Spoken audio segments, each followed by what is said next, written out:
Tambaram Ophthalmic Society. I welcome all of you to this Sunday morning scientific feast.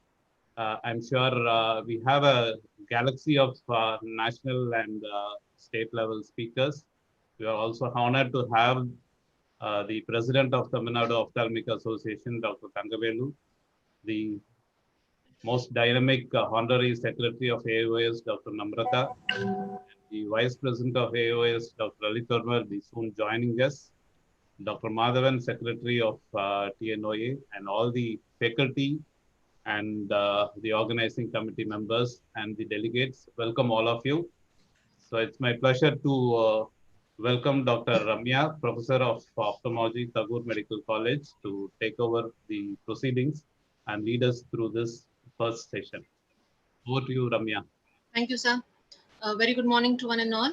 So I'm here to take you through the first session on cornea and refractive surgery.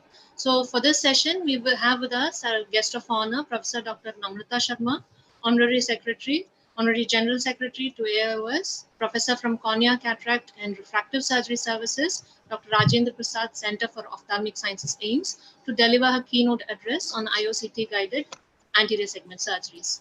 We also have our distinguished speaker, Dr. Rishi Swarup, Medical Director, Swarup Eye Care, Mumbai, to speak on preoperative assessment in refractive surgeries, and the innovative surgeon, Dr. Soosan Jacob, Director and Chief of Dr. Agarwal's Refractive and Cornea Foundation, to speak on management of keratoconus.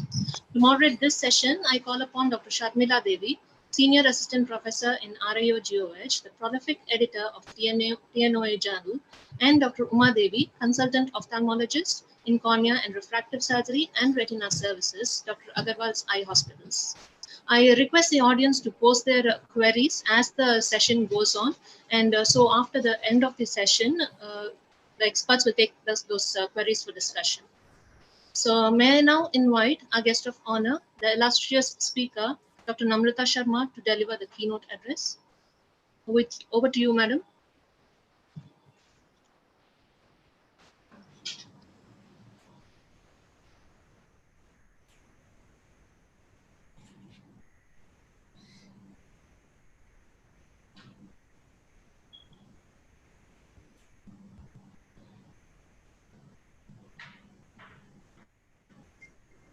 Thank you so much, Dr. Ramya, and thank you, Tambaram of the Society, for having me.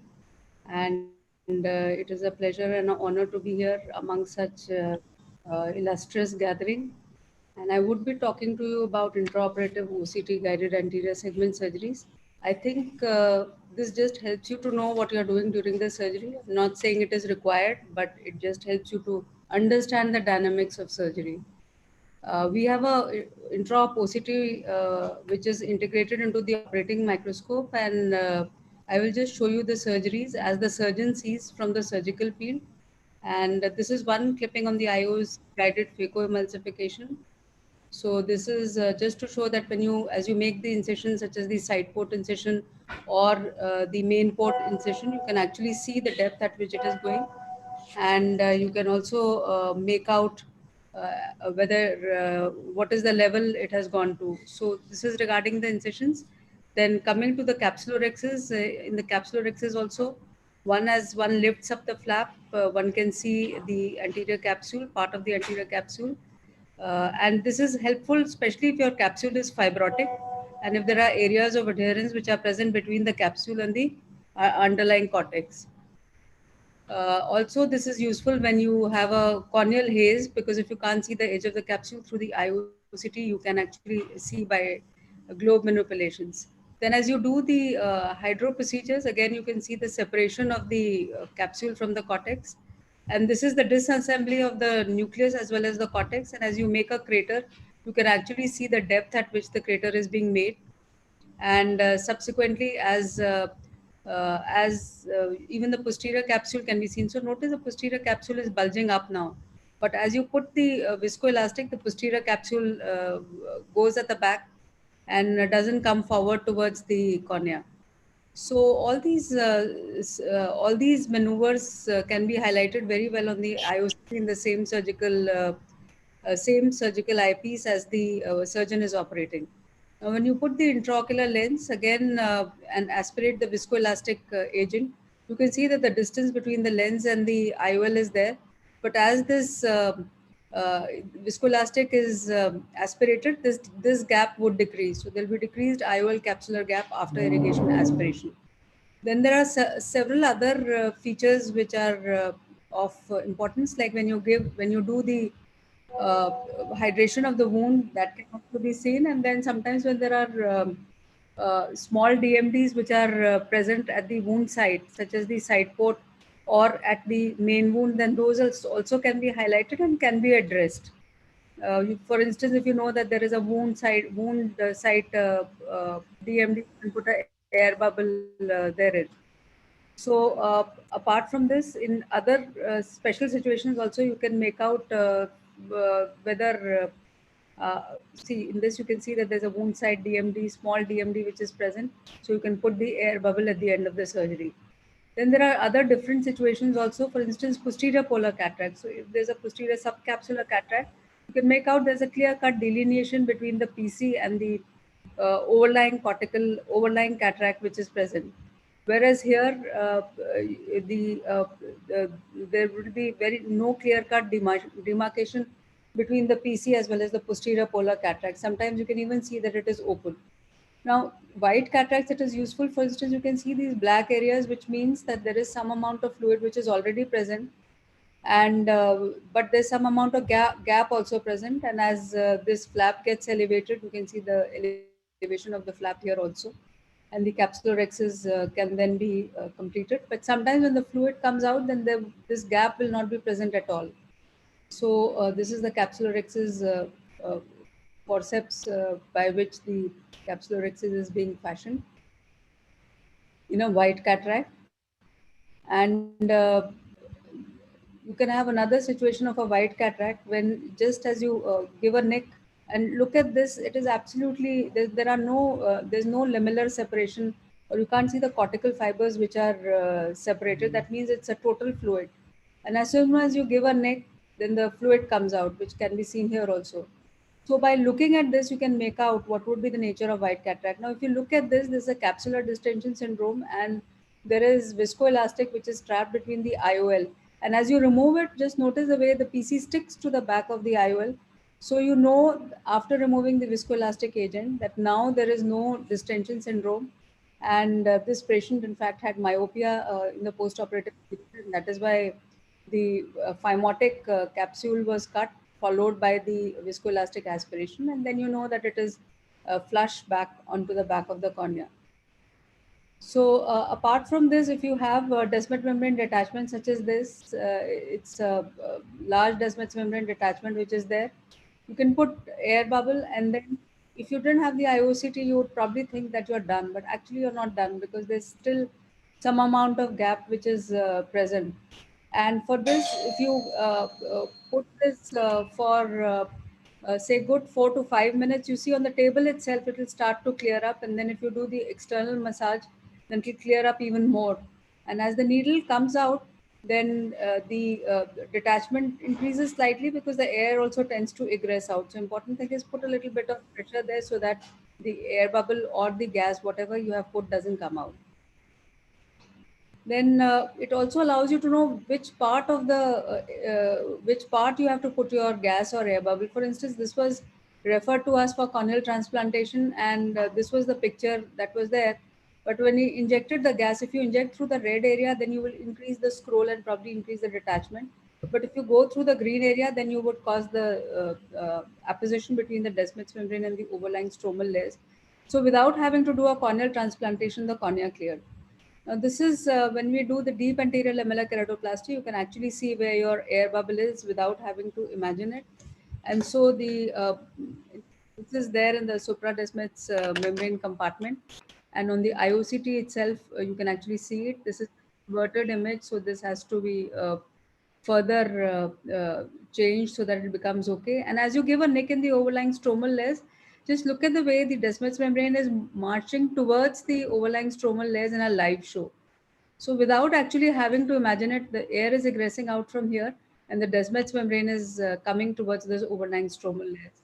So this is the beauty of the intraop OCT microscope. And as you put the viscoelastic inside, then the Descemet's membrane goes at the back like a kangaroo's pouch, and then the overlying stromal layers can be then cut with the help of the Vanna scissors. And this is the bare Descemet's membrane which is now looking at you, and this is followed by the suturing of the donor cornea with 10-0 monofilament nylon sutures. So you can be still extraocular and not penetrate the AC at all. And this is a case of Hurlers, which had a visual acuity of 6.9, 6.12. Now almost follow-up, long-term follow-up. In cases of healed hair drops, again, it is very useful because you have to do manual dissection. So when you're doing a manual dissection, you know where the fluid is, where the Descemet's membrane scarred, which has closed because of healed hair drops is, and you can do a trephination there. And as you go layer by layer, you can actually, when you're coming at the area of the scar, you can go a little anteriorly. So when you have a IOCT, you know the level at which you are dissecting. So you go a little bit anteriorly, and so the haze moves into the paracentral area because the part of the haze is also in these stromal layers. So again, it helps you to titrate your level depth of dissection. And this is the pre and the post-op picture of the same. And only 52 microns of the stroma in the Descemet's membrane can be seen, and the patient has a very good visual acuity. Then in cases of SLED, that is when you do a surface, ocular surface, simple limbal epithelial transplantation, it is useful. So you know what is the level of the pannus and what is the level of the cornea. And this is very useful because sometimes in these chemical injury cases, the cornea is very thinned out. So if you know on the table the thickness of the cornea, it is very useful. Now this is the limbal lenticule which has been cut into pieces and then has been put on the paracentral and the peripheral area and glued with the help of the fibrin glue. And then subsequently, we put a amniotic membrane here over this ocular surface, and the cornea clears up in over a period of time. So this was again referred for corneal transplantation, but without having to do a corneal transplantation, just by this surface procedure that I showed you, the patient has a visual acuity of 6/6, and you've not changed the patient's cornea at all. Then in cases of desmetocele also, you can actually make out, this is a desmetocele which can be seen. And this is a small piece. This was a case of meningitis and PA could not be given because the anesthetist didn't give. And we couldn't give a peribulbar because it's such a large desmetocele. So we had to do it sutureless, patch graft with the help of the fibrin glue. So when you put this, then you can actually know whether the edges are opposing or not. Now here you have to just push it a little bit to see that the edges are opposing. It's not quite opposed here. So you have to put a little more glue and then push it at the back, and the end point is titrated when you know that you can just leave it like this at the end of the surgery. So this is in the post-op period, and then you can do a small central penetrating keratoplasty for visual rehabilitation, and the patient again had a good visual acuity. Now again, this is to show Descemet's membrane detachment in case of DALK, deep anterior lamellar keratoplasty. And you put the air bubble and you're still not there because there's still some gap present between the Descemet's membrane and the overlying graft. So you have to do anterior stromal puncture, or you have to give intrastromal drainage of the fluid between the Descemet's membrane has to be done. And then you put an air bubble. And if you put an air bubble after draining the fluid which is there between the two, then notice that the Descemet's membrane is stuck. But this is so hazy that you would not have come to know this if you had not actually, if you didn't have an intraop OCT microscope. Then again, for surgeries like DSEC or Descemet stripping, automated endothelial keratoplasty, especially in our kind of situation where corneas are hazy, you can actually see where the graft is. So this is a DSEC lenticule, and here only the endothelium is involved. So a clear, healthy DSEC lenticule is taken, and as the air bubble is put in, the DSEC graft sticks to the back of the cornea. Now again, I would think I'm done if I didn't have it, but notice that there's a gap which is still present there. So if you have a IOCT microscope, just as you hydrate the wound, the graft starts to move. So you know that you can put the air bubble, and that would be the end point. Now, when you have very thin graft, it becomes a little problem. Suppose this is a very thin graft and it is turned upside down in the hazy cornea. So by looking at the IOCT microscope, that means they both have to be like this. In this case, especially when it is an ultra thin DSEC, you can actually reorient your graft even through this hazy cornea. and get it to come into the correct position and then inject air bubble into it. So it helps you to see the unseen, something that you may not see otherwise. Now, this is a DMEC surgery, and in this is a case of fixed distribution where cataract surgery has already been done, and the Descemet's membrane remnants are being now removed. This is diseased Descemet's membrane, which is being removed, and this is a healthy Descemet's membrane, which is being taken from a donor cornea, and it is injected intracamurally. Again, you have to get this biceps curl sort of a configuration, and then you would know that is the correct orientation with the endothelial side, endothelial side at the bottom and Descemet's membrane on the top. So this is now upside down, and so you flip it up. Now this is the correct orientation because this biceps curl should be upwards. So you put air bubble, inject air bubble, and it's stuck to the back of the cornea, so much so that you can't even make out that there was some endothelial transplant done, and so much so that it looks like a phaco surgery, and so much so that your fellow ophthalmologist might say that you've charged, extra for a DM transplant, and only phaco has been done. You can barely see the graft. Then this is the last thing which I want to show you, and that is, suppose you have a problem, you're doing a smile surgery, and your lenticule it doesn't come out completely. So even in those cases, the intraop OCT microscope helps you to know where the remnant of the lenticule is, or where actually the lenticule is. So one can see this and can delineate it with the help of the lamellar dissector. And sometimes there is an adhesion which is present between the cap and the lenticule. So again, that can be discerned, as was being done in this case. So this is then taken out, removed, and then the cavity or the interface can then again be rechecked to see if there are any remnants, etc., present or not. So this is the post-operative picture of the same. So to conclude, IOCT guided techniques help to refine the surgery better, and there are refinements which are happening in this technique and technology, and it will continue to get better. And what it requires right now is numbers, authentic numbers on the machine itself, so that you don't have to imagine things by comparing it with the thickness of the cornea or adjacent tissues, but there is a quantification of the especially the anatomical structures which are visualized in this IOCT. Thank you very much for your kind attention. Thank you, ma'am. Thank you. That was a very elucidative video session, ma'am. It was very crystal clear, and we do realize that IOCT is a wonder tool for anterior segment surgeries. Thank you once again, ma'am. I now take great pleasure in introducing our eminent speaker, Dr. Rishi Swarup. Dr. Rishi Swarup is a medical director, chief surgeon of Swarup Eye Center, Hyderabad. He obtained his diploma in ophthalmology in 2003 from CMC Vellore and completed long-term fellowship in cornea from Shankar Nethralaya, Chennai in 2005. He is honorary secretary of Hyderabad Ophthalmic Association, editor of Telangana Ophthalmological Society, and section editor cornea in IJO.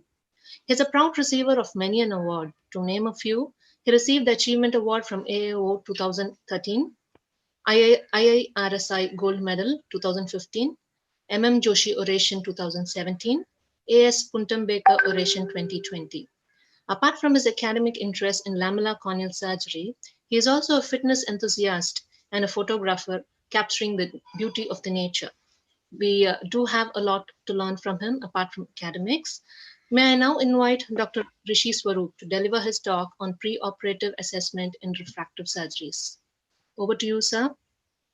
Thank you, madam. At the outset, I'd like to thank Dr. Nirmal Frederick and the Tambaram Ophthalmological Association for inviting me for this meeting, and I really enjoyed Dr. Namrata's talk. Thank you, ma'am.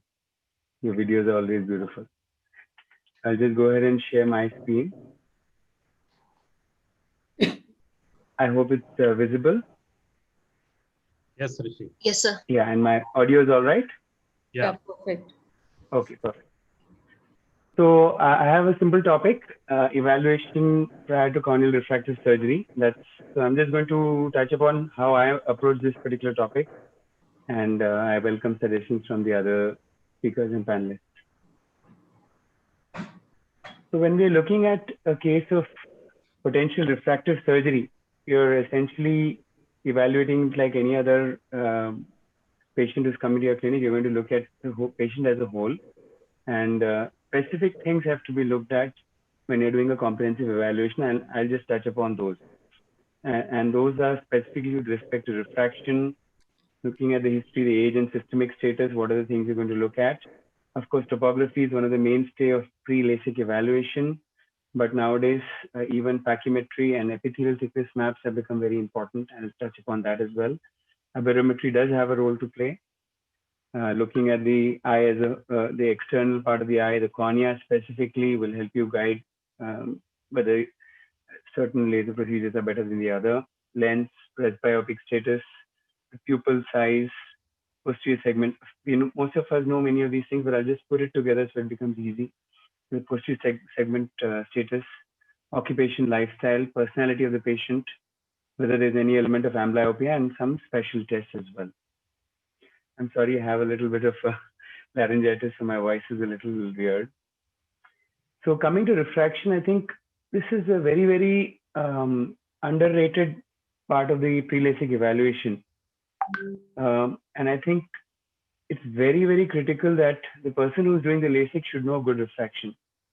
So all refractive surgeons should also be good refractionists, and you should be spot on with your refraction, because ultimately that's what your LASIK machine or SMILE machine, or even if you're going to put a lens-based refractive surgery, it's based on your subjective refraction. And if your subjective refraction is not spot on, I think that makes a lot of difference. So towards this end, I think a few things during your refraction should be good. If you're not doing it yourself, make sure you have a good senior optometrist who is well trained in the art of subjective refraction, objective and subjective. So every case should be fogged, whether it's hyperopic or myopic. I think that's mandatory, particularly hyperopes. And hyperopes should have gone through a cycloplegic refraction for sure, ideally all cases. So hyperopes and peripresbyopic people, please make sure you have done a cycloplegic refraction. But even myopes, nowadays, a lot of people are on computers and they could be having an element of accommodative spasm. And if you've missed that, you can end up with a very unhappy patient post-operatively who will end up with hyperopia. And he will be extremely unhappy, and you will end up having to do a recorrection. So, of course, that can be avoided in myopes if you do good fogging, but sometimes the accommodative spasm case cannot be completely corrected with fogging. And ideally, all cases should have a cycloplegic refraction. One very, very important magic wand in refraction is the cross cylinder. And I think to get this spot on axis as well as the exact cylinder, it's an invaluable tool, and all of us and our optometrists should know this very well. Duochrome test to get the exact spherical equivalent. And one more thing which is very important is binocular balancing, to make sure that the patient is binocularly comfortable and you are equally spherically balanced in both the eyes. Another thing which we tend to do is we tend to do our refraction and 0.25 diopter steps, because that's how we prescribe our glasses. But we do have a 0.12 diopter in our trial set. So, and your LASIK machine does accept any value you give it. So both sphere and cylinder, please try to refine to a 0.12 rather than a 0.25. That will give you better accuracy. And trying to correct to 6.5 or 20/10 rather than just 6.6. So you get that little extra, and you will be surprised how much difference it makes in the outcomes. And of course, it goes without saying, refractive stability is a must prior to refractive surgery. I'm sure a lot of senior ophthalmologists here would agree. Earlier, we used to say that 18 is the age when refraction stabilizes, but we are seeing so many patients, the refraction continues to change till about 21 or even more. So in my clinical practice, actually 21 is the cutoff for doing any refractive surgery. What are the refractive limits? There are traditional limits, and then nowadays we are stretching the limits because we have a lot of new technology, and they give us a lot of confidence. So traditional limits in my practice are 8.5 diopters for myopia. Of course, this is slightly variable depending on the pachymetry. Hyperopia, 4 diopters, but sometimes you can stretch it to about 5. Astigmatism, again, 4 diopters, but in my practice, I've often taken it up to 5 as well. Beyond these values, then perhaps it's a good idea to think of other options or tell the patient about undercorrection. And you may have to do a second procedure at a later time if you have a residual error. What about age and systemic status? Like I said, 21 is the ideal, but at least over 20 years. Because the refractive error and the eye size and dimensions do keep changing till about 20. Pregnancy, again, is a very important parameter. If the patient is pregnant, at least till the patient is not weaned off from complete feed, I think one should avoid doing a refractive correction because we do know that that can affect the refractive status of the eye. Patients with keloids, of course, we know that they can be prone to develop more of haze. So especially in these cases, you would like to avoid any corneal refractive surgery, especially surface ablation. Collagen disorders, again, there will be abnormal healing. You could even develop post-LASIK ectasia. So these cases, again, are not ideal. And diabetics are a relative contraindication for any refractive procedure. Next, coming to topography. Some important things prior to topography. Please make sure you take a proper topography before you touch the cornea in any way. So if you're planning to do an applanation tension, do the topography first. So if the patient has told you has come for LASIK, please don't go and do an anterior segment workup and then do a LASIK because that will affect your topography. Prefer an elevation topography over just a placido topography or at least supplement it with one. A corneal diameter is also very important and one should try and get those as well as the SIMK values. When you're looking at a topography, look at the curvature maps in particular because it's really the most important thing is the map itself rather than the values. A lot of people give a lot of importance to the values, but in my opinion, it's the map that gives you the most information, and particularly the curvature map. Then you look at the anterior and posterior elevation maps and see how that's correlating with the curvature map. The pachymetry map, most of our modern topographers will give you all these maps now. And of course, look at the indices as well. And don't look at these maps individually, look at them as a common entity. So look at the curvature map, see what you're seeing in the pachymetry map, see what you're seeing in the anterior and posterior elevation maps. And if everything is aligning, if the point where it was finished is also the point that is elevated, then that kind of tells you that you're definitely seeing a red flag and you have to be careful in such a case.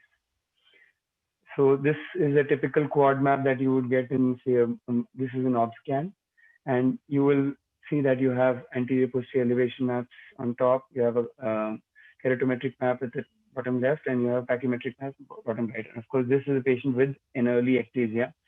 And if you were to just see the curvature map, you would say that this is just a normal eye and you could go ahead. But if you look at the other three maps, the posterior elevation map has a definite hotspot. Even the anterior elevation map has a central elevation. And of course, the pachymetry map shows a central thinning, which again goes, which tells you that something's going on here. These are some important things to look for in the curvature map. If you have an asymmetric bow tie kind of a pattern, especially with skewing, it tells you that something's going on. Look at the SIMK values; they're very elevated. You know, anything more than 49 should certainly, or 48 even, should make you alert that something's going wrong. Again, another case with the asymmetric bow tie, and on the right you can see the Myers on the raw image is also showing a lot of distortion. So sometimes, you know, you can get an abnormal kind of a map on the color map, but if you're having any doubt, it's always a good idea to go and see the raw image. Sometimes a dry spot can also give you red spots on the color map, which may not necessarily be an ectasia. So essentially, you're trying to pick up an early ectasia. Of course, a frank ectasia like this, everything is going to be abnormal. All the indices will also be abnormal. And in such a case, you never really have a doubt. Another condition which is often, probably many of the post-LASIK ectasias, when they went back and looked at the topographies, were actually early pellucid marginal degeneration. So what happens in pellucid is, if you look at only the axial map, the central map will look like a symmetric bow tie against the rule astigmatism. But of course, if you look carefully, you have a lot of steepening in the horizontal meridian and a lot of flattening in the vertical meridian. This particularly the vertical flattening is what gives you the clue that this is abnormal. So you get the lobster claw pattern with that teardrop below it. That tells you that something is abnormal, and this is typical of pellucid marginal degeneration. But if you just look at the axial map, you'll often get a wrong picture. So it's a good idea to look at the tangential map, which gives you a little more information about the peripheral cornea. So especially if you're getting an against the rule astigmatism on your topography, I would suggest go back to your topographer and shift it to a tangential map, and that will tell you what is going on.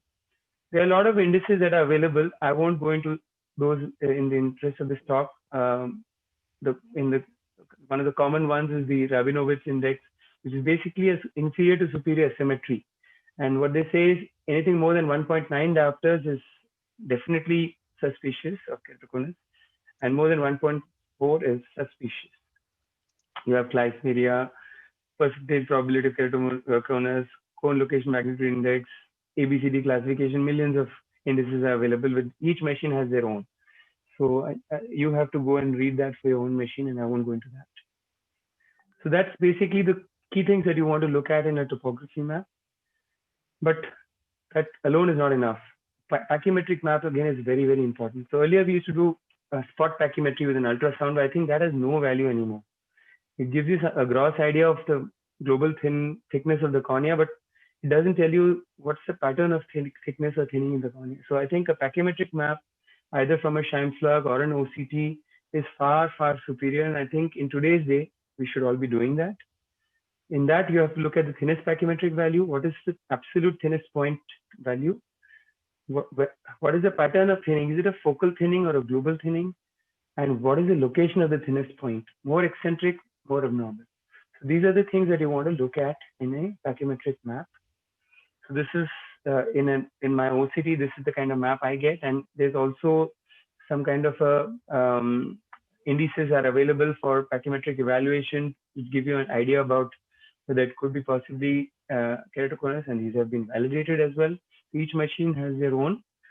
You can look these up, but essentially you're looking at the central pachymetry, looking at the thinnest point pachymetry, and how eccentric that thinnest point. These are the three things that you really want to look at, and of course the pattern of thinning.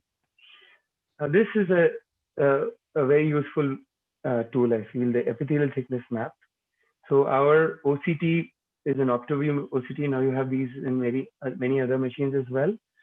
So on the left in this, you can see that there's a topographic map showing a frank keratoconus kind of a picture with a skewing. And correspondingly, the pachymetric map shows there's a focal thinning localized to that very area.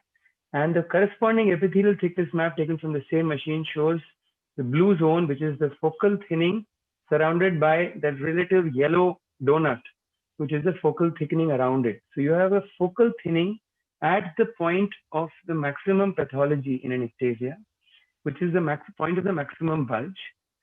And right around it, you have this area of thickening. And that is why that area of thickening can sometimes often contribute to the area of steepening on the topography. So when you see steepening on the topography, the steep area need not correspond exactly to the area of the disease. So the exact point of the disease actually is seen in the epithelial thickness map. And very often this is exactly the point which is elevated in the posterior elevation map in an elevation topography. So if you have even that, everything can be aligned very well. And I think that is the future. One machine which can give you elevation data, epithelial thickness map, and curvature data.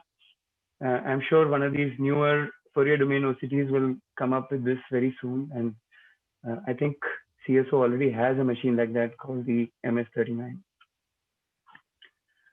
So this was one of the first papers showed the utility of OCT-based epithelial thickness maps. There were other machines like the high frequency ultrasounds, which in the research labs had shown very good epithelial thickness maps, but that really didn't come to the clinic.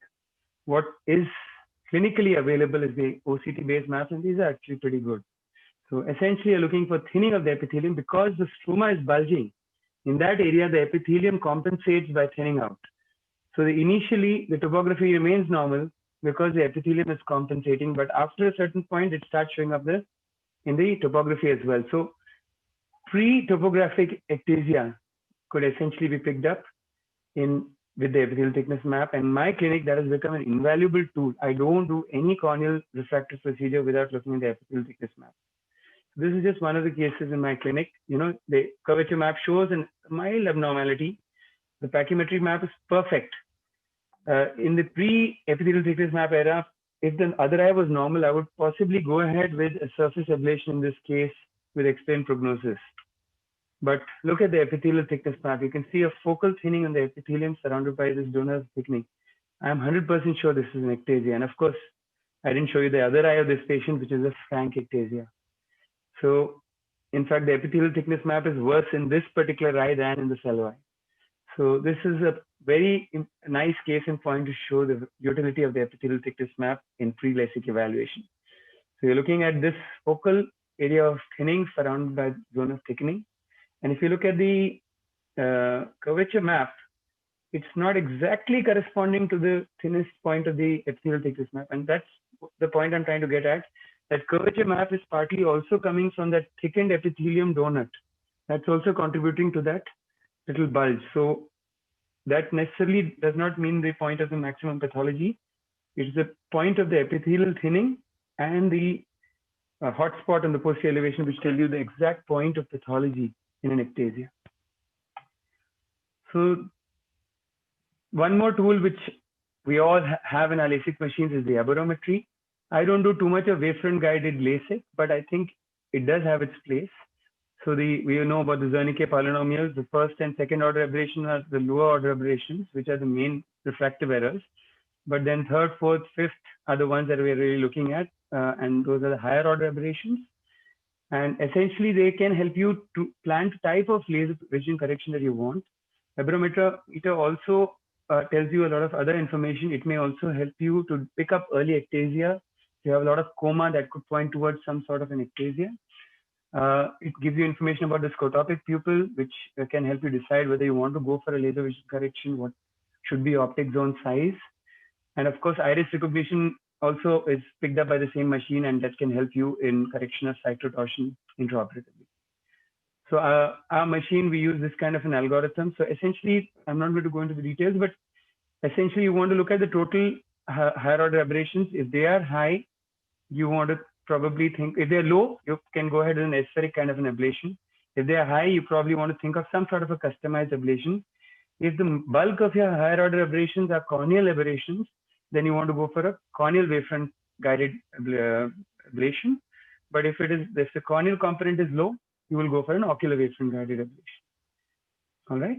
So that's essentially how I approach the aberration, use of aberration in my practice. Of course, the other part is a good clinical evaluation. You want to look at the disease. Am I running late? Should I speed up? You can continue, sir. Perfect, Yeah. sir. Okay. So lid margin, of course, is invaluable. Often we rush into posting our cases for LASIK, and you'll do a good look at the topography, but you won't look at the lids. Lids can really cause a lot of problems.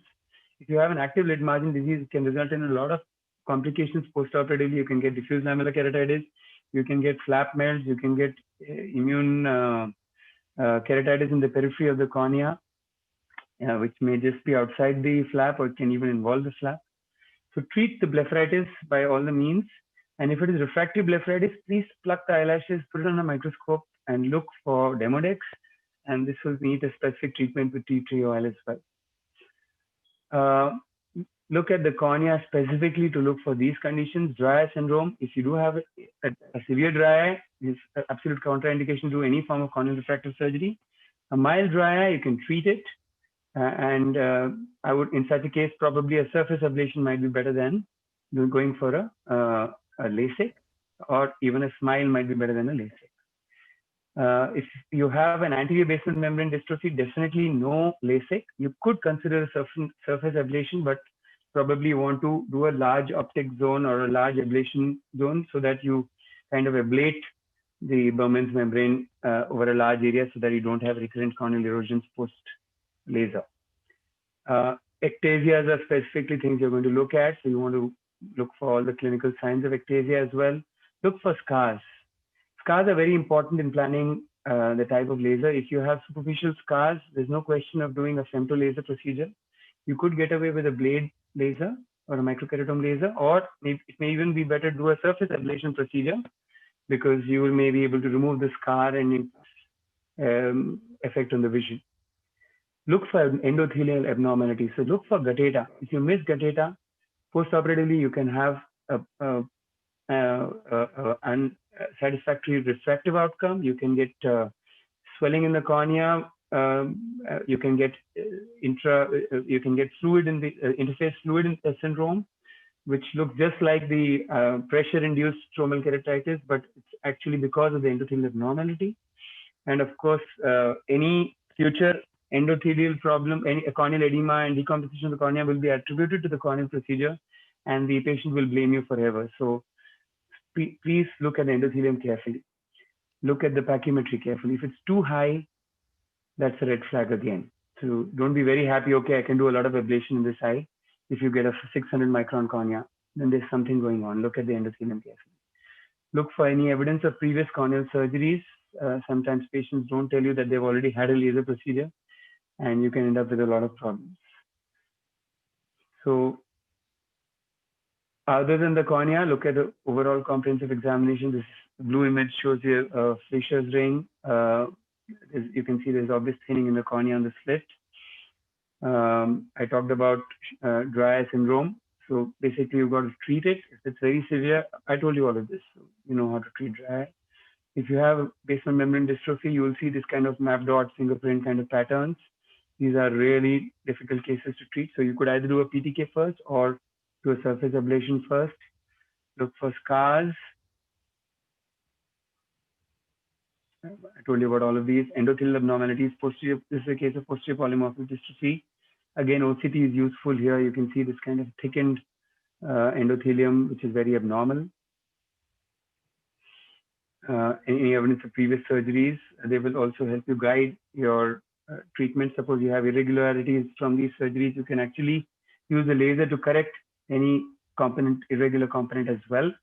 But you must use mitomycin C when you're doing laser in a cornea that has already been operated. Otherwise, the incidence of haze is very high. Look at the lens carefully. If there's any evidence of a lens abnormality, probably a lens-based refractive surgery is better than a corneal-based refractive surgery. If you are in the post-40 age group, specifically look at the lens very carefully. And if you're seeing traces of cataract, again, push the patient towards a lens-based procedure. Look at the pupil. I think that's a very, very important thing. You want to make sure that your optic zone is larger than the pupil. And of course, pupil comes into the calculation of Munelin formula when you're calculating the ablation depth, especially for higher refractive errors or borderline thickness corneas. The formula is as mentioned here.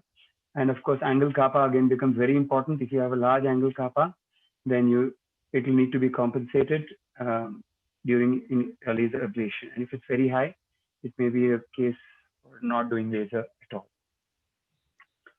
Of course, it goes without saying the fundus has to be normal. If you see a lot of degenerative changes or retinal breaks, even the optic disc, if it's abnormal, such cases, probably it's a good idea to kind of take an expert opinion. Breaks, of course, all breaks and retinal weakness will have to be lasered at least 2 weeks prior to doing any procedure where the cornea is going to be compressed. Surface ablation, you could still go ahead immediately. Occupation and lifestyle again becomes very important. If lawyers, please proceed with care. These are high-risk cases for litigation. Night driving, optic zone problem, large optic zones will definitely cause a problem. Patients who are going out in the sun, avoid surface ablation because you might get haze. Patients in contact sports, you want to avoid flaps. And of course, if the patient is a swimmer, ask them to avoid swimming at least 6 weeks post-operatively. To conclude, a careful evaluation is mandatory before any refractive surgery, just like any other surgery, but specifically refractive surgery, you have to look for all these things I mentioned. If any abnormality is found, please avoid refractive surgery till the corrective measures are taken, or seek the opinion of a specialist. Careful observation of topography, tomography will avoid you landing up in a problem where you are unhappy or your patient is unhappy. Good refraction often translates into a good outcome. So please focus on good refraction. That's invaluable. And be conservative rather than aggressive so that you can sleep well at night. Thank you. Thank you, sir. Thank you very much for the comprehensible talk. Your voice was also perfect and clear, sir. The topic actually was made simple. And we do all realize that a good pre-op assessment is absolutely necessary for a good surgical outcome. Thank you very much, sir. Thank you. We now have with us Dr. Soosan Jacob, a very well-known name in cornea, the innovative surgeon with many feathers on her hat. I feel privileged to introduce Dr. Soosan Jacob. Dr. Soosan Jacob is Director-in-Chief, Dr. Agarwal's Refractive and Cornea Foundation and Senior Consultant, Cataract and Glaucoma Services, Dr. Agarwal's Group of Eye Hospitals, Chennai. She is a noted speaker, widely respected for her innovative techniques and management of complex surgical scenarios. She is a recipient of many international and national awards. To mention a few of them, JRS Waring Medal for Editorial Excellence, ISRS Kritzinger Memorial Award. She was the first Indian and the first woman internationally to receive this award.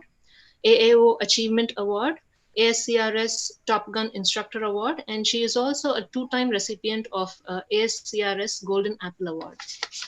In addition, she has won more than 50 prestigious international awards for her surgical videos. She has been invited twice to teach her techniques and innovations by Bascom Palmer Eye Institute, Miami, USA. She has helped shape scientific sessions by holding key positions in ESCRS 2019 and World Ophthalmology Congress 2020.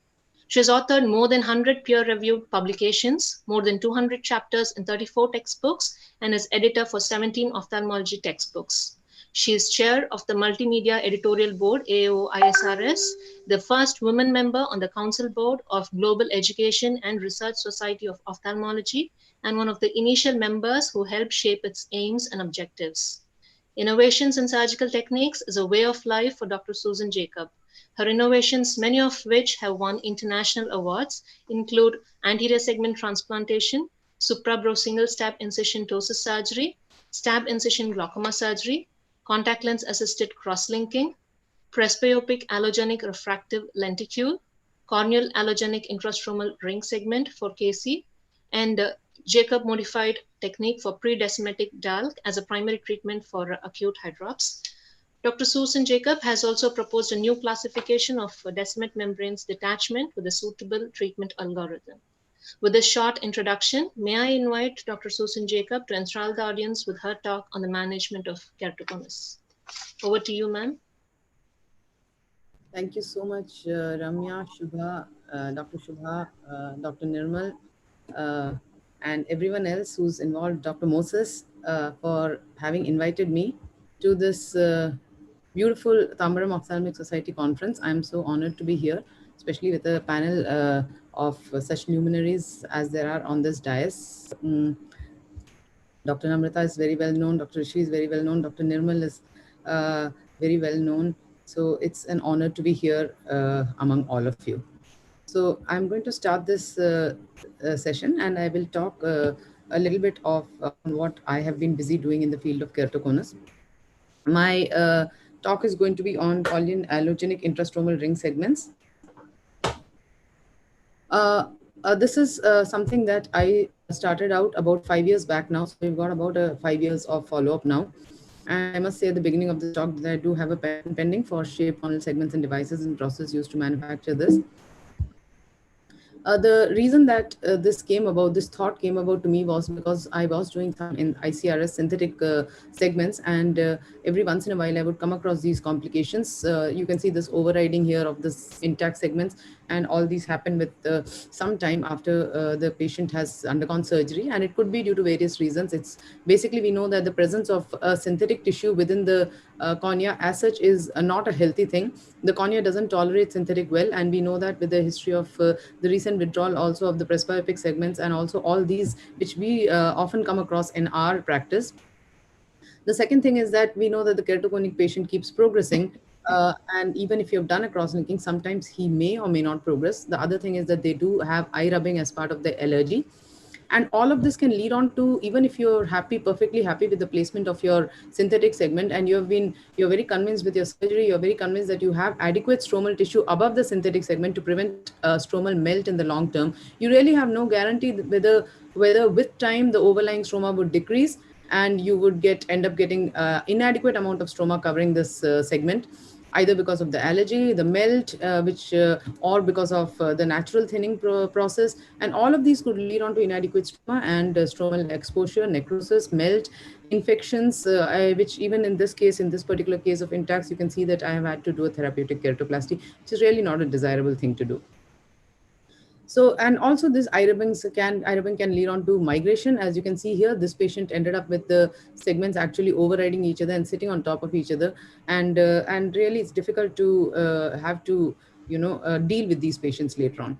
So this is what I thought of was, instead of using these synthetic segments, can we use something that's more natural to the cornea, and what better tissue than natural cornea itself to prevent all these complications? This is what I devised for this. This is a double-bladed tray. And you can see here, it's got two blades which are parallel to each other. And you end up getting this ring of tissue. Now, this ring of tissue is something from which I've removed all epithelium and endothelium. And just to show you this in greater detail, you can see that first all the epithelium from the donor stroma is being removed. Then all the endothelium was removed. You can see the two concentric blades on the ring. And this is being currently manufactured by Madhu Surgicals. I removed that stromal tissue, and these are also basic instruments which are fashioned from cataract instruments, but I'm also now working with Epsilon metinamine to fashion specific instruments for this procedure. You can see it's really easy to put those implants in. This is basically femtosecond laser dissected channels which have been made on the keratoconic patient's eye. You can see all you have to do is just push it in and place it properly, position it properly, so to say, with a reverse Sinskey hook. And then I generally almost always combine it with cross-linking if the patient is young or if there's been any signs of progression. Of course, in already cross-linked patients, you don't have to do that. You could just do a plain cares alone and not do cross-linking. So these are some of the post-operative pictures. You can see this single care segment placed over here inferiorly, another double care segment, one on the top, one on the bottom. You can see how imperceptibly beautiful they are, really sitting very quietly in the cornea. And this is another segment on the slit, which shows the half thickness depth of placement. And this is again another big advantage as compared to Intacs or Kera rings or any of the other synthetic rings that are available, simply because you have a half thickness placement, and that gives you better effect. And also this is impossible with synthetic segments, because with synthetic segments you're forced to place at 80% depth, and then you have to have 400 microns of stroma above it. And all of this really limits the number of patients you can do these synthetic segments on. Here's again two semicircular, I don't know whether this video will play. Yeah, there it is. Two semicircular segments which are placed in this patient's eye, as you can see here. So again, just coming back to the disadvantage of synthetic implants, we already talked about the complications, and I already mentioned that you have to have a minimum stromal thickness of 450 microns, and that 450 microns has to be in the zone of implantation. You cannot implant if it's thinner in the zone of implantation. So by force, you are forced to exclude very thin or very steep corneas that are beyond a certain limit from undergoing Intacs or a Kera ring implantation. And then for those patients, then you often end up doing a DALC. But then that's really not desirable, and this can be avoided by doing cares, because in cares you're not worried about the thinness of the cornea, even in the zone of implantation. So you can really expand your patient population to which this treatment can be given, and therefore you can limit the number of patients who are forced to undergo DALC. This is what I just explained. When you have biocompatible and biointegrable tissue segments, it avoids all complications. You can also implant thinner and steeper corneas, so advanced cases, and also simultaneously you can also use it in thick and less steep corneas, that is the early or mild cases of keratoconus, as I'll show you in some examples, and get very good visual results. You can implant more superficially, and you can also implant any arc segment up to 360 degrees. So you're not forced to have a big inventory of say segments along with you. It's up to you how much you cut. So you can kind of tailor the segment length according to your cone position, according to the geometry, according to the zone of involvement, the size of the cone, and all these things. So it gives you much more freedom of what you're going to get in terms of the final visual result. So now here's also another example of a patient, and I'll show you the video. So this is a typical example of a patient who's undergone post-Intacs melt. You can see that area of melt over here. which is really it looks bad here itself, but you'll go on to see that's the ASOCT of the same patient. I'm going to treat this patient with CAS implantation. So that's the segment being prepared again. You made sure that both the cuts are complete, and then you remove the stroma, string of stromal tissue. Now here's going back to the patient's eye. You would think that this looks bad enough as it is, but then you would think that that's the size of melt. But actually, when you go around to the patient, and you'll see that what the rest of it was just epithelium covering, the actual size of the stromal melt is much larger if you remove the overlying epithelium. So I've been able to pull out this segment just like that, because of the large zone of implantation. If not, I would have made an incision near the original entry point and removed it through that entry point. Now you go ahead and cut this segment. And once you've done that, you push it into the that area of stromal melt. And I've put 2 anchoring segments on either side, anchoring sutures on either side. I'm going to put 2 bridging sutures on top of the that melted area. And this doesn't go, these sutures don't go through the segments, they're just crossing over the segments, just sort of to hold them in place so that they don't pop out till the healing is complete. And once I've done that, that's the end of the case. I put a BCL, and here's the patient about 1 month post-operative with sutures still in place, and at about 2 to 2.5 months, I removed off all the sutures, and you can see a very beautifully integrated care segment. And this patient is really unique because she's got an intact segment on one side and a care segment on the other side, and the difference is really beautiful in terms of the biocompatibility as well as the lesser chances of complications again in the long term. Some examples, the middle one that you see is the pre-op, and the one you see on the left hand side is the post-op, and you can see the difference map. That is the difference between these two, and this is the difference map, and you can see a single segment that's been placed inferiorly. It's an asymmetric segment placement because the cone was also decentered down, and you can see the beautiful area of flattening that you've got all around, and also notice that the flattening is maximum where the area of steepening is maximum, so you get a nice differential effect with this. Here's another example, similar one, a slightly decentered cone. Here the top one is pre-op, the one on the right-hand side is post-op. And in the difference map, you can see that we've been able to achieve about 14 diopters of flattening here. This is a day 1 post-op. It's a quiet eye. This patient had already undergone cares. He's a performing artist from Calcutta who traveled over to get the surgery done, and he was so thrilled with his surgery, and even now keeps in touch and says that it's made a beautiful difference to his life in terms of being able to go out on the stage without glasses or without having to wear contact lenses, RGPs, and be able to lead his daily life and have a successful career simultaneously. So here's a few more examples just to show you. We'll just try and zoom it up here a bit.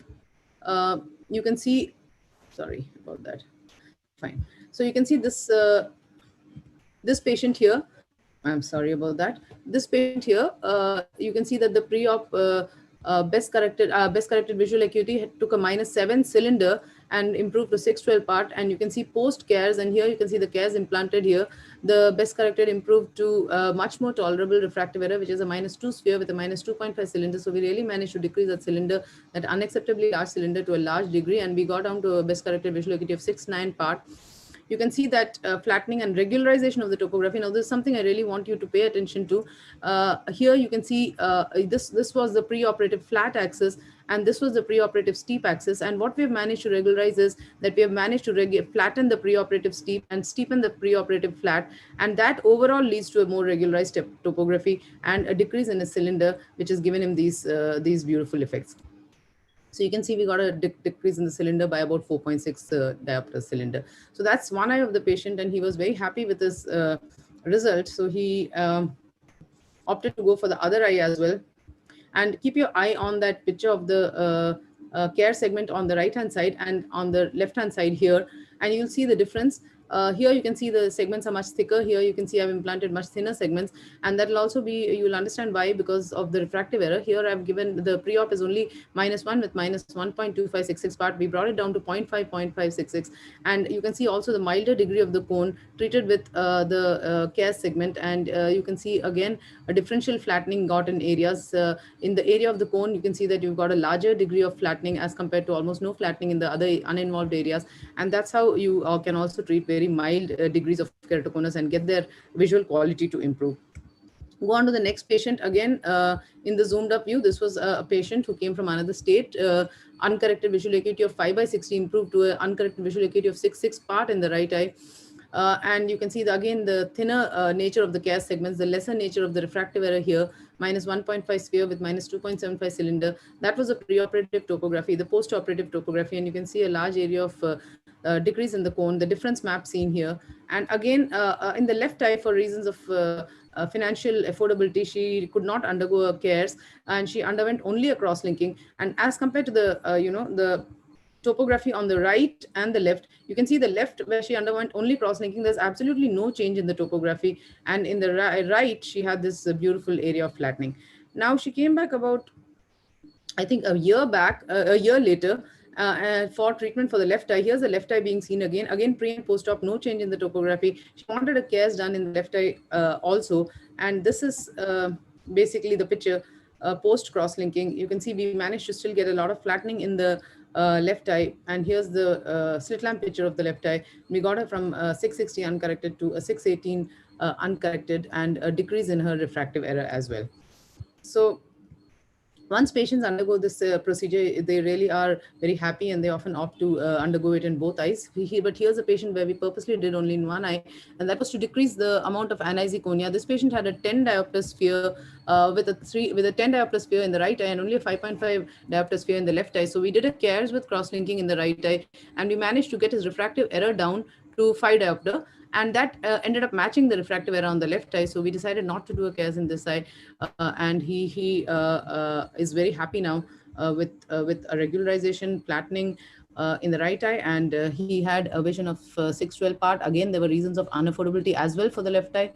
So but because we got the anisoconia control, he did not have to be on contact lenses on one eye or have to undergo some other procedure like a phakic IOL for the right eye. Some more examples.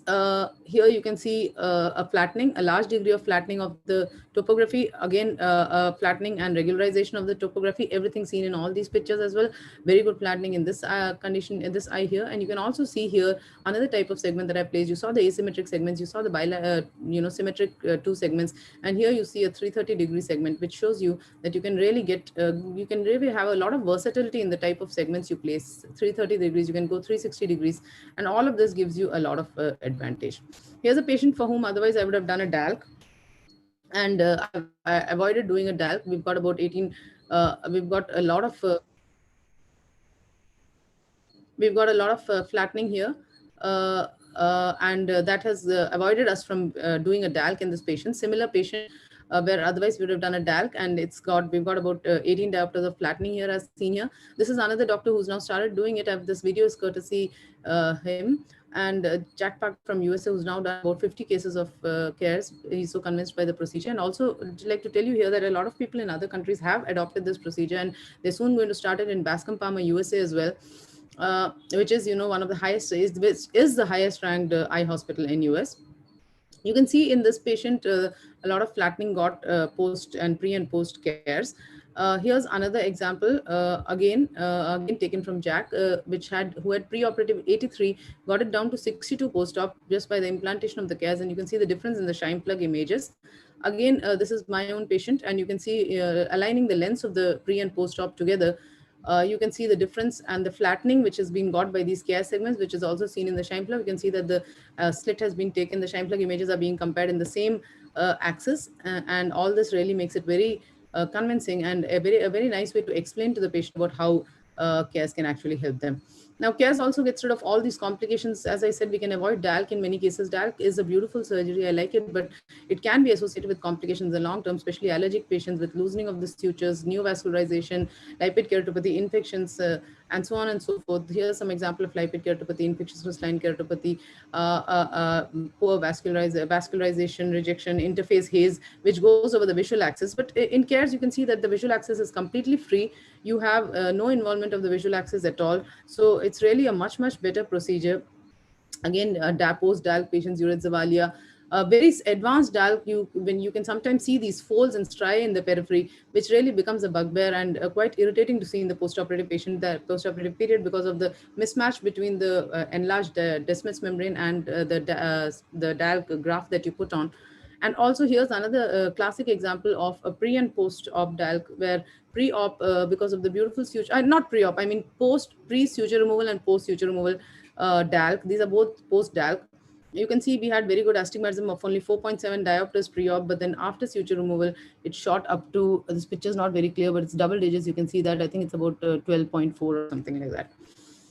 So 10.4, I've got it written here.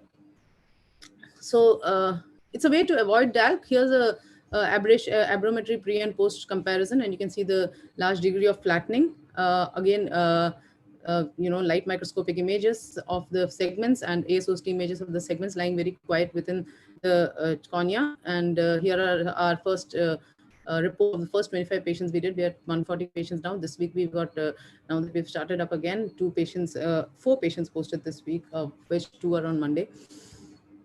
And here are again post-op pictures. I think with that I will come to the end of my show. Thank you so much.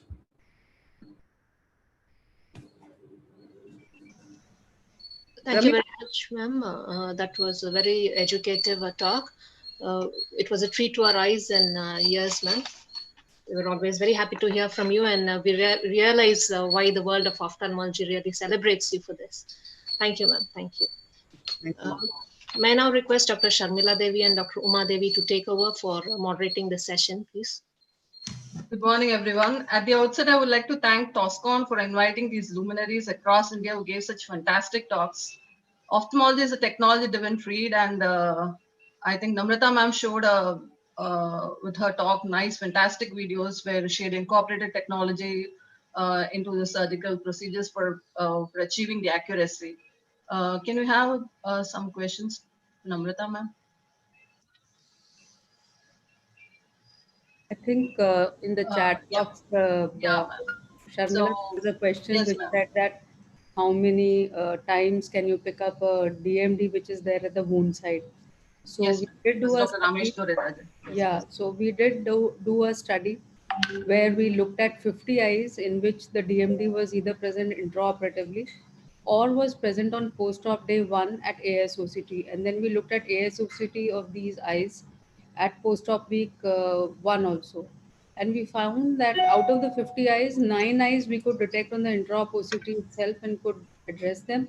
And 6 eyes we picked up on day 1 post-op ASOCT, which were obviously missed on the, intraop OCT also. And but by week 1, there was no DMD which was present in any of the eyes. So it is there, but I think it gets resolved over a period of time. What operating system do you use, ma'am?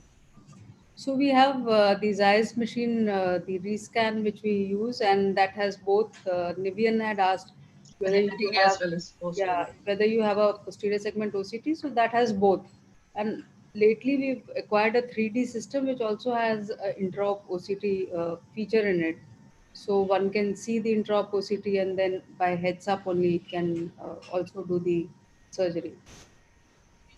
Oh, ma'am, I've heard you tell many times that you have 7 intraoperative OCTs. Have you added more to the list? And are there any indigenous I hope, and I hope, and I'm waiting that there would be indigenous ones, because I don't think it is very difficult to do it, but it is of great help.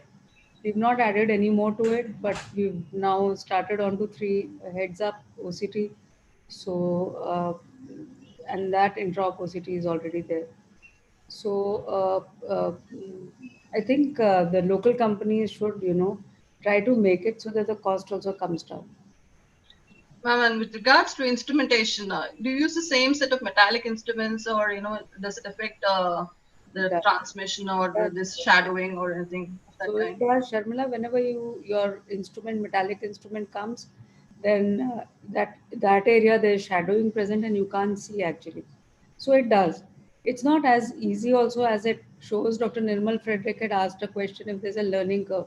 Now, what actually happens realistically is that the OCT picture in the intraop in that surgical field is a very small one, and your surgical field is a very large one. So sometimes you cannot pick up things in your surgical field itself.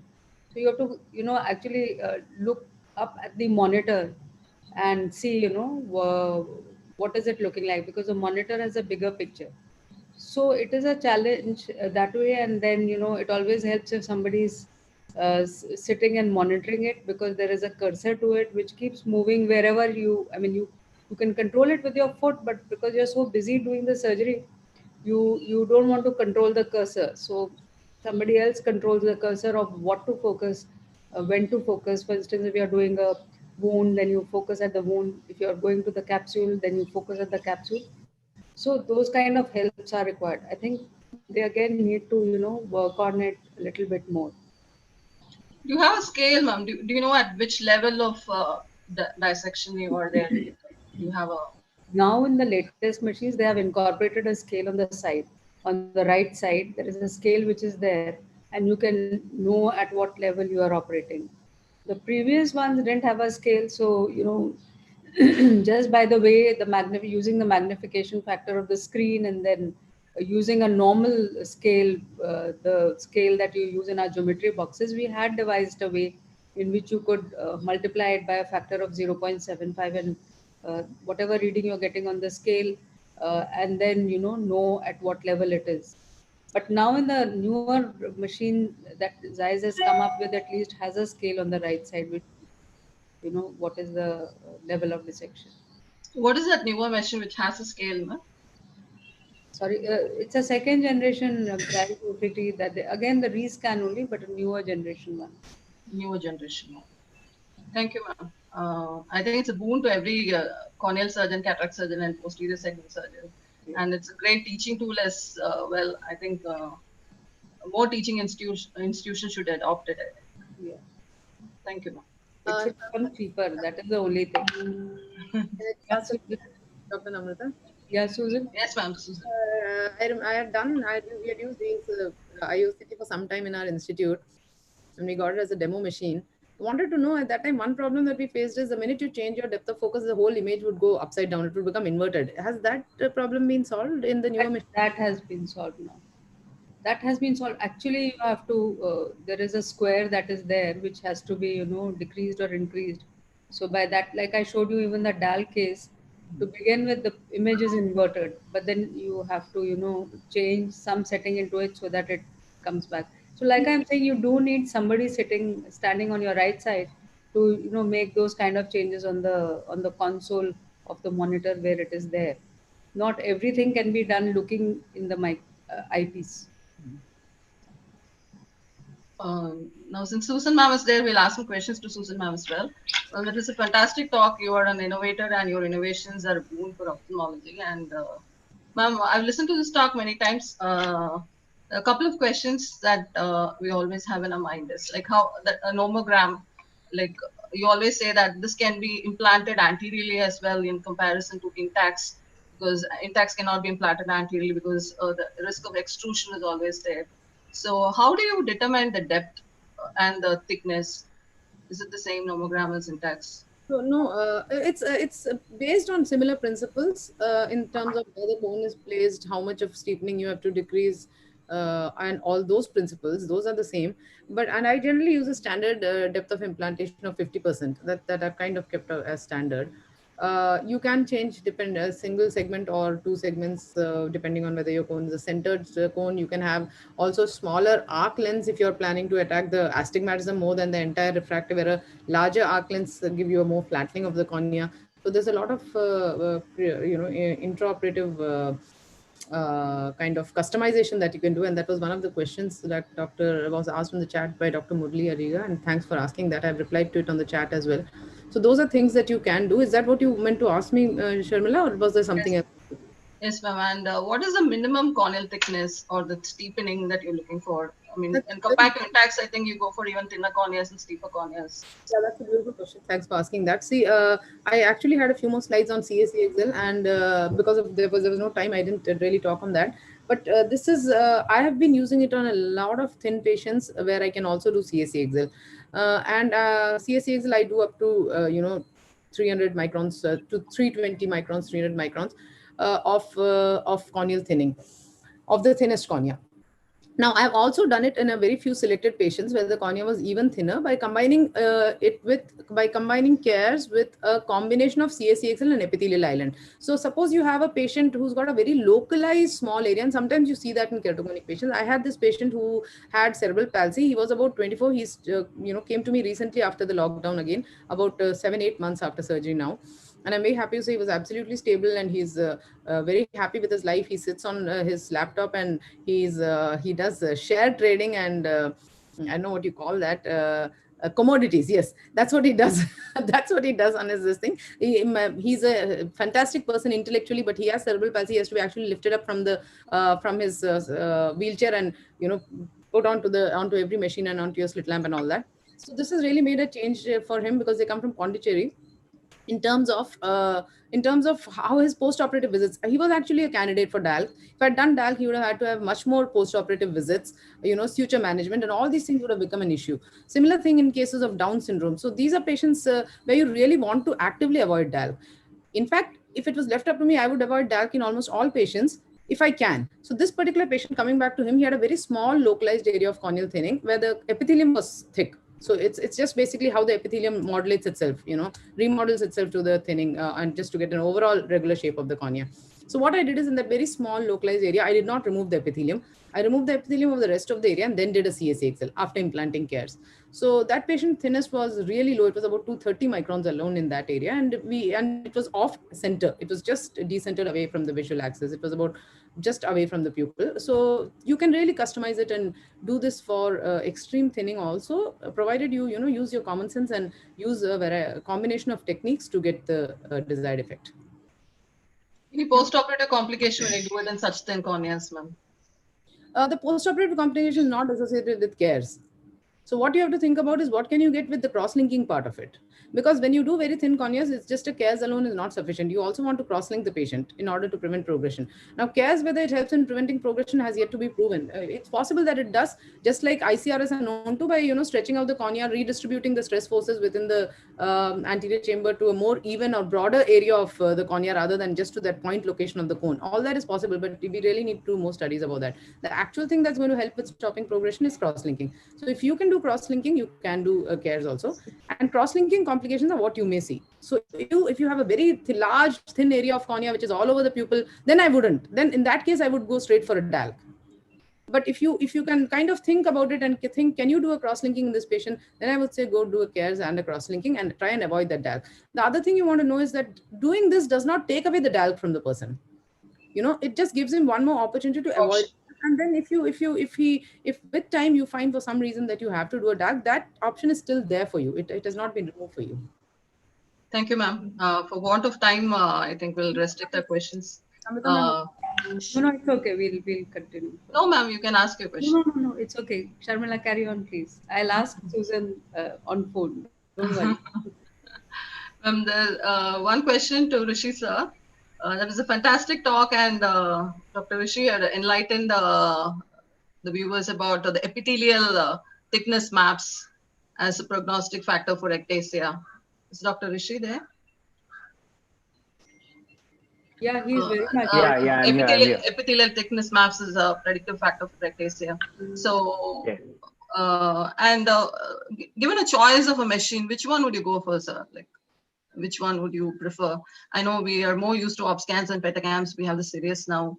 If I have all the money in the world, I would take for my my anterior segment practice, I would take two machines. One is MS39 from CSO, which gives you fabulous epithelial thickness maps as well as topography. And I would also take the ANTERIOR from Heidelberg.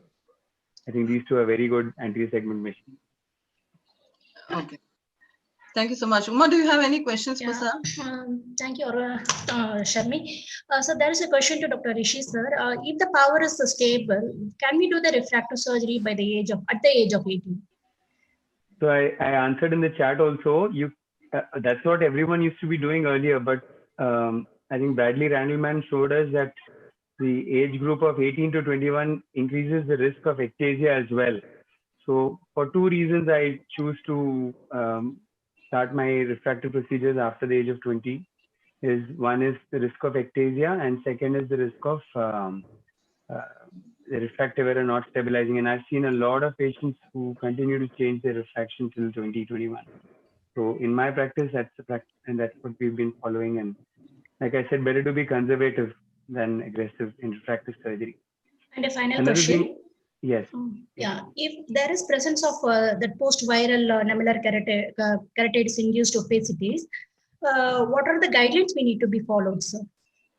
So in patients who've had an epidemic keratoconjunctivitis kind of subepithelial infiltrates in the cornea, it's very, very important that you make sure that the opacities are actually scars and not active infiltrates. Sometimes they're often mislabeled as scars, but if you were to give steroids, low dose steroids for a long period of time, they often fade or completely disappear with time. So give a good trial of surface steroids for at least a couple of months and see if there is any reduction with them. If it is responding to steroids, then you have to do a very slow taper over maybe even 3, 4, 6 months. And then once it stabilizes, whatever is left residual, you could correct it with your refractive surface ablation. Okay. Again, after the procedure also, you have to give a prolonged course of surface steroids and not quickly taper your steroids. Otherwise, these opacities can come back, because if the virus is still there, that will come back. So in most of the cases, actually, they respond to steroids. You don't really need to do a surface ablation. But if you've had a very bad case, which has left a lot of scarring, and you're sure there's no activity, then it would be certainly useful to do a PTK or even a PRK with the refractive correction. Okay. One useful tool for such cases is to do an OCT. OCT, if it shows a well-defined kind of an opacity without fuzziness in the hyperreflectivity, that indicates it's more likely to be a scar. But if you have fuzzy borders to the hyperreflectivity, then it's probably still active, and steroids will help. Okay. Thank you, sir. For running short of time, we are going to wind up with this. Thank you. Thank you all experts, and thank you moderators. It was really interesting discussion. No hard to actually conclude the session, but we have no choice. So we come to the end of this session and we move on to the inauguration. I request Dr. Anu Rajadin, consultant from Dr. Agarwal's Eye Hospital, to take over for this. Thank you all.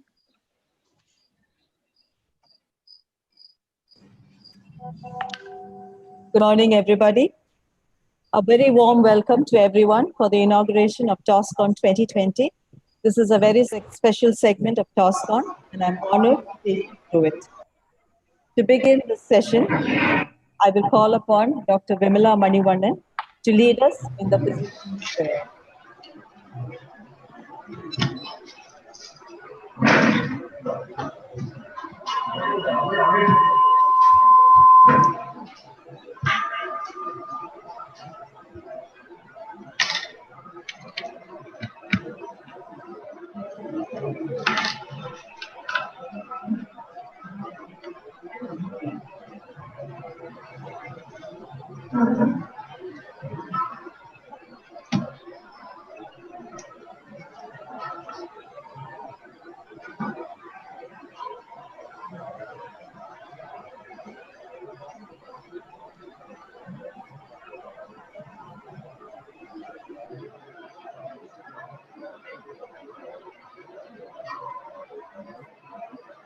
Prayer.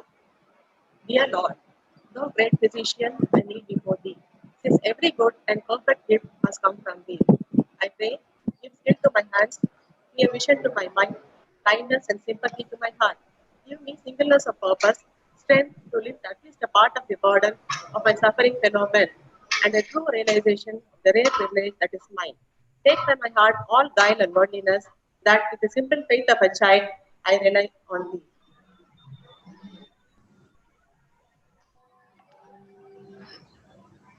Thank you, Dr. Vimala. TOSCON 2020 was put together by Dr. Shubha Raghuraman, Additional Professor, Balaji Medical College, who's the organizing secretary, and I now invite her for the welcome address. Good morning and welcome to TOSCON 2020, the 6th Annual Conference of Tambaram Ophthalmic Society, which is held virtually this year due to the pandemic. And at TOSCON, it has always been a tradition to honor our past legends, learn and imbibe knowledge from the current stalwarts, and provide a platform and encourage the upcoming ophthalmologists.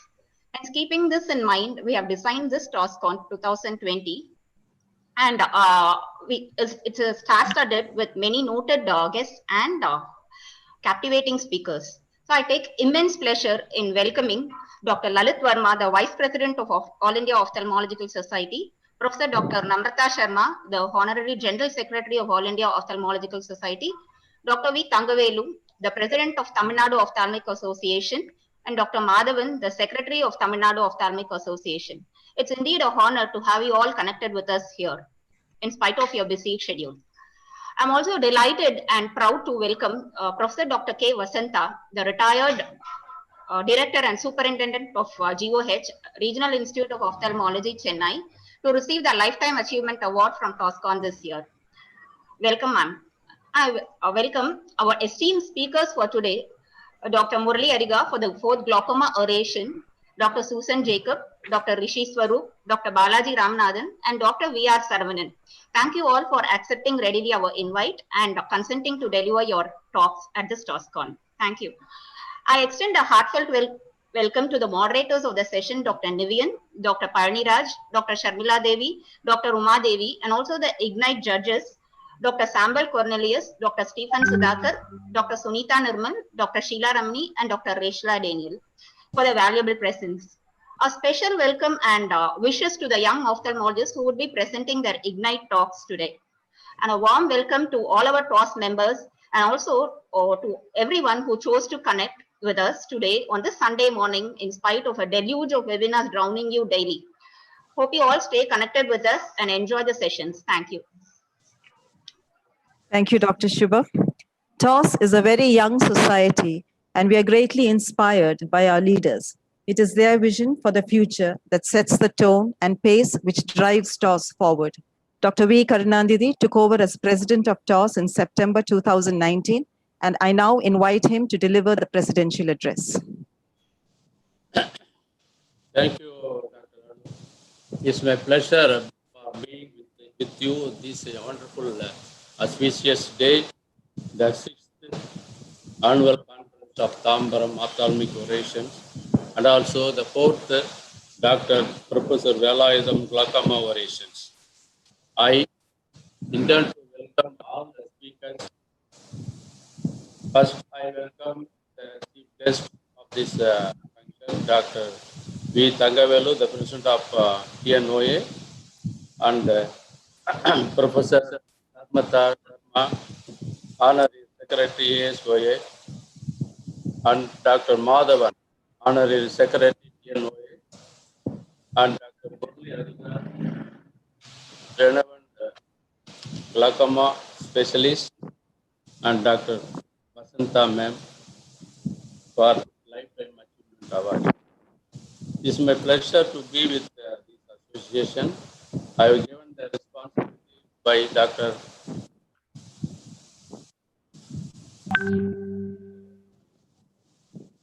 Nirmal Frederick.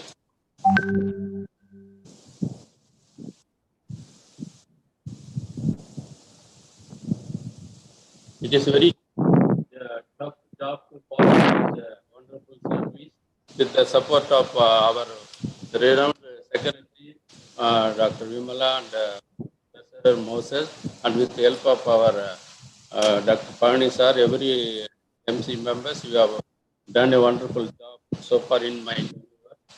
So far, we have conducted 4 CPD programs with this pandemic, COVID pandemic. We have conducted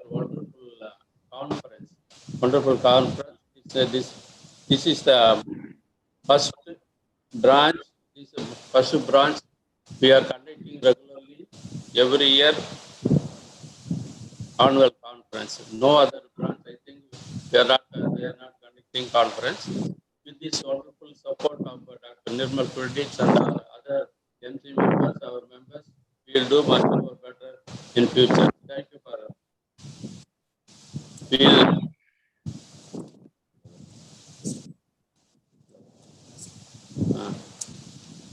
With the able guidance of our founder, President Nirmal Reddy, and the support of us, we aspire to reach greater height. Thank you once again. Thank you.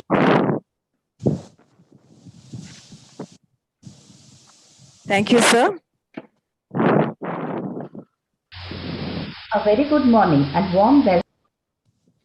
Our secretary, Dr. T. Vimala, is a quintessential focused person who is able to motivate all the team members to bring their best foot forward.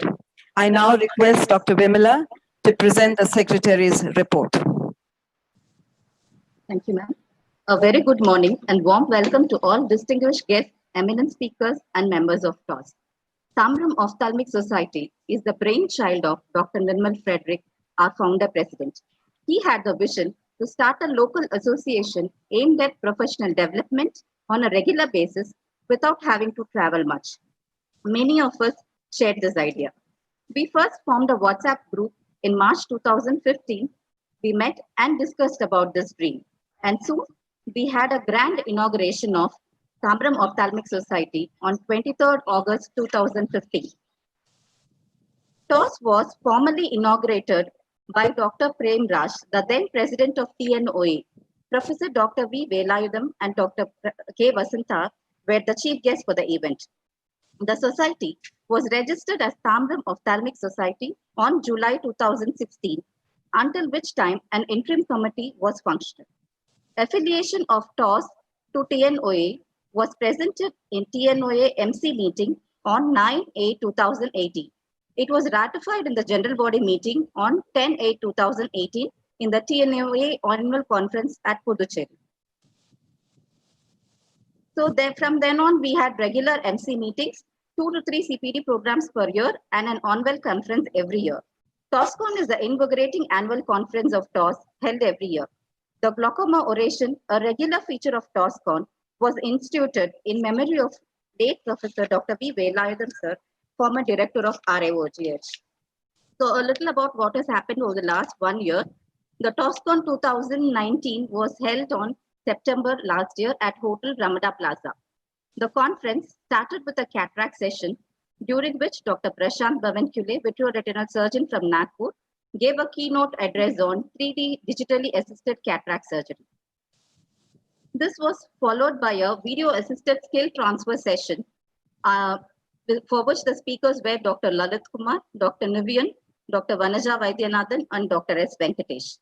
Following this, we had a session on dry eye and ocular allergy, for which we had Dr. Palniraj, Dr. Bhaskar Srinivasan, and Dr. Sharmila Devi as the guest speakers. The third Professor V. Velayutham glaucoma oration was delivered by Dr. L. Vijaya, eminent glaucomatologist and senior consultant, Shankara Nethralaya. Last year, TOS initiated the first TOS Lifetime Achievement Award, which was presented to Dr. V. M. Shankaran, senior consultant ophthalmologist of Agarwal Eye Hospital, Kanjipuram, in recognition of his humane, compassionate, and dedicated service to the community.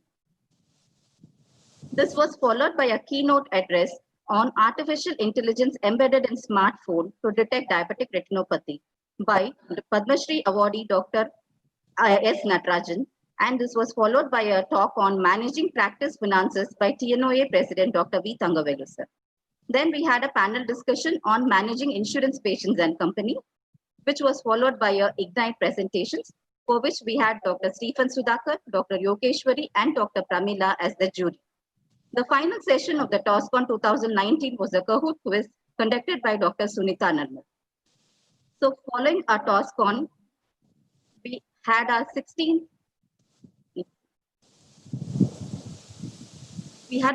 TOS CPD program, which was Beyond Ophthalmology 2020 Goals, which was held on 29th December at Hotel Kalyan Hometown. The chief guests for the events were Dr. Selvarangam and Dr. Siddharth Ravishankar. Dr. Selvarangam, Managing Director of Rishi Nethralaya, Salem, spoke on goals and ways to achieve professional and family life. And Dr. Siddharth Ravishankar spoke on how to kickstart a healthy lifestyle in 2020. So following these scientific sessions, we had our New Year celebrations, which included cultural events, fun and game activities for the kids.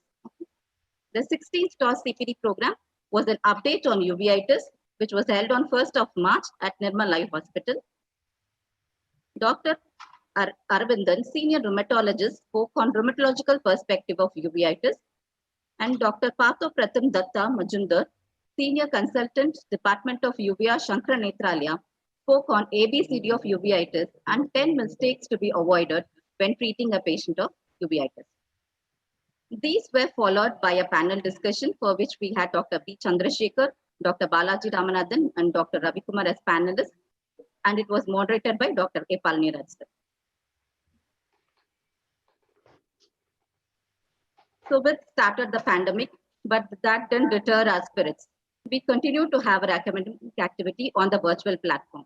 The 17th TOS meet, for which we had the theme of decoding retina diagnostics, was conducted on 24th of April, for which we had Dr. Padma Priya, Dr. K. Ravi Kumar, and Dr. Prabhu Bhaskaran as the speakers, and it was moderated by Dr. Balaji Ramanathan.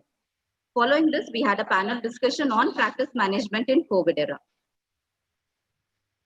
The 18th TOS meet was an IMA TOS Opthal oration rendered by Professor Dr. Gangadhar Sundar, who is the president of Singapore Society of Ophthalmic, Plastic and Reconstructive Surgery. So over the last 5 years, what is the outcome of TOS? It is that we have shared best practices, got updated on emerging trends in ophthalmology. We have received mentoring and guidance from more experienced professionals. We are also being sensitized to ethics and medical legal challenges. So TOS as a team, we are learning to collaborate and collaborating to learn. Thank you. Thank you, Vimala, for that very exhaustive report. Today, we have our chief guest, who is Dr. V. Thangavelu, the Honorable President of TNOA, and we are indeed privileged and deeply honored to have you with us, sir. Dr. Thangavelu heads the MVI Hospital in Coimbatore. He completed his MS from RIUGOH in 1989. He then went on to do his fellowship in FACO from LVP, and then his VR fellowship from the Kobe Kaisei Hospital in Kobe, Japan. In the past 25 years, he's made a significant contribution to the prevention of blindness. In 1996, he started a full-fledged hospital in Coimbatore, the MVI Hospital, which now has a branch in Tirupur also. He is also a part of the teaching faculty at Shankara Eye Center, Coimbatore, since 2006. He is instrumental in starting the Coimbatore Ophthalmic Association in '88, and he is the founder member of the Coimbatore Society of Ophthalmic Surgeons instituted in 2014. He has held office as treasurer of TNOA, and he is currently the president of TNOA. His contribution in IMA Coimbatore has been outstanding. He was the IMA past president and treasurer for the branch from 2002 to 2012.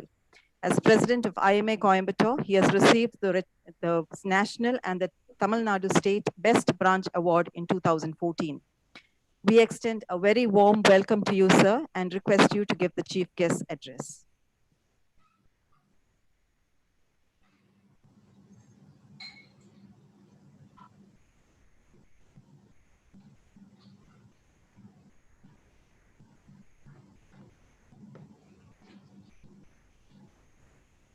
Good morning, everyone. Am I audible? Yes, sir. Yes, sir.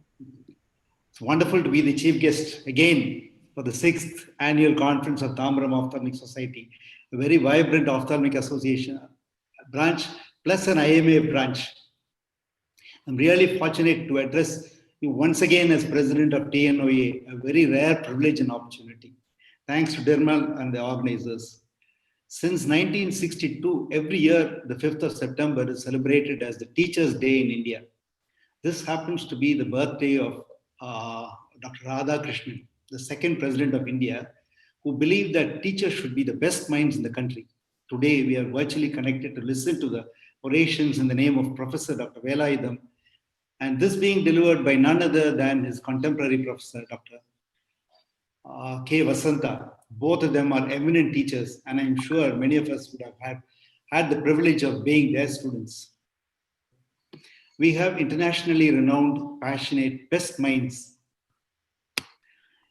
and authorities in their specialities, like Professor Dr. Namrata Sharma, Honorary General Secretary AOS, Dr. Lalit Verma, Vice President AIOS, Dr. Murali Ariga, Dr. Soosan Jacob, Dr. Rishi Swarup, Dr. Palaniraj, Dr. Nivian, Dr. Balaji, and Dr. VR Saravanan, and all those who are participating in this TOSCON 2020 virtual conference are both teachers and students throughout life.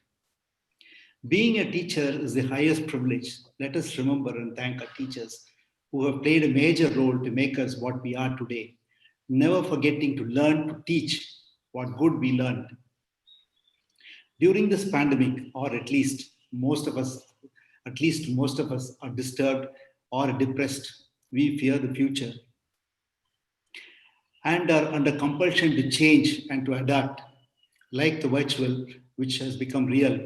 To overcome this, we need courage and confidence.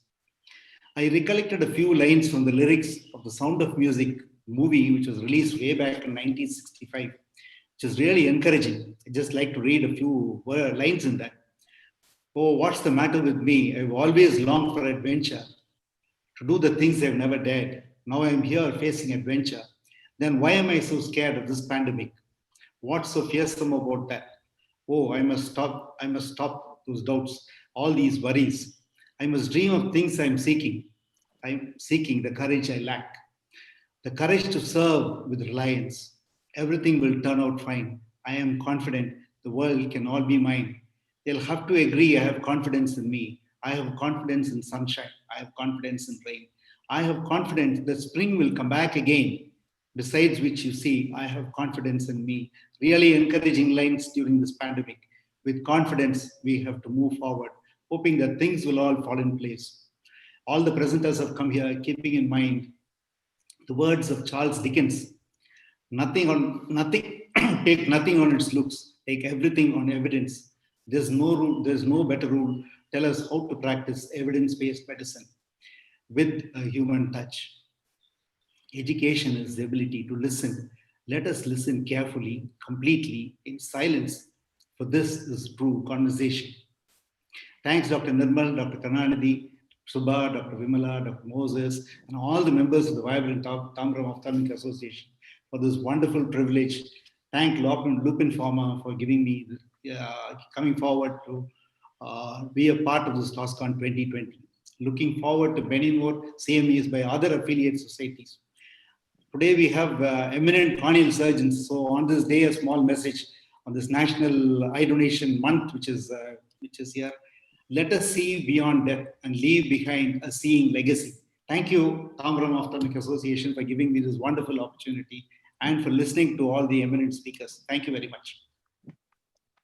Thank you very much, sir, for that very inspiring talk. We now move on to the felicitations by our guests of honor. We are immensely privileged to have Dr. Namrata Sharma, the Honorary General Secretary of AIOS, as our guest of honor. Dr. Namrata is the head of Cornea, Cataract and Refractive Surgery Services at the RP Center for Ophthalmic Sciences, AIMS, New Delhi.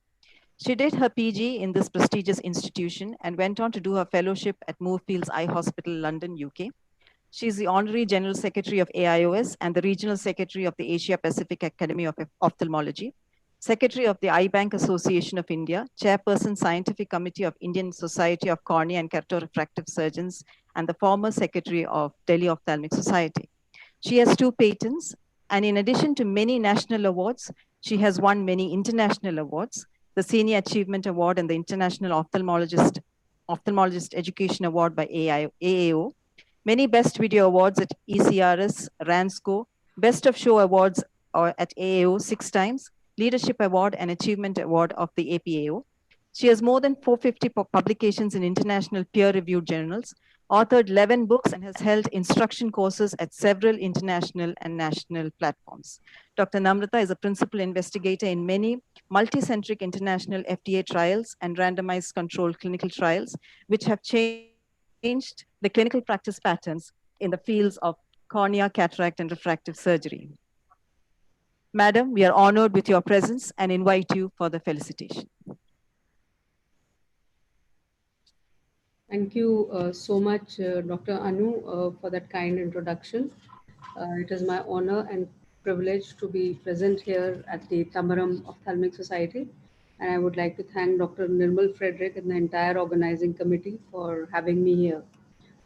Uh, uh, it is a pleasure to be with Dr. V. Thangavelu, who's the president of TNOA, and he's helped us a lot. I still remember that when we did digitization at AIOS, it was his idea. I had actually seen the way he had digitized the TONA records, and the same thing we followed at AIOS. So I would like to thank him for that. Thank you, Dr. Thangavelu. Thank you so much. Uh, uh, I would also like to acknowledge Dr. V. Madhavan, who is the Secretary of TONA, Dr. Karuna Nadi sir, President of TOS, Dr. Vimala, the Secretary of TOS, Dr. Rajamani, the Treasurer of TOS, and Dr. Subha Raguraman, who's the Organizing Secretary, who coordinated for this, and of course Dr. Nirmal Frederick, for always leading the light, not only in his own state, but also showing the light all over India. Esteemed speakers, moderators, delegates, and young ophthalmologists, it is a pleasure to share this platform today with all of you. It gives me immense pleasure to note that so many scientific sessions have happened in this society over the last few years, and it's still in its infancy, but the accomplishments are, are tremendous. So many luminaries have been invited, and because Dr. Nirmal Frederick, when he's at the helm of affairs, it cannot be just academics. It has to be advocacy. It has to be related to insurance, the sessions beyond ophthalmology, the professional development, the healthy lifestyle, the ethics, the medical legal aspects, the practices, etc. So it is nice to see such a vibrant group of people who are working extremely hard and so effortlessly. Uh, More importantly, I would like to. It's indeed an honor for me to be here, especially when Dr. K. Vasantha is going to be felicitated today. We've all grown up, I still remember with Dr. Anita Panda when we were as students, uh, seeing Dr. K. Vasantha's lectures in AIOS conference meetings, which we always looked forward to. Ma'am, it is a pleasure and an honor for me to be present today in this platform and to see your felicitation. So thank you very much for having me. And also again, it is so nice to see that virtual platform has also so well been adopted by the society. And I'm sure with such vibrant people and such a great leadership, it is going to go a great way. Thank you again for having me. Thank you very much, madam. Your kind words will definitely see us going a long way. Today, we are extremely fortunate to have Dr. V. Madhavan, Secretary of TNOA, also to be our guest of honor. Dr. Madhavan graduated from Delhi University and then went on to do his PG also there in 1989. He underwent training at Aravind Eye Hospital, Madurai from 89 to 93 and has been practicing in Erode since 93. Dr. Madhavan has held various positions in TNOA. He's the MC member from 2003 to 2006, treasurer from 2006 to 2009, and currently the honorary secretary of TNOA. Dr. Madhavan is also an active member of the IMA. He was the Erode branch president in 2010, the state treasurer from 2014-15, secretary FSS of IMA TNSP. He's been a Rotarian since 1998, a past president of the Rotary Club of Erode, and a Paul Harris Fellow. I'm honored to invite Dr. Madhavan to give his felicitation. Dear President TNOA, Dr. Thangavelu sir,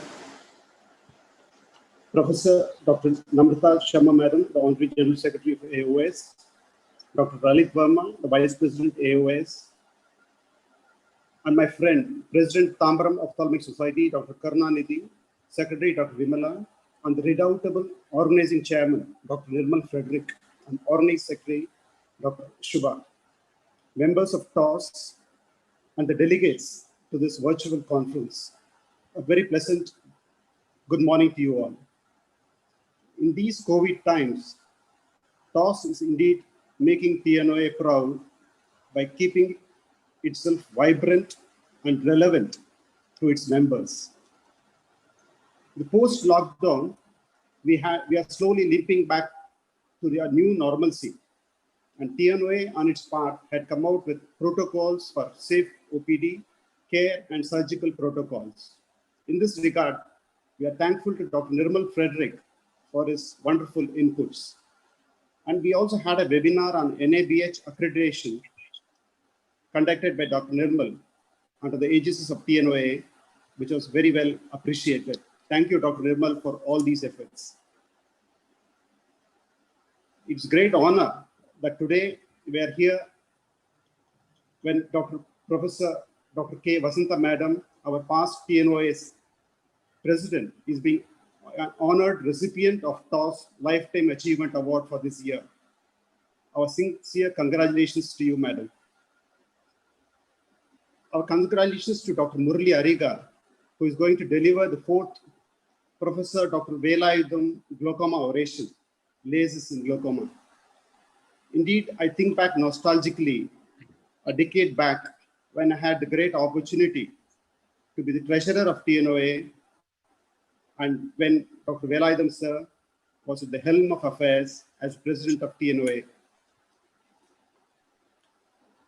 With these words, I would like to congratulate the office bearers of TOS for this wonderful virtual conference and wish them all the very best. Thank you. Thank you for the opportunity. Thank you very much, sir.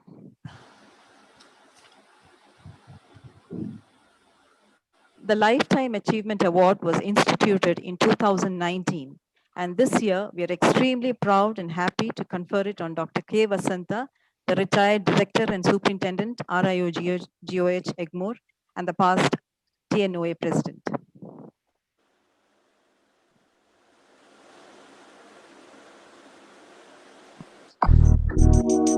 Professor Dr. K. Vasantha is a former Director and Superintendent of RIO-GOH, Chennai. She did MBBS from Thanjavur Medical College in the year 1978. She is a gold medalist in anatomy, surgery, and the best lady outgoing student. She did MS Ophthalmology in Madras Medical College in the year 1981. She underwent training for IOL implantation at AIIMS in 1986. She was awarded FRCS Edinburgh in the year 1999.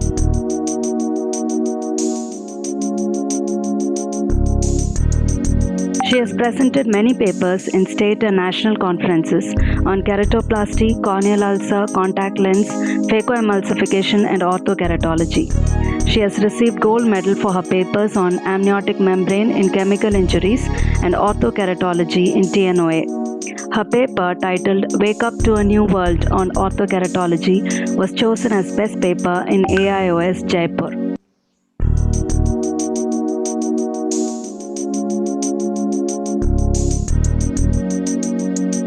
She has presented papers at Singapore APAO and Fyodorov Institute of Ophthalmology, Moscow. She has performed live surgeries which were telecasted in Russia and East African countries. She has been instrumental in conducting many CMEs at GOH and has actively participated in ARC programs in TNOA.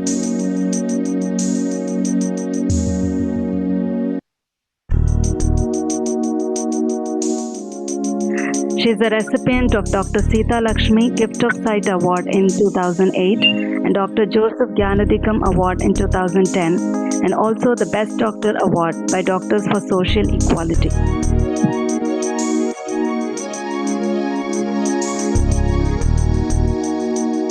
She has authored books titled Basic Sciences in Ophthalmology and MCQs for Postgraduates. She is the author of the book in Tamil, Kannoli Kappom, for the general public. She has been a passionate teacher and continues to teach at Dr. Agarwal's Eye Hospital.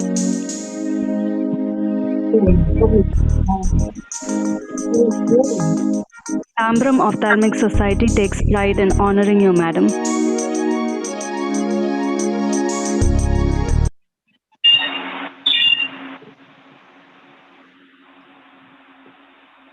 I now would like to invite the TNOA President, Dr. V. Thangavelu, to read out the award and as we present it to Dr. K. Vasantha.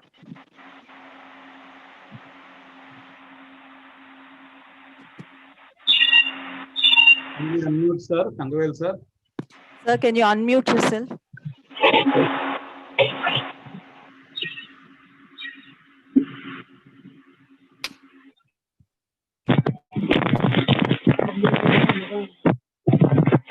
You can go ahead, sir.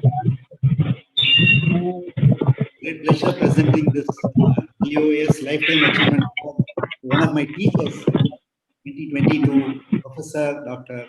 K. Vasantha, MS FRCS, retired Director and Superintendent of RIOGOH in recognition of professional passion in teaching, long years of meritorious service to the public. Thank you for the opportunity I presented to Dr. Vasantha. And a small correction in my whatever I had presented a little earlier. Oration, Dr. Velayutham oration is being delivered by Dr. Murali Ariga, and the Achievement Award to Dr. Vasantha. I just mistook it, and apologize to all the people who are listening. That just a small misinterpretation.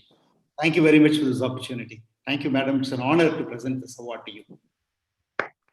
Thank you very much, sir. Madam, TOS has been honored by honoring you, and I would like to request Dr. Vasantha, madam, to say a few words at this juncture.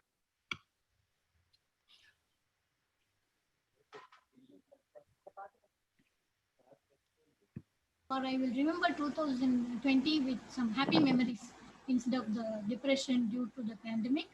And I always also thank Dr. Namrata, Sharma, Dr. Madhavan, and Dr. Thangavelu for giving the felicitations. Thank you so much. Thank you, madam. We now move on to the main highlight of the inaugural segment. That's the fourth Professor V. Velayutham Glaucoma oration. I would request Dr. T. Nirmal Frederick, our founder, TOS president, and now the organizing chairman, to do the introduction of the oration and the speaker.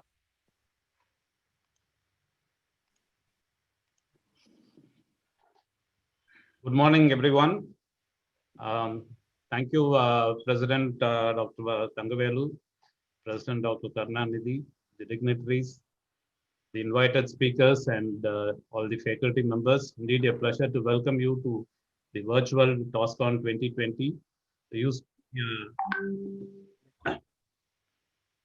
A friendly annual day meet with fun and collaboration, but unfortunately, we are meeting virtually.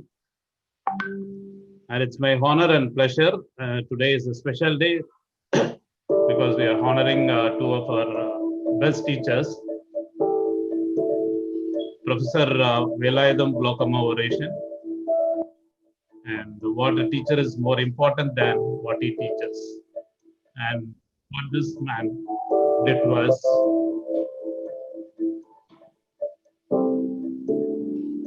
Professor Velayutham was born on 5th August 1953, illustrious son of an illustrious father, so former president of PNCC Madras. He did his schooling and undergraduation at Tirunelveli, and has a PG student, tutor, assistant professor, associate professor, and then director of superintendent of RIOGOH. He took special interest in the Elliott Museum, renovating it, and also maintained it till he retired from GOH. Astute clinician and a dexterous surgeon, he can operate with both hands, and a keen academician.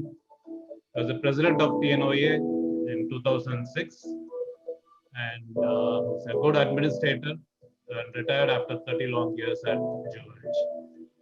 Most of the current crop of ophthalmologists were student of him, and that's his family. And that was his journey, published in TNOA Journal a few years back. And he went on to receive the Lifetime Achievement Award in 2018 from the Tamil Nadu governor. And to celebrate his legacy, his life, and remember, we initiated this oration with the Corpus Fund to be given by an eminent glaucoma specialist every year during the Annual Conference of TOS. and we started this in the year 2017. The first oration was given by late Dr. Sridhar Rao, and Madam Mrs. Thangavelu inaugurated that. The second oration was given by another eminent glaucoma specialist, Dr. Ramakrishnan, who is also the Vice President of TNOA now. The third oration was given by Dr. Lingam Vijaya, a distinguished senior consultant in glaucoma services. And this year is the fourth oration, and it's my honor and pleasure to introduce Dr. Murali Ariga, a close friend, a renowned glaucomatologist, specialist with in PECO and premium IOLs. He is also the director and senior consultant at Swami Eye Clinic at Chennai Glaucoma Foundation and head of the department of Soosan Medical Foundation. As you can see, the tenders to also the patient is continually progressing over last 5 years. So whenever you have these patients, there is a progression even on well-controlled IOP, you should think that maybe there are certain non-IOP factors which might be coming.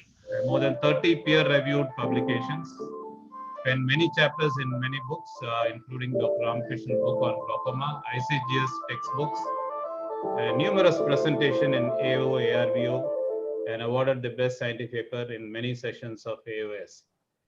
Extensively involved in research, including the cures, the celebrated epidemiological survey on glaucoma, and project leader of TNOA ARSC program in glaucoma, and has organized several glaucoma initiatives and education program.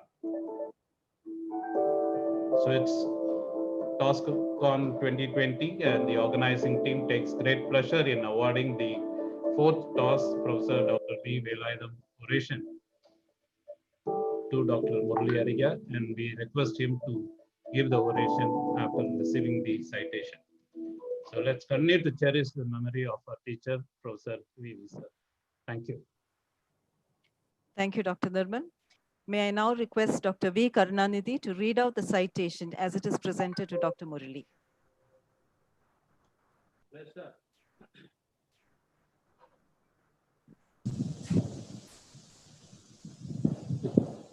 Takes great pleasure in presenting Tambaram Ophthalmic Society Professor Dr. V. Velayutham Glaucoma Oration 2020, instituted in the memory of Professor Dr. V. Velayutham, the eminent teacher, mentor, eye surgeon, a specialist, and the former director of Regional Institute of Ophthalmology, Chennai. This is awarded to Dr. Murali Ariga, MSM, DPNB, FPICO, Director and Senior Consultant, Swami Eye Clinic, and Chennai Glaucoma Foundation. In recognition of his professional skills, passion in teaching, and a long year of meritorious service to the public during TOSCON 2020, held on 27th September 2020. Thank you very much. Thank you, sir. May I now invite Dr. Murali to give the oration, Lasers in a Glaucoma, My Journey. Over to you, Dr. Murali. Thank you. Thank you all.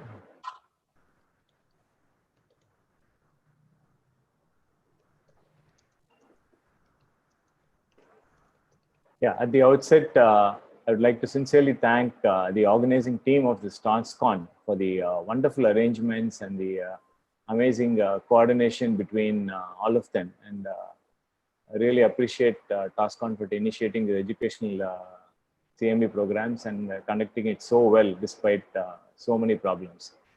And my sincere thanks also to Dr. Nirmal Frederick of TOSCON, and a very close friend, and for this very kind invitation to take part in TOSCON many times, and of course now receive the oration of Professor Velayutham's fourth oration today. My thanks to Professor Velayutham's family and Mrs. Velayutham for this invitation again to take part and deliver the oration. Professor Vivi, as we all call him, remains etched in our memories, and I really cannot forget how he has mentored so many students, so many of us in our journey in glaucoma. And I remember the first few CME which I have taken part in the Government Ophthalmic Hospital, and he would never hesitate to teach, would never hesitate to question, he would always invite discussions. And I do remember many of his programs And this particular program in which he has taken part, the recent glaucoma awareness walks and many programs in the during the glaucoma awareness week. As you can see him enthusiastically taking part in one of the glaucoma awareness walks in the beach. You can also see Nirmal Frederick in the background. Regarding today's talk, lasers in glaucoma, I'm going to speak about how lasers have really helped us in ophthalmology and glaucoma in particular. And obviously, it's a very huge topic. So I'm going to talk on certain aspects of what is close to me, close to my heart, and what I have been doing over the last 2 decades. This information obviously is only for practitioners, and I have no financial interest. Lasers in ophthalmology is used both for diagnosis and for therapy. A very attractive treatment option for both patients and surgeons. All of us love the lasers, and patients also want the laser for everything. And why? Because it's less invasive than the surgery, less infections, and almost nil infection with certain procedures, and can be done as an office procedure. You need not admit, you do not give a bed, you do not inject, and so on. Let's talk about lasers in glaucoma.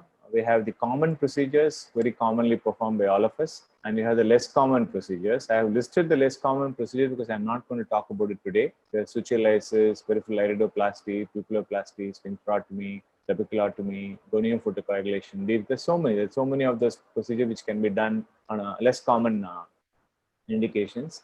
The common ones, the most common ones being iridotomy, trabeculoplasty, and now cyclodestruction. So I'm going to talk about the common procedures only today.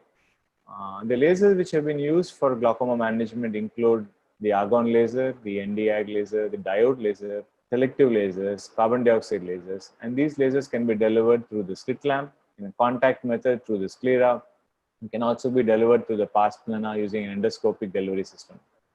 So let's talk about laser peripheral iridotomy, what, when, and how. This is the commonest procedure which all of us would do and of interest to general ophthalm.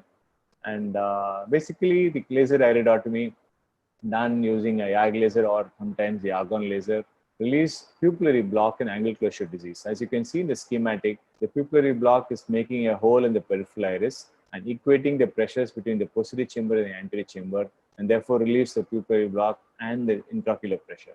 This is a UBM picture of the same, showing you before and after a YAG PI in a pupillary block situation in angle closure disease. The indications for a YAG PI in angle closure disease would be primary angle closure glaucoma, primary angle closure, pupillary block and pseudophakic eyes, and when you have an acute attack of angle closure, control the IOP medically, allow improvement of corneal edema and inflammation before undertaking a laser peripheral iridotomy. These are the absolute indications for angle closure disease doing a YAG PI. There are a few prophylactic indications as well. The fellow eye of an acute attack, in PACS, which we call as asymptomatic narrow angles in diabetics and those with retinal pathology needing periodic dilatation, eyes with acute IOP elevation and angle closure after dilatation, and nanophthalmos, fellow eye of malignant glaucoma, to name a few. Which laser would you use for iridotomy? I think all of us would now prefer the Nd:YAG because it's a cutting laser, it's much faster, can bleed a little bit, the openings can be smaller, but still we would prefer the Nd:YAG to the argon, which coagulates, can take more time and energy, a little more painful, and can distort the pupil. How do we do the YAG PI? Get an informed consent, pre-treat with pilocarpine, constrict the pupil, consider stopping anticoagulants if the patient is using anticoagulants after physician consult. Use topical anesthesia, of course. A lens is definitely preferable. Use an Abraham lens or a Blumenthal kind of lens. A crypt in the peripheral iris is chosen. And generally, we've been doing it in the superior part of the iris, avoiding the 12 o'clock and under the upper eyelid. But now it is said that the YAG PI can be done actually anywhere in the peripheral iris, away from the sphincter, but not too far in the periphery. Avoid the tear meniscus line, so that, and the 3 o'clock and the 9 o'clock as well. The tear meniscus line YAG PIs can cause dysphotopsia.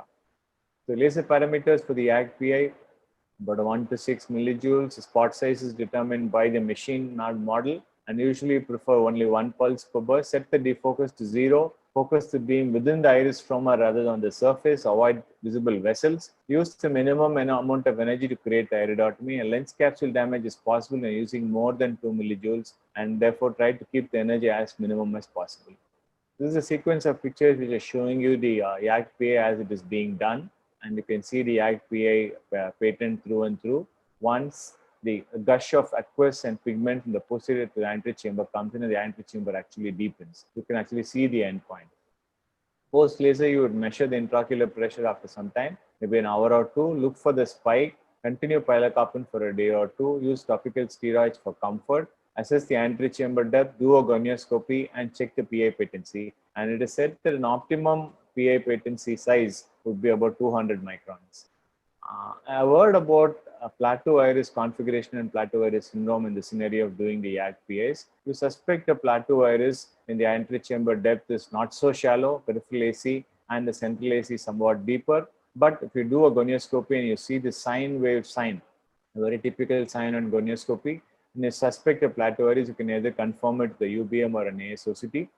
And once you have a plateau iris configuration, that is when you would end up doing a YAG PI. And after a YAG PI, if the angle and anterior chamber and the gonioscopy remains unchanged, and even after dilatation, the IOP can go up when they have a plateau iris syndrome after a YAG PI. So a plateau iris configuration is the shape of the iris and the configuration of the angle anatomy before the YAG PI. After the YAG PI, the iris configuration, the relation of the iris to the insertion into the anterior part of the ciliary body remains unchanged. It is called plateau iris syndrome.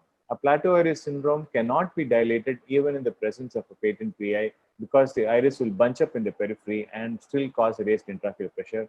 So plateau iris syndrome is a non-pupillary block mechanism in which a YAG PI will not help.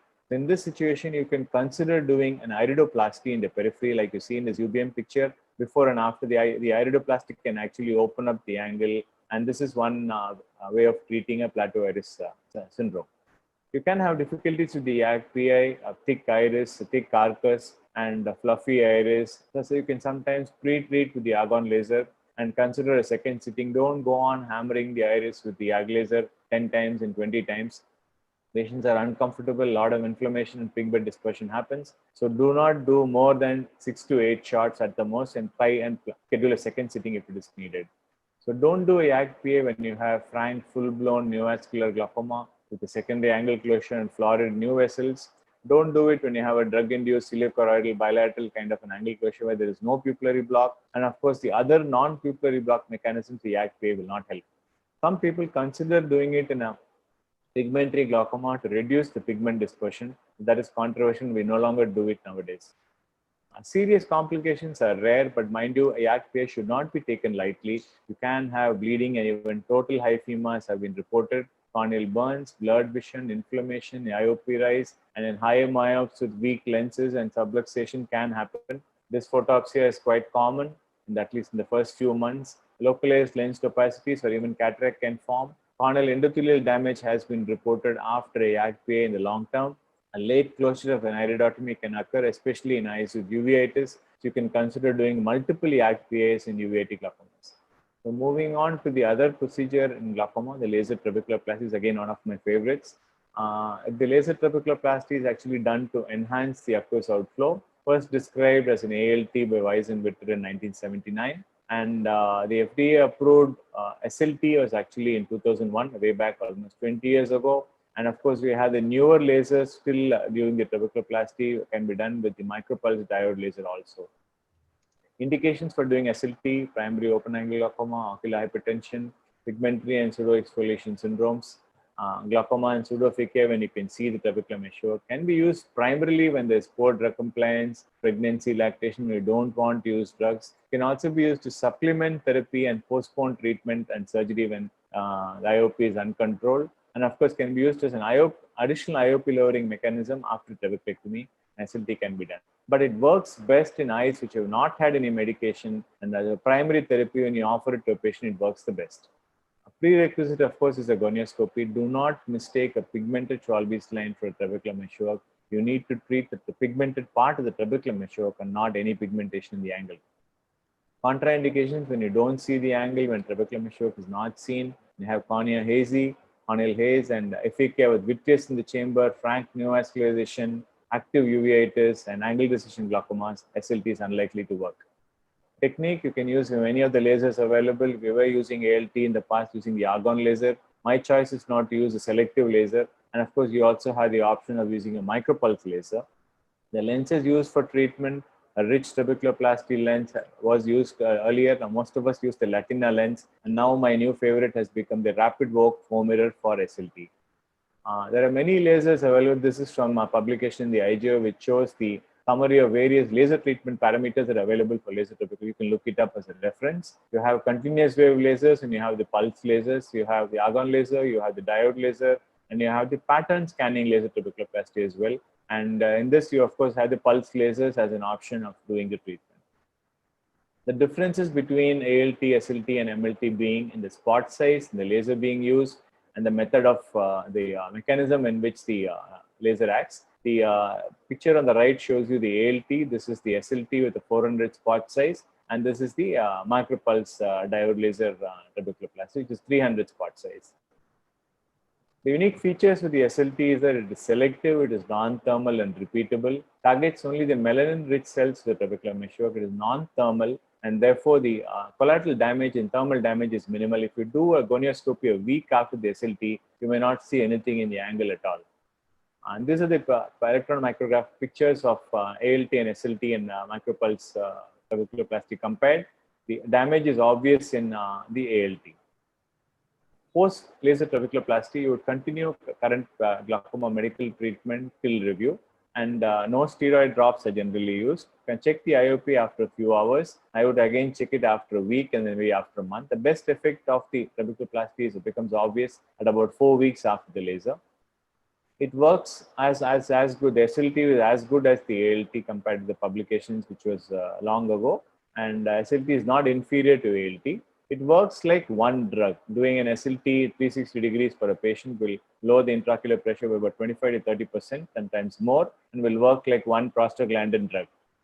Complications are possible after the SLT, a mild discomfort and photophobia for a few days. An increase in IOP can happen, so keep watching for monitoring for the waste in IOP.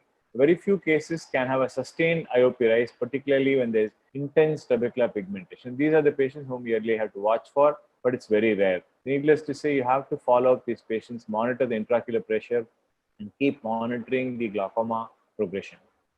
How about our extent of angle which you can treat with the SLT? You can do a 90 degree, 180 degree, or a 360 degree. My personal choice is to do 360 almost every patient. Very rarely I do an 180 degree SLT. If the pigmentation, the angle is very intense, like pigmented glaucoma or pseudo exfoliation, I would prefer 180 to see the response and do the other rest of the treatment after the first watching the response to treatment.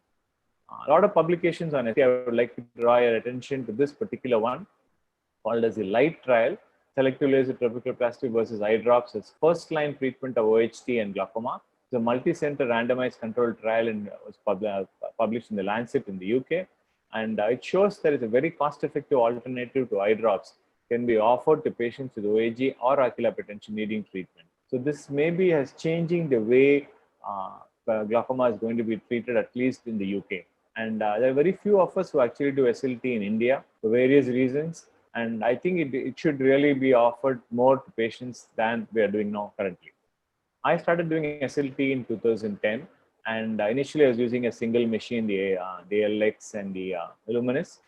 Then moved on to the Appasamy machine, which has been with me for quite some time. I have helped Appasamy in develop this combo machine with the various parameters, as you can see. And I'm proud to say that I'm confidently using this combo machine, which I would call it as a glaucoma workstation, which has a combination of both the YAG and the SLT in one device and is very compact and really gives wonderful results in most of my patients. And a new development in trabeculoplasty and laser trabeculoplasty has been the use of the pattern laser. The pattern laser was first developed by Pascal and TOPCon. And as you can see, a pattern laser gives you this kind of a pattern of laser, unlike the laser trabeculoplasty of argon, the selective and the micropulse. This is the pattern laser, and you can actually do it across the arc of the angle. And if you use a rapid SLT lens, and you can actually do it really quickly as compared to spot by spot application of the laser in the angle. I'm working with Appasamy in developing a pattern SLT machine, and maybe in the near future you will probably get a pattern SLT, a made in India machine. The Nano SLT is again another favorite of mine. The Nano SLT is a really compact machine, and it attaches to any good slit lamp, and you can actually take it around with you. And the Vogue Rapid SLT 4-mirror lens has actually made life a lot easier rather than the single mirror Latina lens, and I enjoy using the Rapid SLT Vogue mirror. What is the difference between the regular laser SLT as well as the nano SLT as compared to the nano SLT is the high pulse-to-pulse stability of the nano SLT machine, and the pulse duration of the nano SLT is just 1 nanosecond as compared to 3 nanoseconds of the SLT, a faster repetition rate of 5 Hertz with the nano SLT. Therefore, it's a more rapid treatment method. And if you're using a 4-mirror, it becomes really quick and you can complete the SLT in about 1 to 2 minutes per eye. So lastly, I'm going to talk about another favorite of mine, the micropulse transscleral diode CPC. And it has been a game changer for glaucoma management as far as I'm concerned. And we've all had to deal with very tough intractable glaucomas, or hard to deal with glaucomas as we call it. Glaucomas, neovascularization, phakia, post-RD surgery, post-PK, eyes with limited vision potential, and so on. We have been continuously using treatments like cryotherapy, ultrasound even, and lasers. The lasers which has been recommended as the best possible combination of effectiveness, portability, and ease of use has been the diode laser. And this G probe with the transscleral CPC has been our workhorse machine for almost a decade. And the fiber optic laser tip of 1.5 mm protrudes about 0.7 mm. And this we have been using for many, many years. We're really a sturdy workhorse. But unfortunately, the parameters which we use for about 2000 milliwatts for 2000 milliseconds, we keep increasing the power till you hear a pop. And this is actually a uveal micro explosion, which can actually cause significant pain and inflammation. Conjunctival burns, iridocyclitis, postoperative pain, hyphema, hypotony, choroidals, vitreous hemorrhage, and even sympathetic ophthalmia has been reported after the continuous wave CPC. So the micropulse CPC has now come in, and this is a recent technology which uses the micropulse laser to denature the target tissue and minimizes the collateral tissue damage. Instead of a spot-like application, you use the sweeping movement of the laser, both superior and inferior. And the micropulse duty cycle is 31.3% with an on of 0.5 and an off of 1.1 milliseconds. And usually we do about 2000 milliwatts for 80 seconds inferiorly and superiorly. And this is how it is done. You do need to administer a block. You do need to administer and have monitored anesthetic care, because it's done in the operation theater for better monitoring of the patient. Patient lies down. I use an operating microscope to view through, and this is the settings which I use. And I'll show you a short video clip of the procedure.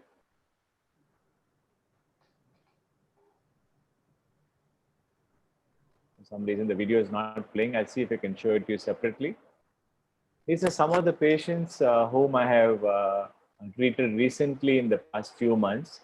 And the first and most common indication for which I would really consider the micropulse CPC is severely uncontrolled primary ankylosis glaucoma. After a ACPI, you've been using multiple medication. The lens is relatively clear and not having much cataract. The patients are 6'6", 6'9" vision. These are the patients whom you would dread doing a trabeculectomy in the past. And what would happen, you'll end up with shallow ACs and choroidals and all kinds of complications. And this has actually become a game changer as far as PSEG is concerned, especially uncontrolled severe advanced PSEG. Micropulse has really helped lower the intraocular pressure without the need to do a trabeculectomy.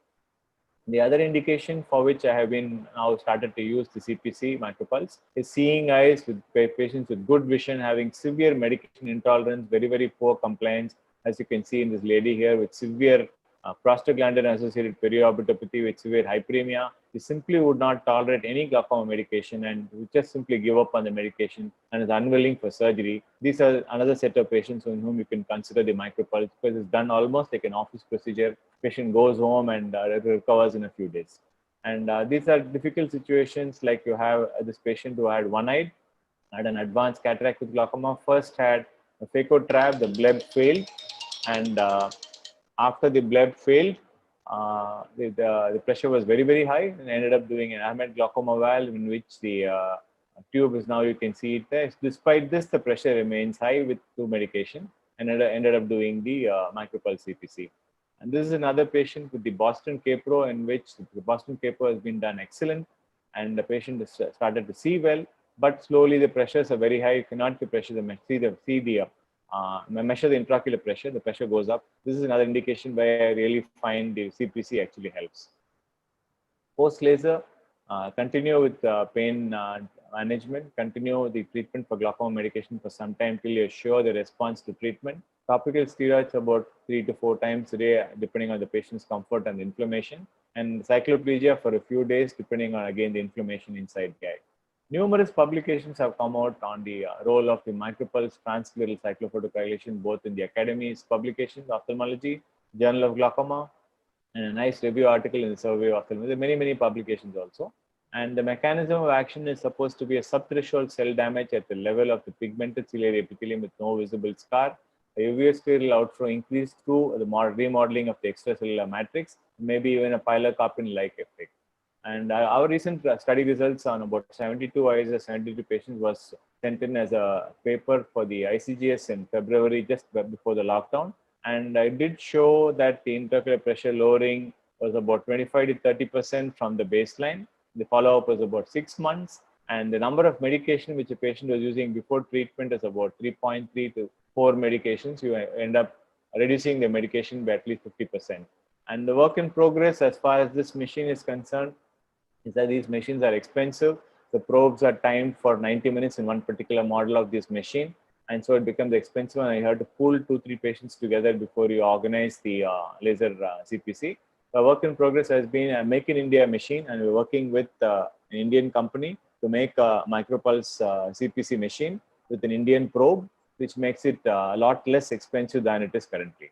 So a take-home message from the TSCPC is it's a safe and effective alternative to the continuous wave CPC, can be used in mild to moderate and even advanced glaucomas, and not just intractable glaucomas in eyes with good vision. 30-40 IOP lowering pressure drop can be expected and reduces the need for medication. No serious complications are noted in most of the studies, but however, of course, we will need longer term studies to see their effect in the long term. I end my talk today with an acknowledgement to my wife, Dr. Rajalakshmi Murali, my associate doctors at my practice in Cornea Clinic who work with me, and all my staff who work with me and who have been with me in the last 25 years. I also wish to sincerely thank my mentors, Dr. Madhavan, Dr. Chalini Madhavan, and my younger colleagues, Nivya and Nishant, their families, and of course my PGs and people who work with me at MNI Hospital. Without them, I think all of this would not have been possible. I thank you all for your attention. Thank you, Dr. Murali, for an amazing oration, a very interesting and useful topic you've covered. I now call upon Dr. Moses Rajamani, the treasurer of TOS, to give the vote of thanks.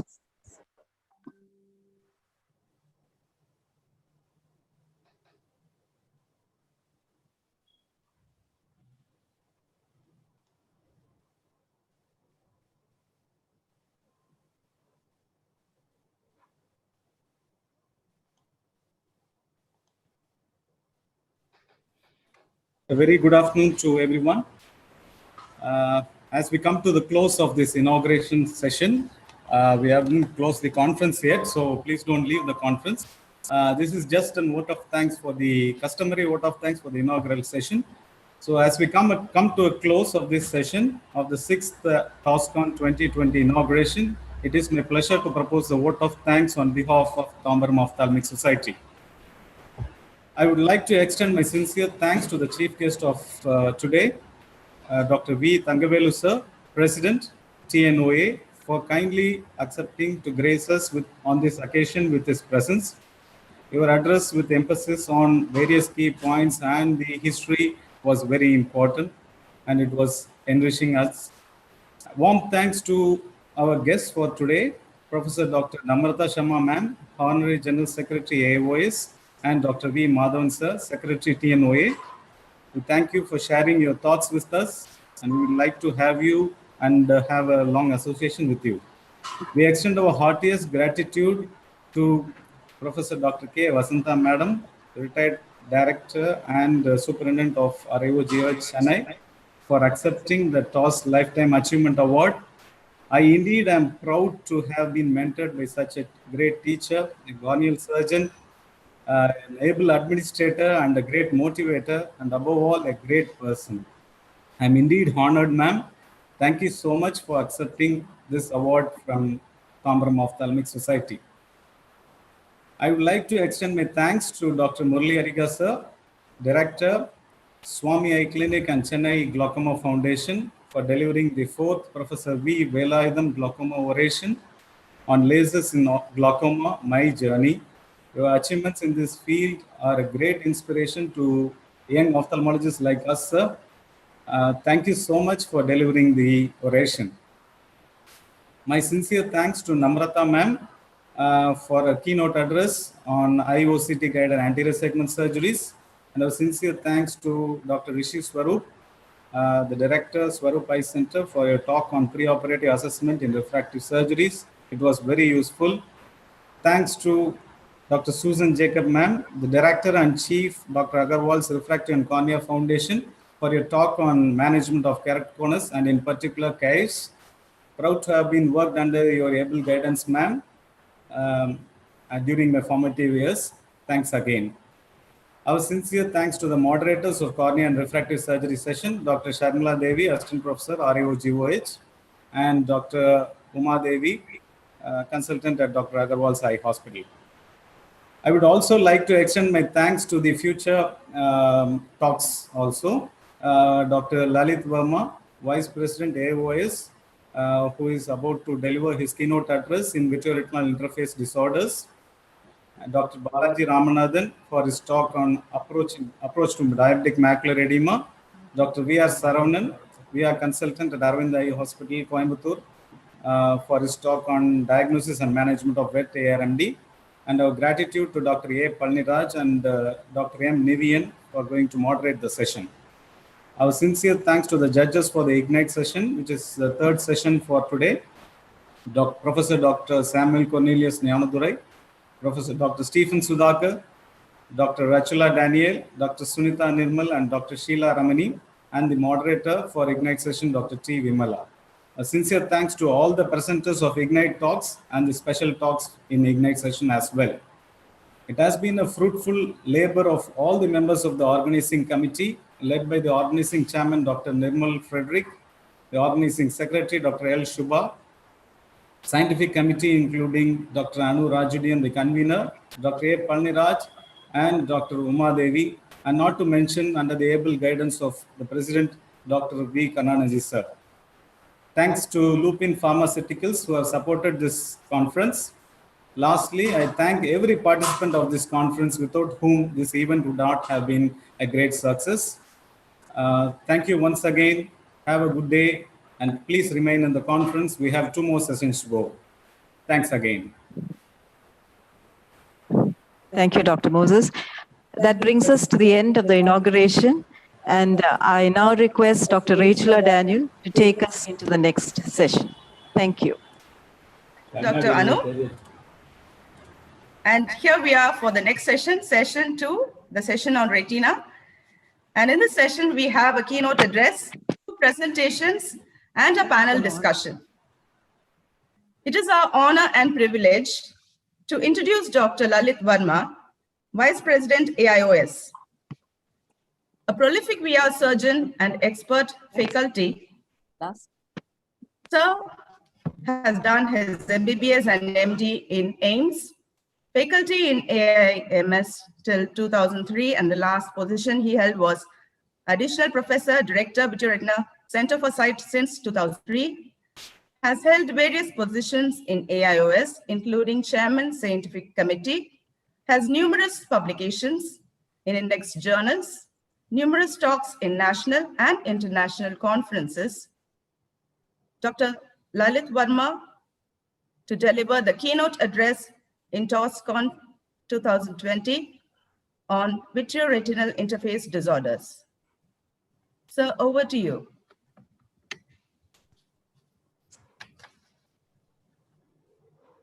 Good morning, everyone. Am I audible there? Yes, sir. Yes, sir. Okay. It's my proud privilege to be delivering this keynote address. At the outset, let me thank the entire TOS team Dr. Karunanidhi, Dr. Vimla, Dr. Moses, and my dear friend, Dr. Thangavelu, who was the guest here, and all the members of TOS for having me here. Really enjoyed the talk on lasers by Dr. Murali, Ariga. Learned a lot of things from this talk. So the talk which I am going to give is on VR interface disorders. So let me begin with one very basic slide. All of us are born when vitreous is gel. There is gel vitreous, which is optically clear. And this vitreous is adherent at various places, which you all know. What happens with age and diseases like trauma or diabetes? Two things happen. One is this gel gets liquefied, that is, gel becomes salt and it loosens the adhesion between the vitreous and the retina. So two things happen. If both of them, that is liquefaction and adhesion, they occur completely and concurrently, we get total PVD. And in this process of development of total PVD, you may have FNF, means flashes and floaters may occur. This actually is, without flashes floaters, you can have break also. If the liquefaction occurs, but vitreous is still adherent, this may allow this liquid vitreous to have entry into the retrohyaloid space. This initiates the PVD. This does not cause total PVD. There is an anomalous kind of PVD. And this is a stimulus for cells to proliferate and gain access to the retrohyaloid space. This is what causes membrane formation. This can be compounded by diseases or breakdown of blood-retinal barrier. So this is very important to understand that how all this VR interface disorders occur. It is related to the concept of anomalous PVD or what we call incomplete PVD. And all these disorders which are listed here are a result of this anomalous PVD. So I'll just take you through 3 or 4 common disorders which we see in our practice. And OCT, which has become very, very important modality for all of us, not only for VR surgeons, you can classify the retinal pathologies into inner retina, that is between ILM and ELM. This is ILM and this is ELM. Then outer retina, that is between ELM and RPE. But what I will be talking about is where vitreous meets the retina, that is interface of the vitreoretinal junction. So 3-4 common pathologies are VMA, that is vitreomacular adherence, traction, epiretinal membrane or macular hole. Coming to the first pathology, that is VMA, here the vitreous is separated from the retina. As you see here on the OCT lower down, vitreous is separated but remains adherent, often in dumbbell shape, but there is no pull on the retina. So there could be focal VAP or diffuse VAP. Generally, VAP does not cause any symptom and therefore generally no intervention is required. In contrast to VMA, VMT, there is an element of retinal pull. If you see this photograph on the lower right side, the retina is tented up. And since retina is under pull, you may have macular edema, irregular retinal surface, resulting in metamorphopsia or decreased vision.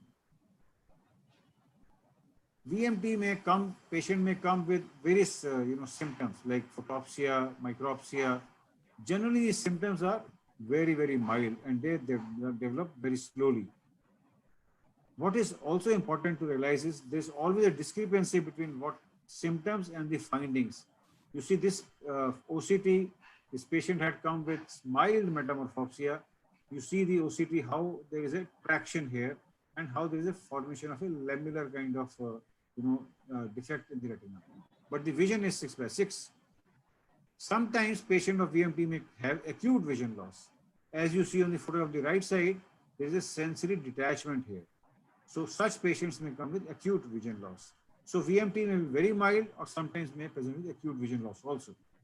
So the key question is, whensoever we diagnosed or do all OCT diagnosed VMT require intervention? So answer is no. A lot of these patients of VMT maintain very good vision of 6/9 or 6/6 and have occasional kind of metamorphopsia, what I call tolerable metamorphopsia. It may happen sometimes and therefore do not require treatment. Sometimes complete PVD may happen if God is with you, and this can resolve all the symptoms also.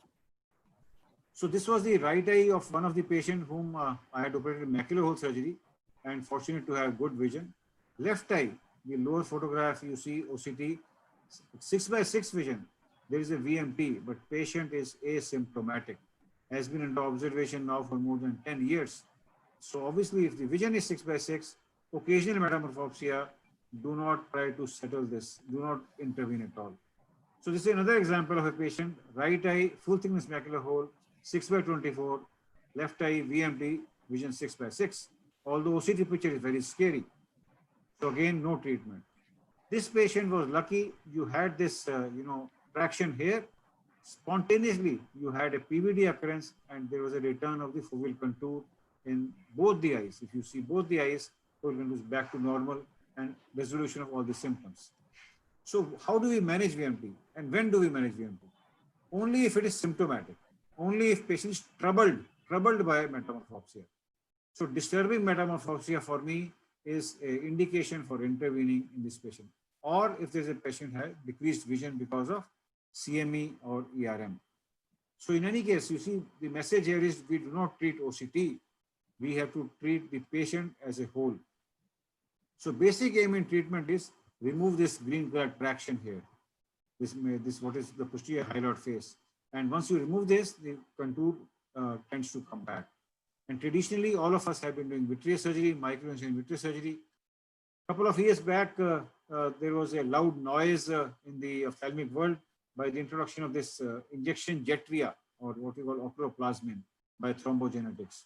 This came with a big bang, very expensive injection, one injection, $4,000 US. But what is more important is the success rate is around 27% only. So therefore, it's very hard to change a winning game. We are used to MIVS. Success rate with MIVS is more than 95%. So therefore, we didn't, use Jetria very much. Also, there have been complications reported with Jetria, including darkening of vision, OCT changes, ERG changes have been reported. And this was a recent study, 2019, published, where oculoplasmin resolved VMT only in 50% of the patients and unresolved in remaining 50%. Whereas patients who underwent vitrectomy, VMT resolved in 100%. So Jetria hasn't found its place in the management of VMT even today. This was the net result of the study, 2019, published from Philadelphia. So what do we do in surgery? Vitreous surgery, MIVS is more definitive. Generally, we do 25 gauge vitrectomy. Key step is PVD induction. So this is one short video. I hope it runs. So we do a core vitrectomy. After that, introduce triamcinolone crystals inside. They get adsorbed onto the vitreous gel. Gradually do suction only of this engaged vitreous fibrils. And the end result is this signet ring formation. You see from the optic nerve head, it comes out. So this generally is the end of surgery. Do a total vitrectomy and you put a air inside. So this was the patient where surgery which I had demonstrated. This was the preoperative, and you see the upper one, postoperative foveal contour back to normal. This was another patient who had a very scary kind of VMT. You see, I'm very much scared to operate such patients because of the fear of inducing iatrogenic macular hole. Because if you pull too much by suction, it can sometimes lead on to macular hole formation. So what I did in this patient was, instead of pulling with the help of cutter, we trim the vitreous. You see, after staining this, so you go all around. You do foveal sparing kind of PHF peel. You see the stump of the vitreous is left here because I don't want to induce iatrogenic macular hole here. And after this has been done, you do the fluid exchange and come out. So this was the patient, pre-op and post-op. Post-op, you see this air bubble still inside and the OCT here. And this patient had resolution of the symptoms and also improvement of vision. So coming to the third pathology, that is epiretinal membrane. So remember, in VMA and VMT, the culprit is hyaloid phase. In epiretinal membrane, in addition to hyaloid, there is a membrane upon the retina. And macular hole, ILM also is the culprit. So remember PHF, ERM, and ILM, these three membranes in the retinal surface.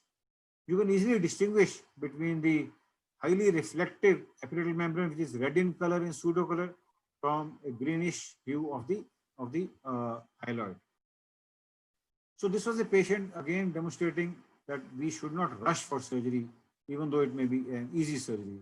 This patient has 6/9 vision, but patient does not know. Patient is asymptomatic, although there's a global kind of epiretinal membrane.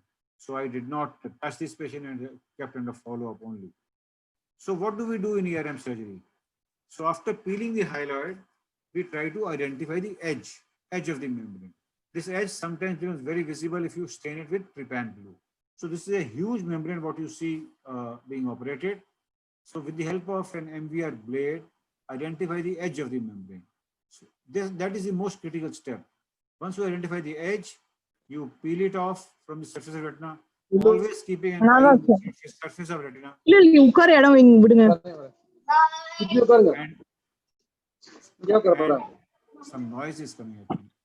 And this membrane generally comes out in one go. In a lot of these patients, what I will do is, after peeling of the hyaloid, I do an air fluid exchange. The air fluid exchange is being done to dry the total surface of the retina. After this, I'll put one drop of trypan glue on this surface under the air. This is under the air, and wait for a couple of minutes to stain. Then remove the excess of the dye under air with the help of backflush needle. And once this dye is taken out, you see nicely stained epiretinal membrane here. And then take this 25 gauge MVR blade, identify the edge of the membrane, and generally this membrane will come out in one go with the help of any forceps. This is a card forceps being demonstrated.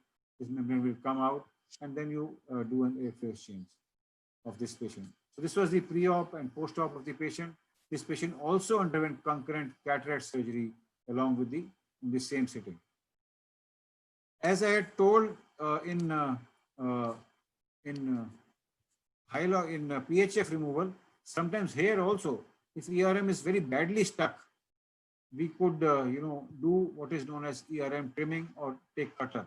Here we are stained this membrane with trypan glue and identified the edge. Notice as I am trying to peel this epiretinal membrane, which is densely adherent, you see this retinal surface is getting lifted up. So obviously palpitations of the surgeon increase, and you are very much scared that you should not cause any iatrogenesis. So then you go all around the papillomacular bundle, try to make it a cauliflower-like thing, and then take a cutter and take it out. So this is what is epiretinal. This is the end of surgery. So this was the patient where we did epiretinal membrane trimming. And this was the post-operative OCT. You can see gradually, it takes a couple of months, in fact, for the foveal contour to come back. The role of ILM peel in a pure ERM is controversial.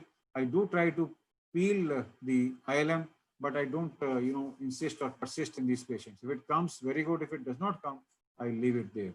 And it has been shown by global trends that ILM peel in ERM surgery is not advantageous. So this was the patient where we peeled off the epiretinal membrane along with the hyaloid, and fortunate to have a good visual recovery in this patient. Coming to the last entity, which is the macular hole. See, macular hole has undergone evolution from long time back, buckling, pneumo. Today, the surgery of choice is ILM surgery. And you see, although the first description of macular hole was way back, more than 100 years, more than 200 years, in fact, and landmark surgery by Kelly and Wendell, 1991. Although anatomical results were not as good as it is today, it was around 50%. Since then, several modifications have occurred to increase the comfort of the patient and also to close the hole more effectively. A lot of adjuvants came, biological adjuvants, pharmacological, silicone oil, so many things have come. But these adjuvants listed on this slide are now history. Nobody actually uses them. What is widely accepted is ILM peel. And this is how you do it. This is where we have done the hyaloid dissection. and we have removed the epiretinal membrane. Now comes the ILM removal. A lot of people, and we also initially used to use this wonderful instrument, Tano's diamond scratcher, but now given up in favor of direct pinch and peel technique. So here what is being shown is that ILM is being pinched with the help of this Eckhart forceps, and in the first surgery itself, you peel the ILM from arcade to arcade so as to maximize the result of the macular hole surgery. And after this ILM is peeled, you do airflow exchange, and that's the end of surgery. This was the surgery which I was showing in this patient. Preoperative OCT and postoperative OCT, bubble still inside, and patient recovers 6/24 vision at the end of 4 weeks. These are a couple of more, patients showing that after macular hole surgery, the foveal contour gets restored. A lot of changes have happened after this ILM peel. People, you see, nowadays, duration of tamponade is no longer in weeks. It is in few days. 1 to 3 days is good enough. So do not scare your patients, even if they are obese or can't maintain position, that macular surgery should not be done. Also, we are going gauge-wise smaller and smaller, 27 gauge. And nowadays, people have shifted to fancy surgery like flap or retinal tissue or lens capsule also. So this was one of my patients. I had seen her for last 15 years, in fact. So, and she was diagnosed at one of the premier institute, advised against surgery. And I also did not have guts. Patient was maintaining 6/36 vision. Then when we attended this conference in Europe by Microscope, where he presented, ILM flap and compared with ILM peel, and results being fantastic with the ILM flap. So I offered this patient, this lady, this ILM flap, and this was my first ILM flap surgery I did after coming back from Europe. And the difference here is, after you peel off the hyaloid, you start with that Eckhart forceps, but instead of peeling the ILM, you just make a flap, or you make a multi-layered flap centered at the fovea. So what we are doing here is that all this ILM, we are not removing it, but we are making cauliflower-like multi-layered flap on the fovea. And rest of the ILM then can be peeled off. And after this has been done, you trim it with the help of very high cutting and lowest possible suction on the machine. You trim it to the size of around 1.5 to 2 disc diameter, and then you do airflow exchange.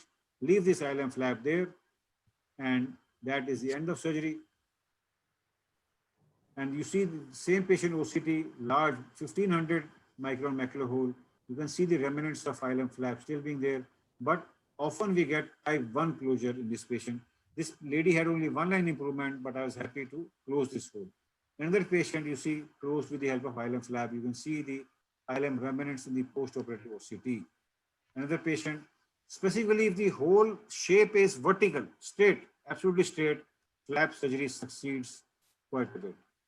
Another patient, see large macular hole, 1800 microns, closed successfully with ILM flap. Another large macular hole, closed with ILM flap. This is the same patient I had shown that lady. In high myopia, if you have to do macular surgery with or without RD, so this surgery, ILM flap, does good closure. You see how much is the size of pre-op and post-op result here. Couple of more patients. So this was one patient where macular surgery had failed. So failure is not very common, and size of the macular hole was nearly 1800. So in these patients, what to do? So we started this, 25-year surgery. Here we had started with chandelier because plan was to put a graft. So we did stain with ILM again, just to be sure that we will be requiring this ILM graft from somewhere. Put in this chandelier light and started peeling the ILM around the disc area. So left it at this stage. So after this, put PFCL bubble, because the purpose of putting PFCL bubble is because you can maneuver this graft of ILM under the PFCL. If you try without the PFCL, the flap keeps moving in the vitreous cavity. So ILM graft here, what you see is being maneuvered. This work is being done under PFCL with the help of diamond duster. Forceps, sometimes the graft will stick, so we avoid forceps.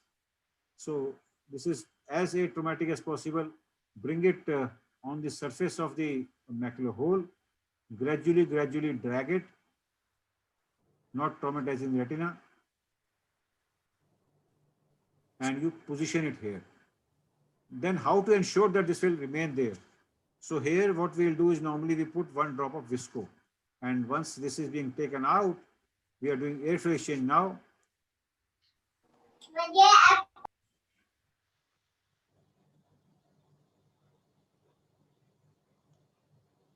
So this is bimanual step. The left side we are doing air is coming out, and on the right side we have a visco with chandelier light.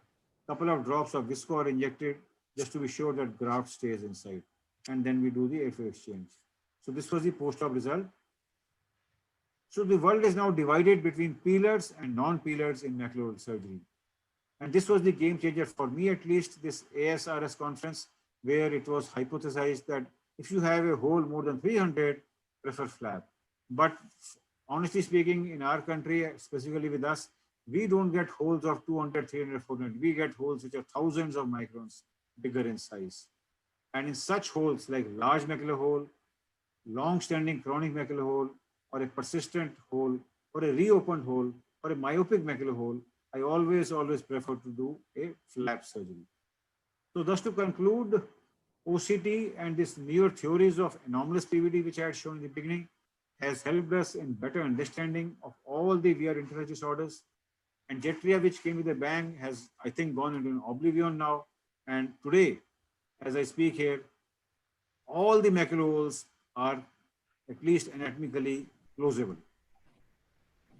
And today, just to conclude, OCT is a must for all, not only for retinologists or comprehensive ophthalmologists, but it's a must not only for retina practice, but as I say, for all ophthalmic practice, OCT is required, because you can explain to the patient your foveal contour is good or not. Because the diagnosis, or it adds to the clinical judgment of your patients. You see, there is a survey done in Narayan Netralaya where pathology directed on OCT, but clinically not visible.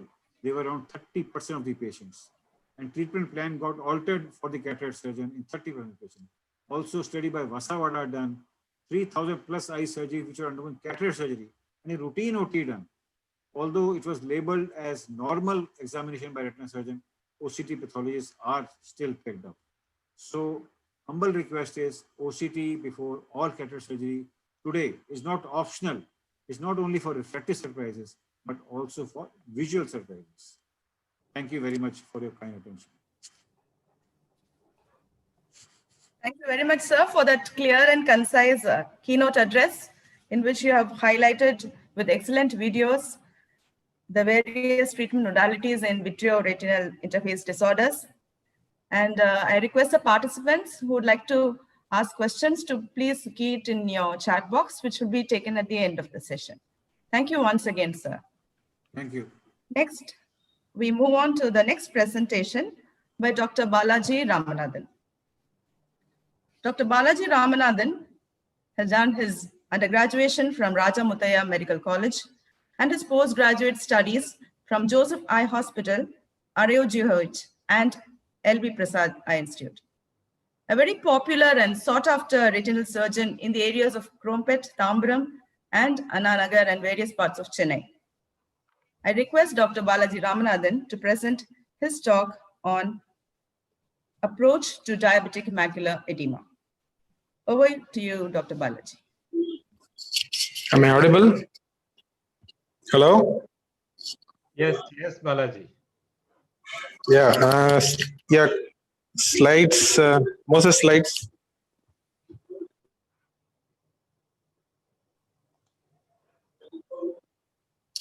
Slide. Yeah, it's coming up. Yeah. A slight change in the topic, not talking about diabetic macular edema. I'm talking about macular edemas, all macular edemas. And this is a very generally clinically oriented topic.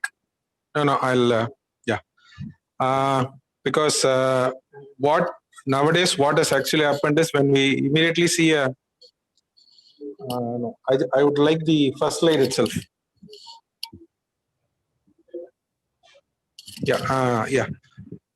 So what we usually see is whenever we see a macular edema, we just go and keep injecting. And if it doesn't resolve, we keep injecting again and again.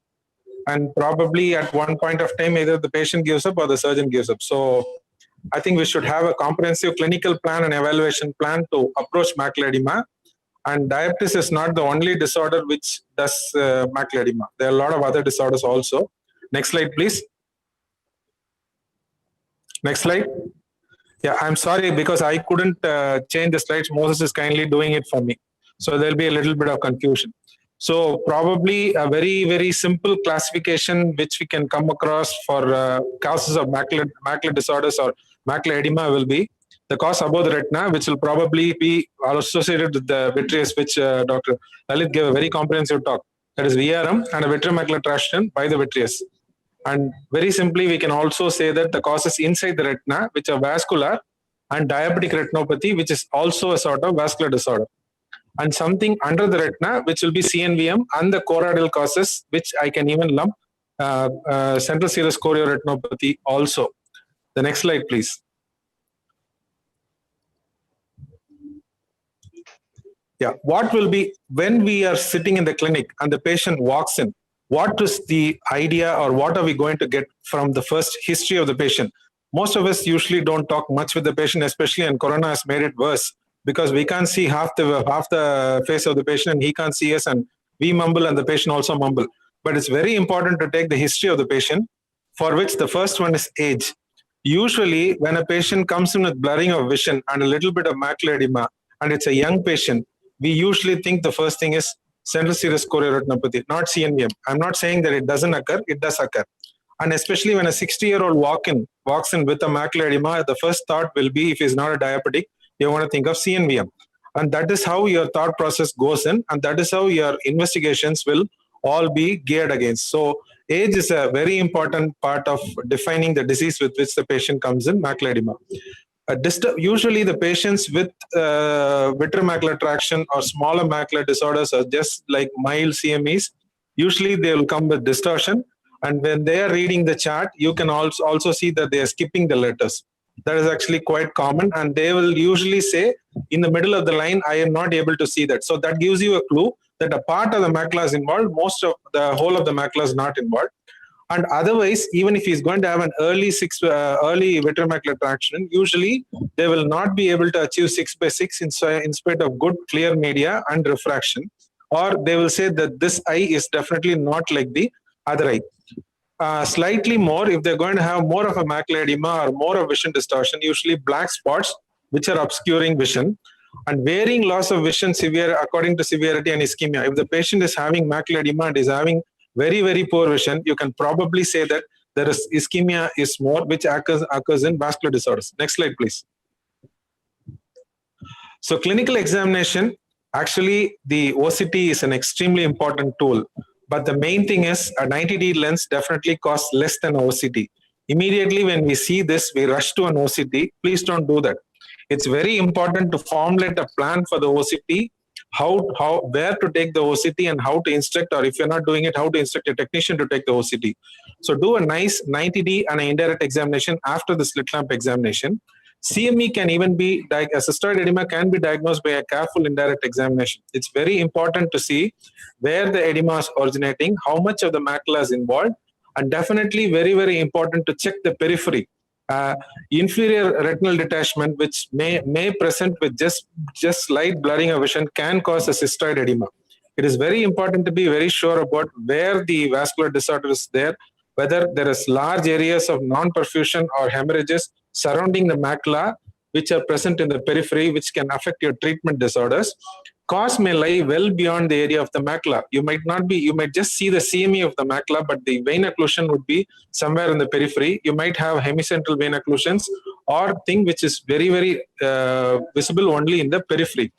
So definitely we need to check a good applanation tonometry with corneal thickness to decide on the course of treatment, especially if you're going to try and use steroids. Lens status and neovascular glaucoma is something which you all miss, which will only come out in a good clinical examination. You have to take a look at the pupillary margin, which are very important, especially even if there is in cases of central retinal vein occlusion. Lens status, of course, it's very important whether you can do laser, you're going to use steroids, younger patient, you are going to plan a cataract surgery, if you're going to, along with the macular edema injection, these things has to be done. Next slide, please. So OCT is the most important investigation as far as macula is concerned. It is very important, and as Dr. Lalit said, it's very important to get a OCT, especially if you're planning a procedure to the patient. It is also very important to plan how the treatment is progressing, especially if the treatment is going to work with you, whether your treatment is benefiting the patient, how long you're going to treat the patient.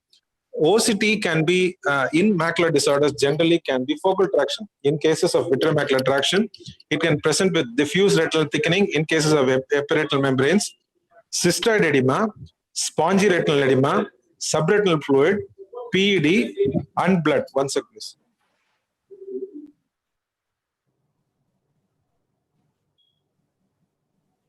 Sorry for that. Spongy retinal edema, subretinal edema, and when you're going to have blood, you will definitely have shadowing, retroretinal shadowing. These are all very important to find out the cause of the problem. Next slide, please. So the next investigations, especially if it's going to be a diabetic or a vascular patient, would be fluorescein angiography. Fluorescein angiography nowadays, if you believe some people, is totally irrelevant, especially when OCTA has come in. Definitely for next at least 10 years, fluorescein angiography will have a role. Because number one, fluorescein angiography is easily available, especially among the people now. An OCTA machine is not so readily available right now. And it's very relevant in diabetes and central serous chorioretinopathy, because central serous chorioretinopathy, you're going to see where the leak is. Right now, OCTA can't do that right now. And especially the peripheral visualization by FFA right now is a little bit better, especially even if it is a slightly uncooperative patient. OCTA takes a little bit of time. In FFA, you should definitely note macular perfusion, peripheral perfusion, and a microaneurysm presence. If it's going to be a diabetic patient, a microaneurysm presence, because it is very important, especially if you're going to do laser, to map out all the microaneurysm for a successful treatment. Having said that, OCTA is definitely more available nowadays, and it has revolutionized the investigation of vascular disorders, especially choroidal neovascular membrane. And if you're going to have a macular branch vein occlusion or branch vein occlusion where the periphery is not that much involved, you can straight away image the macula, and you can image the macula from the superficial capillary layer to the deep capillary layer up to the choroid. And that especially gives you, especially in diabetics, it gives you a very, very early warning system where the patient does not have any clinical signs, where the patient does not have any vision loss. But an OCTA can image the early changes which are occurring in the perivascular areas and can give a warning that diabetic retinopathy is going to occur. And OCTA is a very powerful tool, and it's a non-invasive tool. You can use it again and again, and especially choroidal neovascular membranes after injection, you can see OCTA changes, especially within 3 or 4 days. So OCTA is something which we need to learn, and we need to use. The only problem with OCTA is patient has to be very cooperative to image the mid-periphery, and with better and faster machines, that problem is also being overcome. And the next slides, please. So right now, we have diagnosed the patient. We have put him into a category, whether it's CNVM, it's diabetes, CSR, something like that. So what are the principles of treatment? Even now, the first line of treatment I would prefer is, if I can laser a patient, I would laser a patient, especially in diabetes and central serous chorioretinopathy. If it's a mild edema and I'm able to laser it, definitely I will do a good laser to that focal area and to the microaneurysm, which can last a lifetime. That is the most important, which can last a lifetime for the patient with control. Systemic control is another area which I personally feel we do not talk much about the patient, especially the patient. Vascular diseases, usually the patients are diabetic and hypertensive. We need to emphasize to the patient that it is secondary to the diabetes or hypertension. we focus a lot on the eye. We definitely need to tell the patient that the eye disorder is secondary to systemic disorder, and only if the systemic disorder is under control, this eye disorder is going to come under control. Otherwise, we are going to have costly, repeated interventions where the patient is unhappy and the surgeon is also unhappy. Another thing which I would probably emphasize is, if a patient comes in, you have an unexplained eye finding, and which is usually related to have hypertension and diabetes, you are scratching your head, the physician is scratching his head, I would recommend you to take fasting insulin levels. Fasting insulin levels usually show up early diabetes patient even before blood sugar levels, and intervention can benefit the patient and you. And now coming to the treatment, the main sheet anchor of treatment is anti-VEGF, steroids, steroid implants. Anti-VEGF are nowadays like so common. Everybody keeps on injecting anti-VEGFs, and there's a bewildering array of anti-VEGFs available. You can select it. Probably the main thing which is going to factor in is how much the edema is going to be there, how much you're going to, for a diabetic. If it's a choroidal neovascular membrane, usually there is no second thoughts about it. You have to keep injecting again and again. There is no other way. But for a diabetic macular edema, you have to select how much the edema is. If it's going to be a very, very huge edema, swelling is quite a bit, then you have to inject, probably I will go in for steroids. If the edema is okay, you feel it will respond in a couple of times, probably anti-VEGF is okay. Especially if the patient is a steroid responder, we do not have much choice, but we have to give anti-VEGF. Having said that, steroids and steroid implants are very important way of treatment, where if you're going to have a sensorineural detachment, if you're going to have a huge spongy edema, you need more time for the patient to recover. You need to give steroids and implants. Especially if the patient is not affordable, you can go in for triamcinolone injections. They still have a place. If possible, steroid implants, which last about 4 to 5 months, are very important. After you give injection, any injection is finite. An anti-VEGF is going to be there for a month to 3 months. Steroid is going to be there for 3 months to 4 months. You need to plan focal laser. If the patient is going to have a peripheral choroidal neovascular, if going to have non-perfusion areas, you need to do PRP. Otherwise, he is going to have a recurrence of the CME again and again and again. There is no point in injecting again and again and again.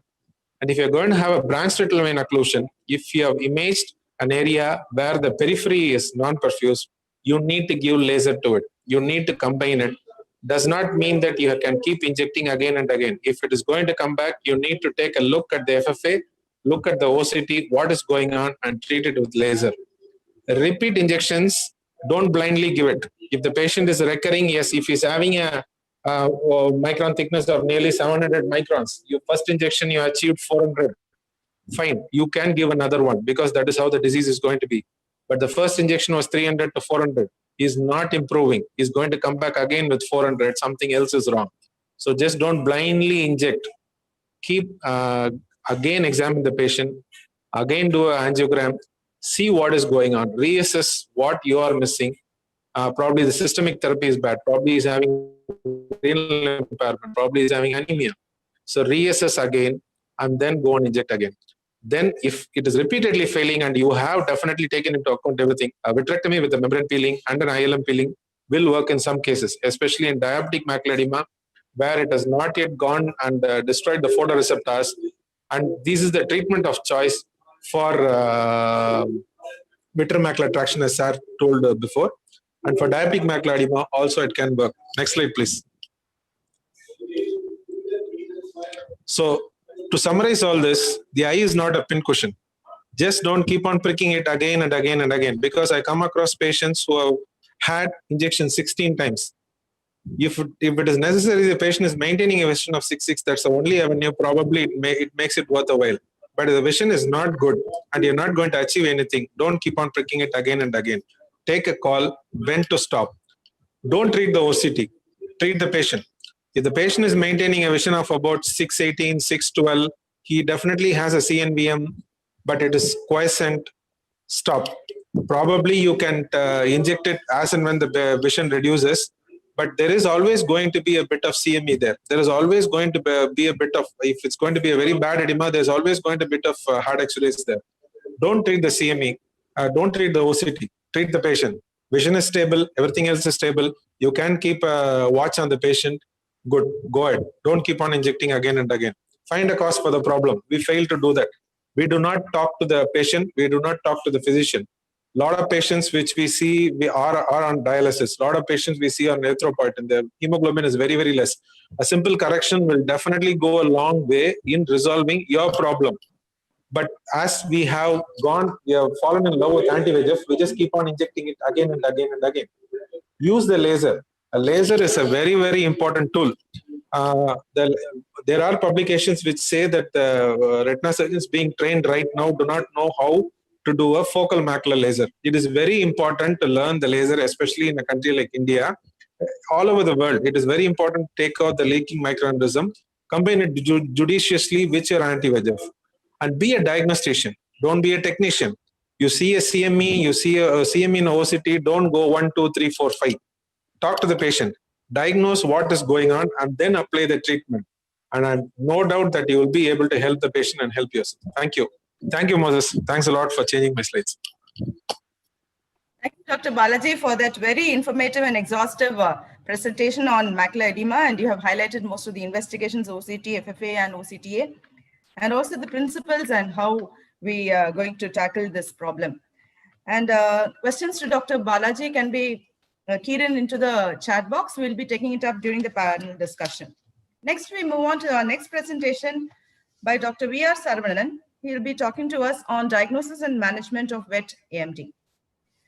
Dr. V.R. Saravanan, consultant at Retina Clinic, Arvind Eye Hospital, Coimbatore, did his MBBS from Madurai Medical College in 1993 and PG in RIOGOH and DNB Coimbatore Arvind Hospital.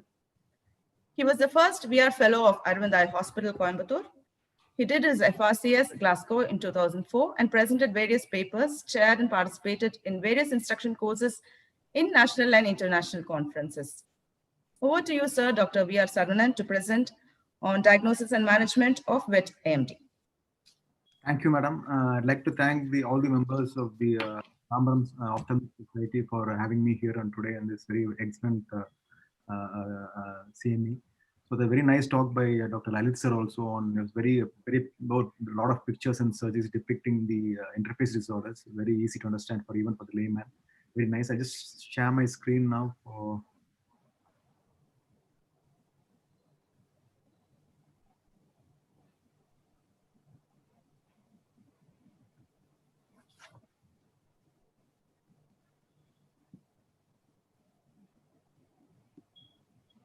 Are you able to see my screen now? Yes, sir. Visible. So mainly we'll be talking on one of the more common disorders, macular disorders, which are being treated extensively all over the world now. That is AMD, age-related macular degeneration. So it's a multifactorial disease. Most of it's more common in a few regional areas like Africa. It's more common. In India, it's also more common. And the age also of onset of that varies between groups to groups because of various genetic alterations. So mainly, even we have what we call as the dry type and the wet type of AMD. Dry type where there's a degenerative process, and the wet type where you have growth of new vessels and other complications. So main thing to notice here is that we should not just avoid seeing dry AMD patients. A lot of times when you see a dry AMD patient coming with poor vision, a lot of times we just don't advise them anything and just say nothing much to be done, you can go home. So we need to treat only the wet AMD patients. So mainly looking at how to classify the disease, the older ARM classification was a little bit confusing, so it's not very popular. Recent years, the AREDS classification is which is more commonly followed nowadays. In category 1, we have no AMD with only very small drusen with no significant RP alterations, either hyper or hypopigmentation. And in the category 2, we have multiple small drusen with a little bit of intermediate drusen also, along with some pigment alteration, which can be hyper or hypopigment alterations with this marginal drop in vision. And in category 3, which we call as intermediate AMD, here this is where we usually advise people to take oral antioxidant vitamins to prevent the risk of converting into neovascular AMD. So here one eye has got a significant loss of vision with the large drusen and intermediate drusen, and we have either central or non-central geographic atrophy, small central or non-central geographic atrophy, where again the parafoveal vision is getting decreased. And category 4, advanced AMD, we have significant geographic atrophy leading to vision loss, or we have neovascular complications. So usually we try to advise antioxidants and when patient is having intermediate AMD or advanced AMD in category 3 and 4. So this is already a lot of drugs are in the market here. And the IIL study showed that people who have intermediate AMD or worse will benefit from oral antioxidants. And omega-3 fatty acids in our in the Western scenario, it was not very important, but probably it's more important in Indian scenario where the serum levels of omega-3 fatty acids are very, very less. But in Western countries, their serum levels are normal, so supplementing omega-3 was not helpful. But probably in our population, it's much more, it makes more sense to supplement with omega-3 fatty acids along with the other formulations. So when you see a dry AMD, just don't send them off your clinic. Make sure that they get proper antioxidants if they have the intermediate or advanced AMD. And also proper diet, green leaf vegetables and yellow foods and all those things. Any cardiovascular disorders like hypertension, blood pressure, cardiac disease, cholesterol, all those things have to be taken care of. And obviously one of the critical issues, bad habits which can injure macula is smoking, which can cause both by damaging endothelial cells as well as decreasing, thinning out the posterior UV filter, that's the macular pigments, thereby leading to AMD. Wet AMD is which is a bit more commonly treated and much more important to this talk today. This is just showing some example cases here. This is an old lady who came to us with the vision loss in the left eye for the past 2 weeks with around 636 vision.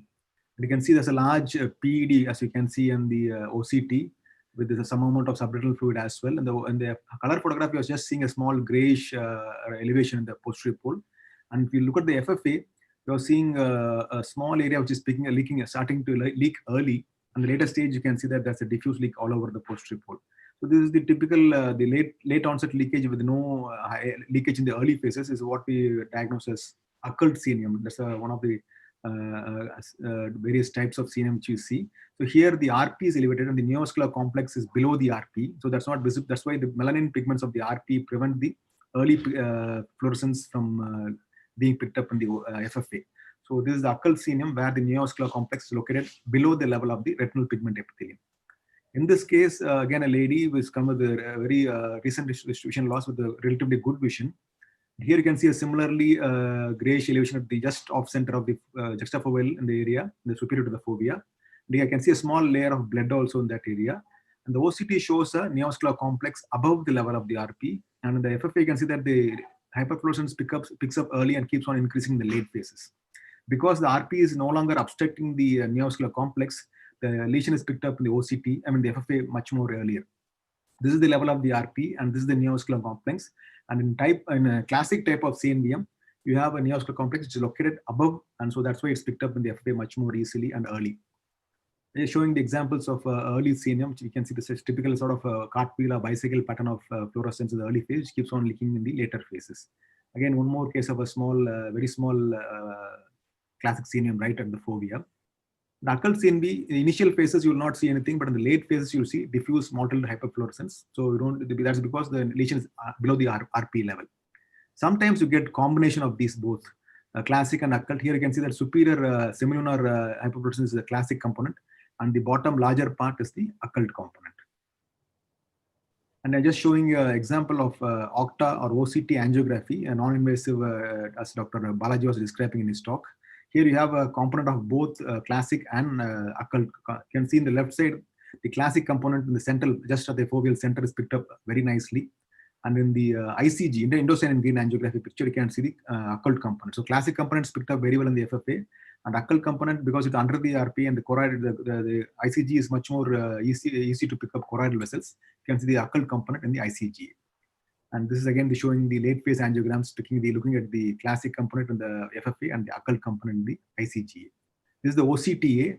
And in the top layer cut, and the superficial cut of the slab, you can see the classic component and as a very nicely branching vascular network. And in the deeper cut, you can see a large occult component here. So OCT, we can try to see various slabs and identify which component is classic and which component is in the deeper layers that is occult below the RP. There's one more case. So we saw the both two types, that is the classic and occult. And next we come to the next type. This is again a case example of a old lady with 624 vision in the left eye. Here you can see a intraretinal hemorrhage. Normally in neovascular AMD or wet AMD, you see either subretinal hemorrhage and occasionally sub-RP hemorrhage. You don't see an intraretinal hemorrhage. Intraretinal hemorrhage is seen more in diabetic retinopathy, vascular occlusions, and sometimes in grade 3 hypertensive retinopathy. In those cases, you'll be seeing. So when you see an intraretinal hemorrhage in the setting of a neovascular AMD, then you should always suspect something called as RAP or retinal angiomatous proliferation. Here you can see that I'll show you the FFA in a larger view. This is the intraretinal hemorrhage in the right, the juxtafoveal area. And the FFA, you can see this small, one of the vessels which is trying to dip into the, takes a right angle turn and tries to dip into towards the choroid. This is the communication between the normal retinal vasculature and into the, which is communicating with the CNVM, which is located in the sub-RPE space. So there's a communication between the CNVM as well as the normal retinal vessels. That's, you can see that just at the level of the hemorrhage, the vessel is taking a 90-degree dip into the choroid, and this is what we call as RAP lesion. And in the OCT, you'll be able to pick up the passing of the communicating vessel in the intermediate layers as it passes from the superficial layers to the deeper sub-RP CNVM. So I'm just showing a few other case examples of RAP. Again, one more case in the right eye, you can see a typical intraretinal hemorrhage rather than subretinal hemorrhage. And here again, you can see the communicating vessel there, which is bending towards the choroid and which is feeding the larger sub-RP network, which is seen in the last phase of the angiogram. That's the communicating vessel, it's dipping towards the deeper layers of the zone more case example. So there have been various classifications. One of the more commonly followed classification for RAP is the Froon classification to say whether the severity of the disease. The treatment is more or less the same for other types of neovascular AMD. This is the last type, which again, we saw the third type. Now we are seeing the fourth type. So again, this is an old lady who came with a history of both hypertension and diabetes, and we got vision loss in the right eye, about 6/18 vision. What you see here is a large central area of subretinal fluid, mimicking a CSR. Only that you have some amount of hard X-ray, which is not usually seen in CSR. But sometimes this case was mistaken for a subretinal precipitates, CSR with subretinal precipitates. If you see any case in an old patient above the age of 50 years, mimicking, you are seeing a CSR, always think about polypoidal choroidal vasculopathy.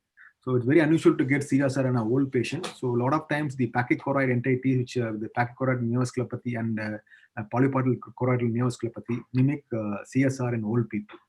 If you look at this is again, you can see that almost like an ink blot leak. You are seeing a diffuse RP epitheliopathy in the posterior pole with a small point ink blot leak. But if you look at the OCT, you have this pyramidal shaped PEDs which is not echo free in the bottom areas below the RP. So when you have a conical or pyramidal shaped solid PEDs, first thing to come into your mind is polypoidal choroidal vasculopathy. One more case I'm showing here of an old man who came to us with history of distortion in the left eye. You can see the small red spots in the juxtafoveal area below the intranasal to the fovea, and that's the area where you're seeing small red dots there.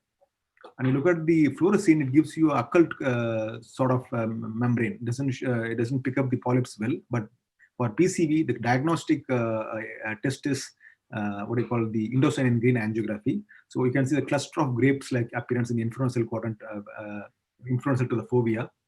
You see multiple rounded areas, which is what we call as cluster of grapes appearance. Again, you can see the inverted U-shaped or thumb-shaped PEDs on OCT, and this is a response to photodynamic therapy. You can see after 3 years of photodynamic therapy, the fluid is disappeared, but you can see the persistence of the elevated RP. And we classify PCV into, depending on the locations, it can be peripapillary, macular, extramacular, or extreme periphery. You can see from beyond the equator on some of the patients, in old patients. And depending on the the quality of the, the presence of hemorrhage or exudation. If it's a more hemorrhagic, we call it as hemorrhagic PCV. If there's more of exudates and fluid and hard exudate, we call it exudative. And sometimes we get a combination of both hemorrhage as well as exudate. So the treatment mainly in the olden days before the advent of all these PDT and injections was focal laser. But obviously for macular lesions, focal laser will be more detrimental because it's going to take away your central vision. So then we have had the transpupillary thermotherapy, which is very cheap but not that very effective. Then we had the more definitive photodynamic therapy, which came very expensive but much more effective. And recent years, the gold standard has become anti-VEGF injections. Radiation and submacular surgeries have been reserved. Radiation is no longer there. But submacular surgeries, some of the surgeons do, especially in the European countries, people still do that. So macular photodynamics, as I told you, mainly for extrafoveal or extramacular lesions. Here you can see a case of regressed CNM following a focal laser, but I can see the extensive scarring which is there. So you cannot do it for foveal CNMs or very large CNMs. That's going to cause extensive scarring. The first step of the treatment is a 10-minute intravenous infusion of Visidyne. So what we do is... Once it has entered the bloodstream, the drug begins to bind to low-density lipoproteins. Inject a dye called... The light of this wavelength can penetrate blood, subretinal... And what we do is we irradiate the eye with the various clotting 6-8 factors, nanometer laser, which leads to platelet activation. So which tends to cause photosensitization of the vertiporphin dye, thereby releasing free radicals, which then go and destroy the abnormally glowed choroid neovascular vessels. So because the dye goes on and binds to the LDL, which is more commonly located in newly growing vessels, this leads to resolution of the CNVM. But one of the side effects of photodynamic therapy, like as you can see in this particular case, is that extensive choroidal infarction or the choroidal ischemia, which can lead to significant loss of vision. Doesn't happen often, but it's again one of the significant risk factors of photodynamic therapy. So recently, we have the injection, which is the most popular treatment nowadays because of the extreme efficacy and ease of administration as well. So Lucentis right now, before few years was the best choice because it was a single injection with lesser risk of injection. But because of the cost in India and most of the Western, low income countries, Avastin is the people's choice. Macular, even though it was the first drug to come into the market, because of its poor efficacy, it's no longer in use. Eylea, which is again a more effective drug compared to Lucentis, but it's more expensive, and is the preferred drug of choice for polypoidal choroidal vasculopathy. It's got a very, very good against PCV, whereas Lucentis and Avastin don't have that much efficacy against PCV. And recently about to launch, we launched this month is the BioView or the Brolucimab, and the Indian name is Paginox. So it's going to be launched in a few weeks. So that is a new drug supposed to be better than Eylea. So it's approximately 30,000 rupees, and we are awaiting the injections to see how it works in real life. So just to show how they work, these injections, this is a case of again classic membrane right at the fovea. You can see the OCT showing the neovascular complex above the level of the RP in the neurosensory space, sub-neurosensory space, and we can see the extensive hemorrhage also.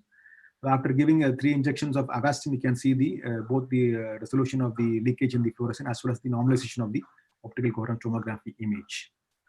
And this one more case of the case which I showed you earlier, the classic membrane. Again, response to 3 injections of Lucentis. You can see the decrease in the hyperfluorescence of the posterior pole, as well as flattening of the PED after 3 injections of Lucentis. So this is again one more case of a polypoidal choroidal vasculopathy. This is again a classic membrane, which resolution after 3 injections of Avastin. You can see the response to the leakage is decreased and the OCT is become more or less normal, but you can see the scar tissue at the juxtafoveal zone. So this is a case of PCV and the response to Eylea injection. You can see the very large PED at the posterior pole, and now it has become flatter, and the SRF has almost disappeared. This, as I told you, Eylea is the choice of injection for polypoidal choroidal vasculopathy. So when do we stop injecting is after you have a near normalization of the OCT, and if there is no further decrease in the retinal thickness by less than 500 microns, you don't have any better, you can stop the injection. Some people use the vision, so they keep on injecting till the vision stops improving. So when you have no further vision improvement after 2 consecutive injections, then also people start. So when do you restart? Once you stop the injection, when do you restart? This is the Pronto trial criteria, which is being advocated and followed by most of us. So when there is either persistent subretinal fluids, so even though retinal thickening may be a little bit tolerated, SRF is never tolerated, especially in the treatment of AMD. There are some recent articles about the usefulness of the fluid study and all those things, but still till now, people usually don't tolerate the presence of SRF. So any persistent or new SRF should be immediately retreated. And when you have an increase in more than 100 microns increase in OCT thickness, along with the ETDR as 5-letter vision loss, that's also indication for re-injecting the patient. Any new macular hemorrhage, which was noted either on slit lamp examination or fundus photograph, you did not have a new hemorrhage earlier and it has developed now, again, it means that the CNM is active and you have to re-inject. And presence of active leakage on FFA, if you are doing FFA, even though it's not done usually for follow-ups, in case you're doing for some other reason, you see that there's leakage, that means it's active, and then you have to inject. These are some of the retreatment criteria, and I think I'll stop here, and if there are any questions I can take. Thank you. Thank you very much, Dr. Saravanan, for that very interesting and exhaustive presentation on diagnosis and management of wet AMD.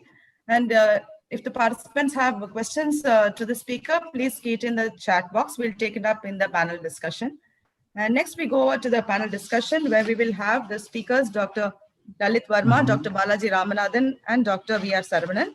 The moderators will be Dr. M. Nivian and Dr. A. Palniraj. We are also happy to have them on as a members of TOS as well.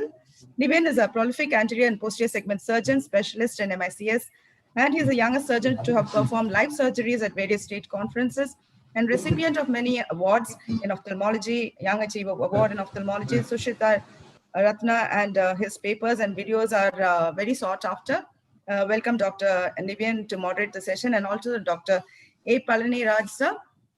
Dr. A. Palniraj is at present the consultant at Rakshana Laser Eye Care Valsarwakam, and he is also an ex-faculty member of the faculty of the Uvea and Retina department at GOH. He served there for a long time.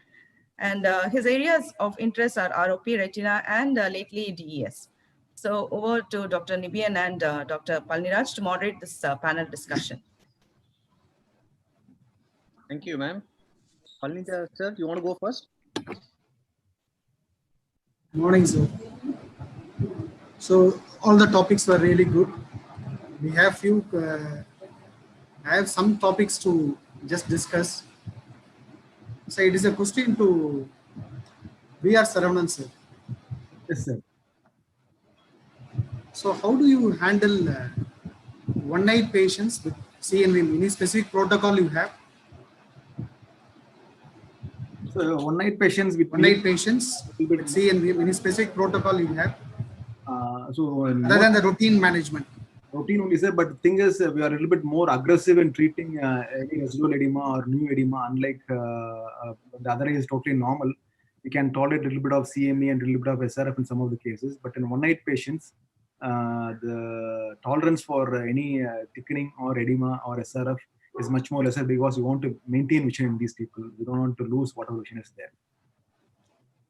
Any choice of agent? Choice, again, it depends on various factors depending on the type of CMM. If it's a PCV, you'll prefer ILIA, and if not responding, you may have to go for PDT.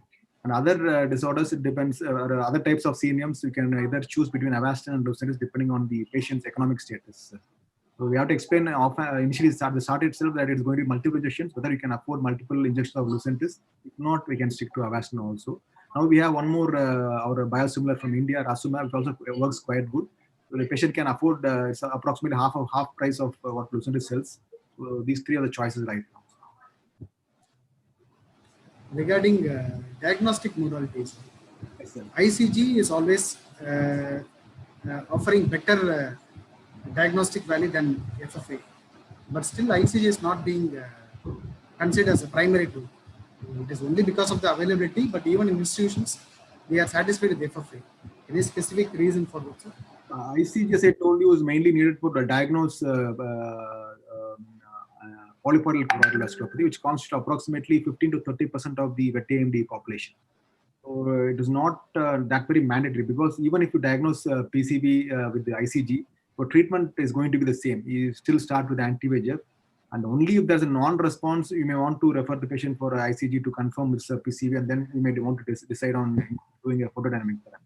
So even if you diagnose ICG, PCV on ICG, the treatment protocol is going to be the same. So keeping this in mind that the treatment is not going to change, and because of the extensive cost of the installing a machine, so people, not much institutes have CSLO-based ICG machines in the hospital. One is the cost, and second is that the treatment protocol is again going to be same injection. Any specific strategy for peripapillary CMMs? Mostly we discuss about like PCV for peripapillary CMMs temporal to the breast. Any other reasons to be thought of? Any other strategies to be made? Uveitic CNMs also tend to be more commonly post-uveitic secondary CNMs, or also tend to be more in the peripapillary zone. So these two things we have to keep in mind, sir. So regarding that CSR, so earlier on, like because of the evolution in the pachychoroid area, so nowadays CSR also seems to be a risk factor for secondary CNM in the future. So right now, sir, secondary CNMs in CSR may be because of intense focal laser therapy. So you do a laser for strong laser for CSR, that can lead to secondary CNM occasionally in some of the cases. But mostly what we see as secondary CNMs are actually in primary. We have the spectrum includes the PCV, the pachychoroid spectrum includes the lowest is the pachychoroid pigment epitheliopathy, pachychoroid serous retinopathy, pachychoroid neovasculopathy, and the polypoidal choroidal neovasculopathy. So we have these four. So the PCN, what we call as pachychoroid neovasculopathy, which does not fall into PCV. So that is a lot of times misdiagnosed as a secondary CNM in CSR. So it's actually a pachychoroid neovasculopathy, which is a lot of times taken for secondary CNMs. Secondary CNMs can occur if you have intense, as a complication of intense focal therapy, but it's not a very common thing. What we see more commonly is the PCN rather than the secondary CNMs. So when you see a CSR in an elderly patient, or in other way, what are the patients who present with the CSR you will view as a risky patient to develop CLD? I didn't understand the question. Can you repeat that, sir? If you see an old patient with CSR, elderly patient with CSR, or in other way, like what are the patients who present with CSR, you will think they are more prone for developing CNM in the future? Oh, that's right. Like, can we identify based on the clinical findings or diagnostic tools? So OCT, when you have a very flat, shallow, flat PEDs, which is solid, it's not like water. I mean, it's not echo-free in the. Reflection-free in the. Normally, you see in CSR, you have a dome-shaped PEDs, which does not have any reflective echoes below the RP. That's what you see in typical CSR. When you have a large, shallow PED, which has some echogenic lesions beneath the RP, those are the cases which you should suspect that they have a PCN, because when you do a OCTA, you may pick up vascular network just below the RP. So in these cases, one of the things you have to look at thick choroid along with shallow, large PED with reflective echoes beneath the RP. Just one last question to all the panelists, sir. How do you manage fibrous plaque that is commonly seen during the anti-VEGF injections? Post anti-VEGF injections, some patients develop fibrous plaque. So they have a very bad prognosis. How do you handle it? So this is mainly because of the scarring of the surface neovessels. That is the classic type of CNVM, which it's already pre-existingly large, and you tend to give injections that becomes fibrosed and becomes a big subfoveal scar. So right now, we don't have any specific therapy to do this.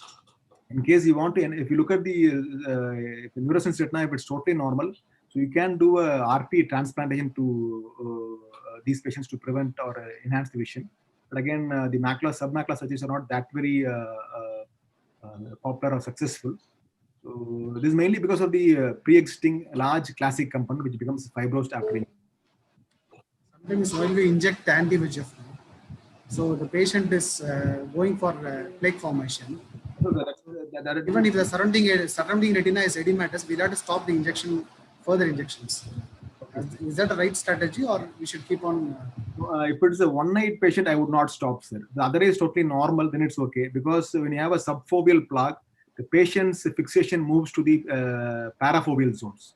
If the parafoveal zone is edematous, his fixation, that's his fixation now, that vision is going to be less. When you make it dry, the vision is going to get better.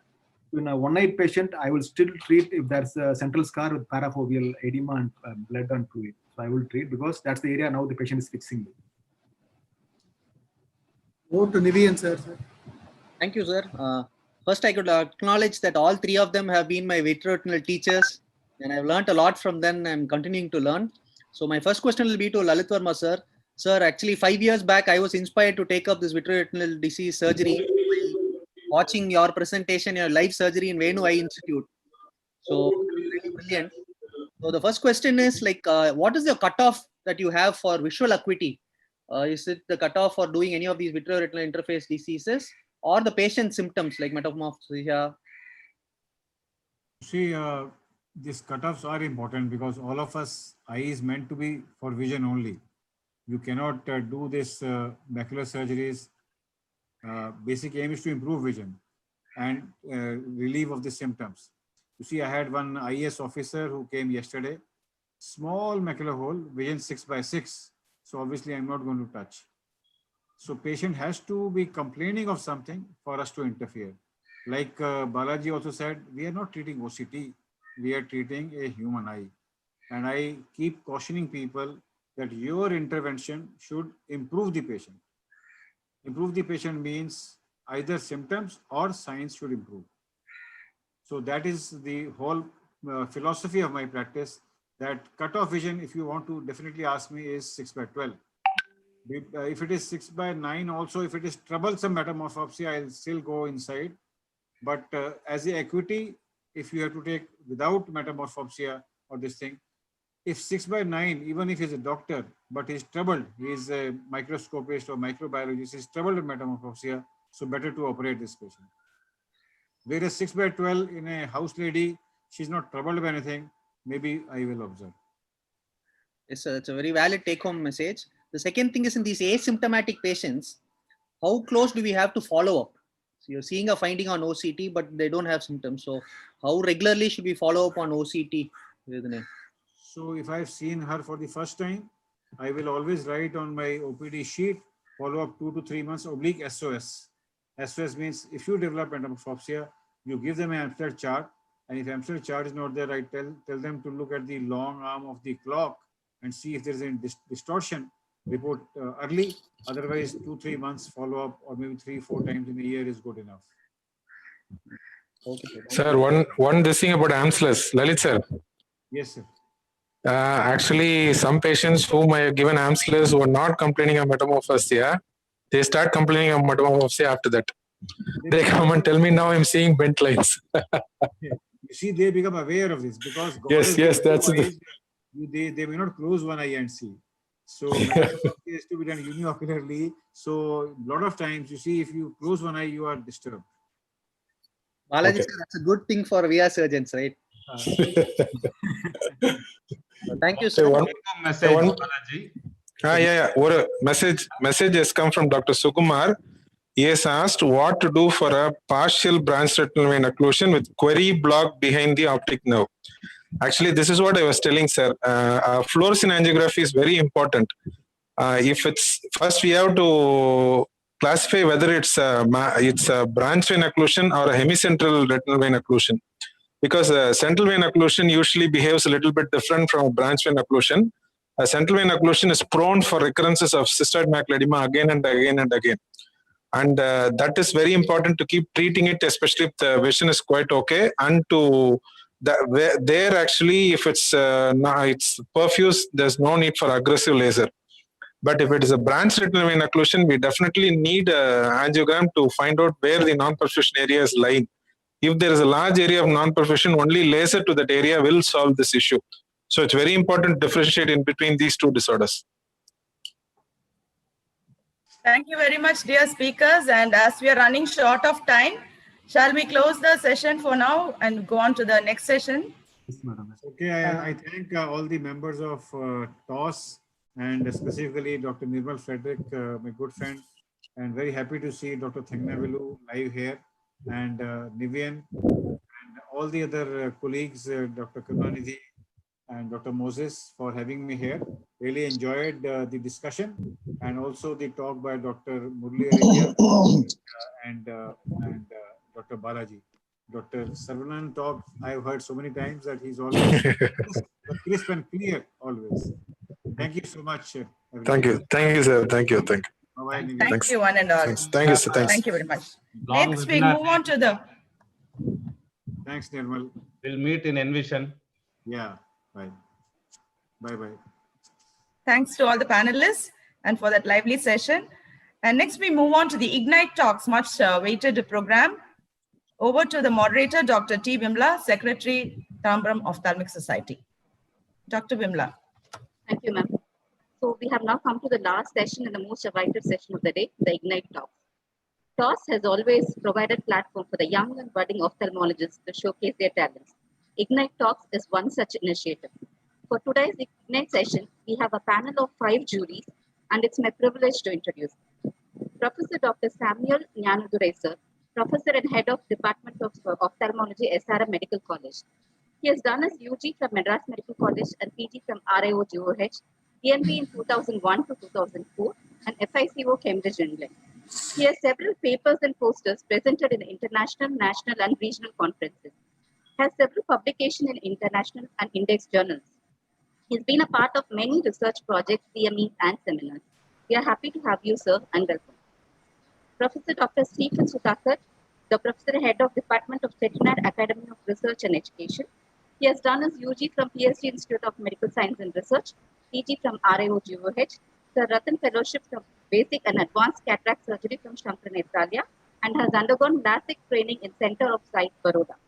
He has more than 20 publications in national international journals, holds many prestigious positions, like currently he is the Secretary of IMA Kelambakam branch, member of Curriculum Committee and Disaster Management Committee in Chettinad University. Welcome you, sir. Dr. Rachula Daniel, ma'am, she has done her UG from KMC and DO from RIOGOH. She has done her master's from SRM Medical College. She is practicing in Tambaram for more than 25 years, and she is a visiting consultant at Posh Hospital. She is at present Associate Professor in SRM Medical College, Associate Editor of TNOA Journal, Vice President IMA Tambaram, Editor IMA Translator, and Founder Secretary of TOS. She has several publications in index journals. She has received a BIS paper presentation in the International Conference, ENVOCON 2016, and has won the Best Poster Presentation in the 2nd National Conference in Medical Simulation. Welcome you, ma'am. Dr. Sunita Nirmal, she has done her UG from KMC and MS from RIOGOH. She is a practicing ophthalmologist for more than 25 years and currently the medical superintendent and senior consultant at Nirmal's Eye Hospital. Welcome you, ma'am. Dr. Sheila Ramani, she has done her UG from Stanley Medical College and post-graduation from RIOGOH. She was the founder treasurer of TOS, has more than 25 years of private practice in West Tambaram. Currently, she is the visiting consultant at Tagore Medical College. Welcome you, ma'am. So for today's Ignite session, we have got 8 competitive presentations and 3 special presentations. So without any further delay, we should start with the competitive presentations of today. And for that, I would like to first invite Dr. Surya from Pondicherry Institute of Medical Science. She will be talking on light at the end of the tunnel, a topic on endogenous endophthalmitis. So I request Dr. Surya to kindly share her screen.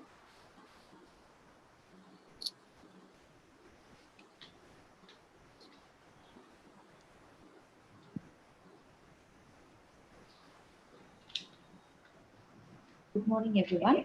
Is my slide visible? Yes. Okay, thank you. Good morning, one and all present here. I'm going to present Light at the End of the Tunnel, a case of endogenous endophthalmitis. Myself, Dr. Surya Jayamurthy, doing second year PG, Dr. Manoj Khatri, Dr. Hannah Prasad, Department of Ophthalmology, Pondicherry Institute of Medical Sciences.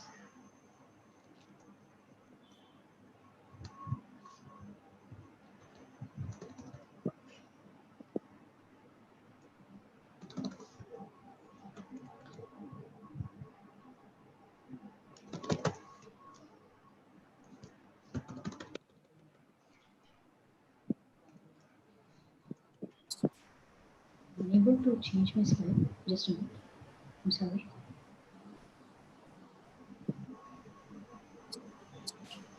Coming to the the introduction, endophthalmitis is a severe intraocular infection which leads to poor visual prognosis such as blindness, which may be exogenous or endogenous. Exogenous usually follows cataract surgery or any penetrating trauma with the incidence of 0.02%, but the endogenous endophthalmitis results from the hematogenous seeding of bacteria or fungi from a remote primary source, with the incidence being 2 to 15% of the endophthalmitis case. So, with this introduction, we'll come to a case report. Here, I am presenting a 43-year-old gentleman with a history of defective vision in the left eye for 2 days, which was sudden in onset and progressive in nature. It was associated with pain and redness. There was no history of discharge, swelling, photophobia, no history of trauma, no other constitutional symptoms. In the past history of cataract surgery done in both eyes 2 years back, which was uneventful. He is a known case of rheumatic heart disease for which he underwent double-valve replacement surgery in PIMS, and he was on tablet warfarin since then. He is also a known case of ankylosing spondylitis for which he underwent bilateral hip replacement surgery. He is not a known case of DM, hypertension, tuberculosis, or bronchial asthma. And coming to the anterior segment examination, in the right eye, the vision was 6/6 and other anterior segment findings were normal. But in the left eye, the vision was 6/16 with the circumcorneal congestion and the minimal haze when the keratic precipitates over the corneal endothelium with a streak of hypopyon and cells of 3+ in the anterior chamber. And in the pupil, there was a fibrin membrane and posterior synechiae over the irregular pupil. And there was a posterior chamber intraocular lens present with IOP normal. This is the left eye anterior segment which I described, where there is a circumcorneal congestion with the keratic precipitate present over the endothelium with the streak of hypopyon and the fibrin membrane over the pupil. This is a left eye fundus which was hazy media was seen with the discant vessels was found to be within normal limits. This is the B scan where there is a echogenic finding present in the vitreous humor. So it shows left eye B scan vitritis was there. So coming to the diagnosis, it was left eye endogenous endophthalmitis, where in favor of hypopyon and vitritis, artificial heart valves, and the patient is immunocompromised state, where it may be also be left eye vitritis. So there are cells and fibrin membrane with a unilateral presentation and the ankylosing spondylitis condition of the patient. So what he was started on? He was started on oral and topical antibiotics at first. Then vitreous tap was deferred because the patient has a high cardiac risk patient. So since the INR was 2.5. After two days, the patient's vision did not improve. So he was started on topical steroids, eye drops, and were added. But the blood culture showed no growth. After 1 week, the INR was stabilized, and under GVP and a great cardiac risk, vitreous tap was done. Intravitreal antibiotics were given. The vision reduced to HMP-LPR post-operatively, and there was a SCH seen. Urine culture grew Klebsiella. Intravenous antibiotics, piptaz and amikacin were given in view of Klebsiella. And the vitreous gram stain showed no organisms or polymorphs. So after 1 week, INR was stabilized and PPV with a fluid air exchange was done with a guarded visual prognosis, and intravitreal antibiotics were given. And on table, fluffy white round X-rays, which are highly suggestive of fungal etiology, was seen. Topical and oral voriconazole 100 mg OD were started since then. So on post-op day 1, vision was still present was HMP-LPR and there was no growth in the vitreous culture. The patient was discharged with topical steroids, antifungals and cycloplegics, and steroids were tapered since then. After 1 month, the vision was 660 and continued to be on topical voriconazole. So after 3 months, the patient had vision of 6/6. Fundus picture after 3 months showed the media was clear, but the discant vessels was found to be within normal limits. So to discuss, the endogenous endophthalmitis is a rare, potentially blinding ocular infection resulting from the hematogenous spread from a remote primary source. Many etiological findings, organisms have been reported to cause endogenous endophthalmitis. So how does it work? The infectious agent travel via the bloodstream, that is from the liver abscess, endocarditis, meningitis or indwelling catheters, it goes into the choroid, infiltrates the retina and spreads into the vitreous. So a high clinical suspicion is needed for early diagnosis and treatment. Early intravenous antibiotic therapy remains the cornerstone of treatment. The role of intravitreal antibiotics and vitrectomy are evolving and are widely accepted as therapeutic modalities. The outcome of endogenous endophthalmitis is generally disappointing. The 3 main factors which results in poor prognosis are virulent organisms, compromised host conditions, and delay in diagnosis. But in our case, due to early diagnosis and prompt treatment, there is excellent outcome. So to conclude, endogenous endophthalmitis is a rare and potentially blinding condition. Early intravitreal antibiotics and vitrectomy is a promising option in salvaging vision in such eyes. So these are my references. I thank one and all in the Tambaram Ophthalmic Society and my department for giving this gracious opportunity to present in this presentation. Thank you. Thank you, Dr. For the next presentation, I would like to invite Dr. Vijaynitha, PG from Chettinad Medical College. She'll be talking on bisphosphonate-induced recurrent anterior uveitis. Over to Dr. Vijaynitha.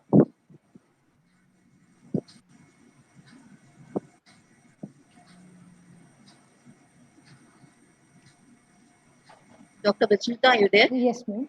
Yes, just a there minute. is.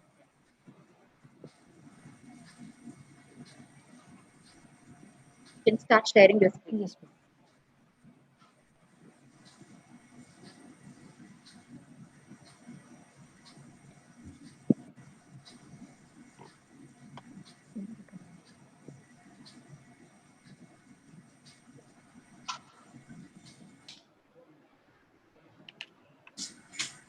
Good afternoon, one and all. Today, my topic is going to be bisphosphonate-induced recurrent anterior uveitis.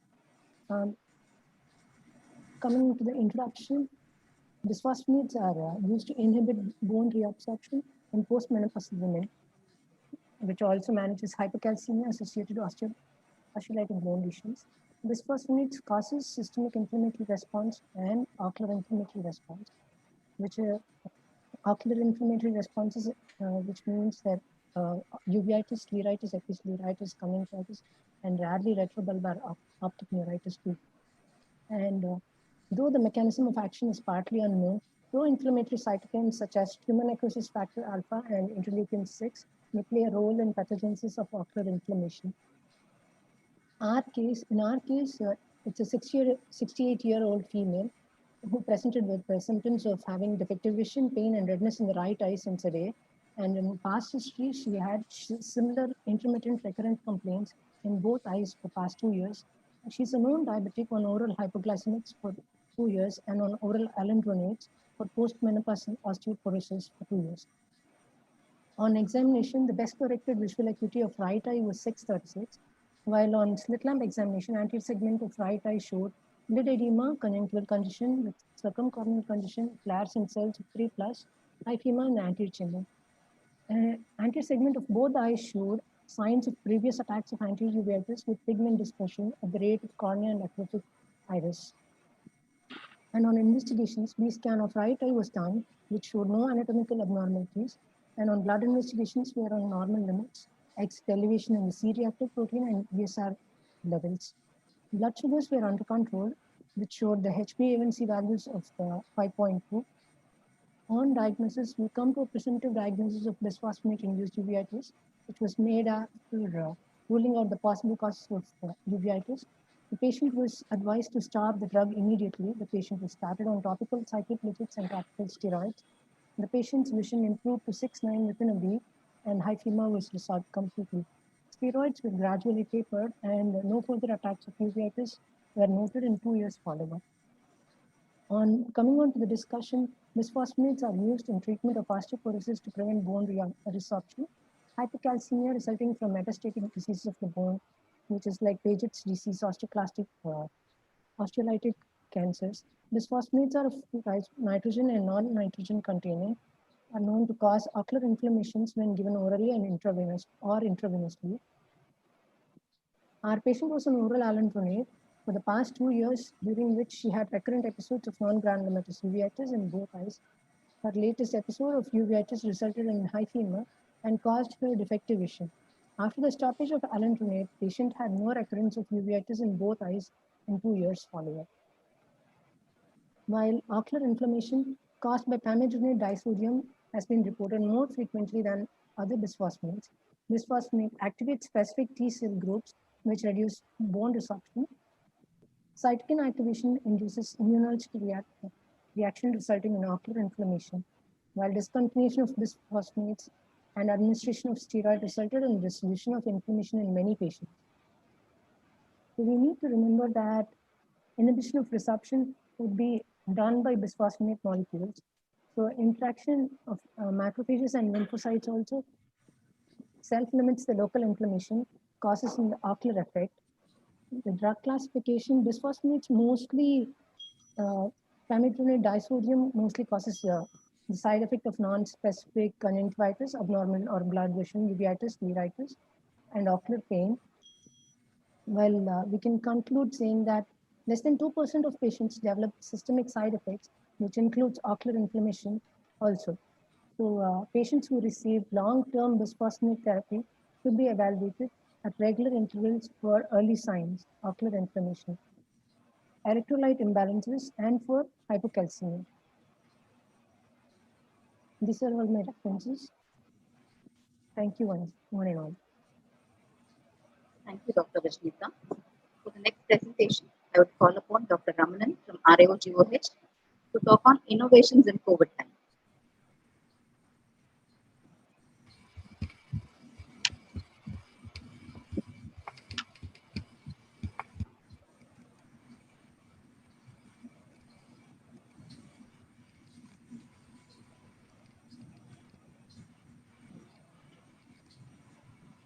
Can you hear me now?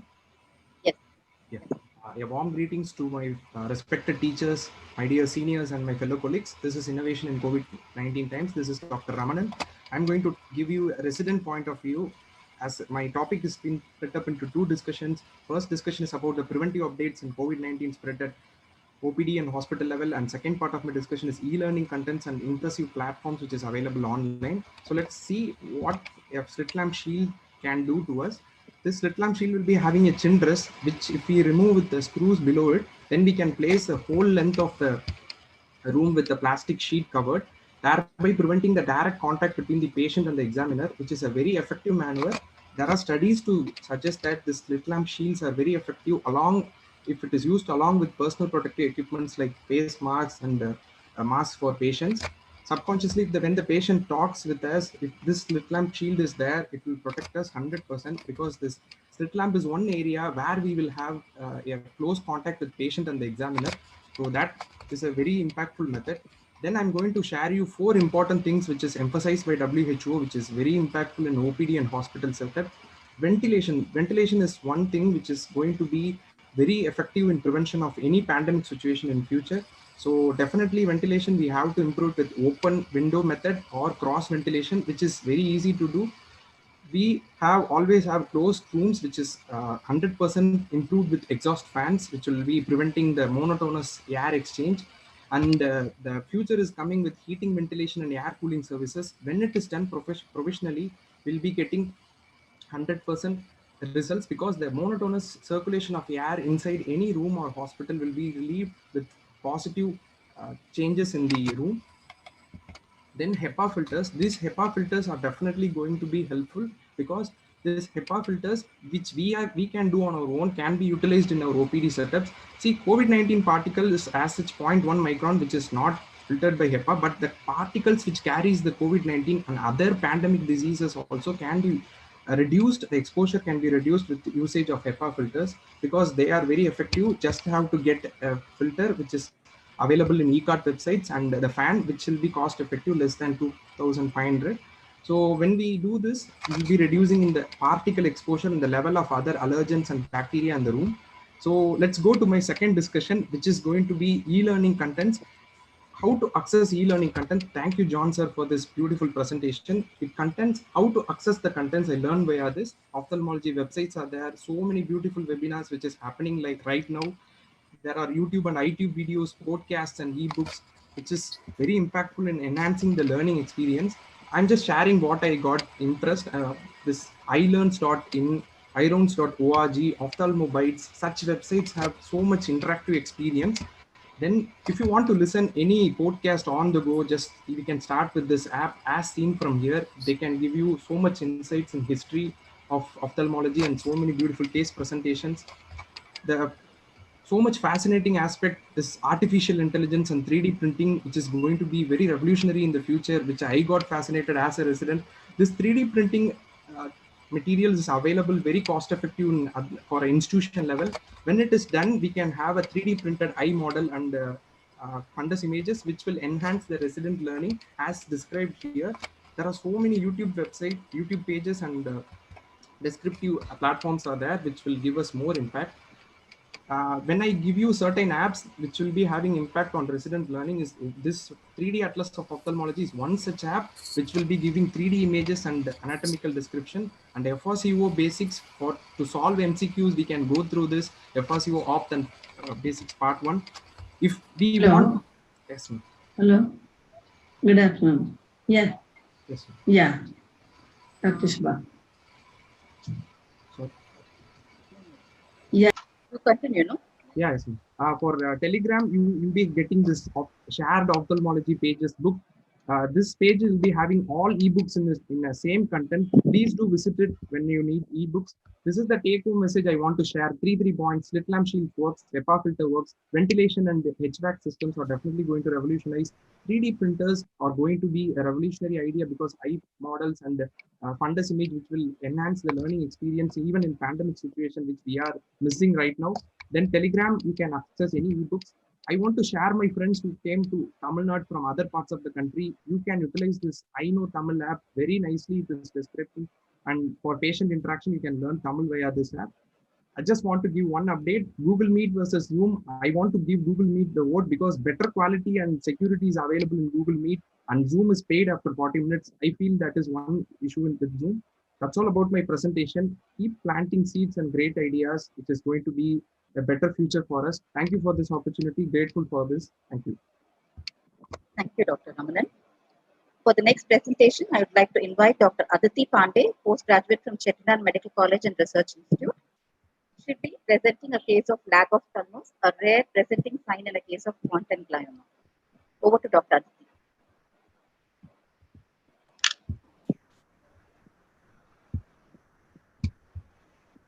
Dr. Aditi.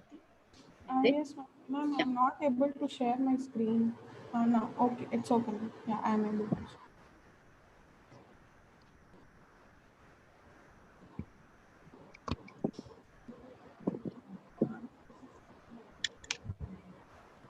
Good afternoon, one and all present here.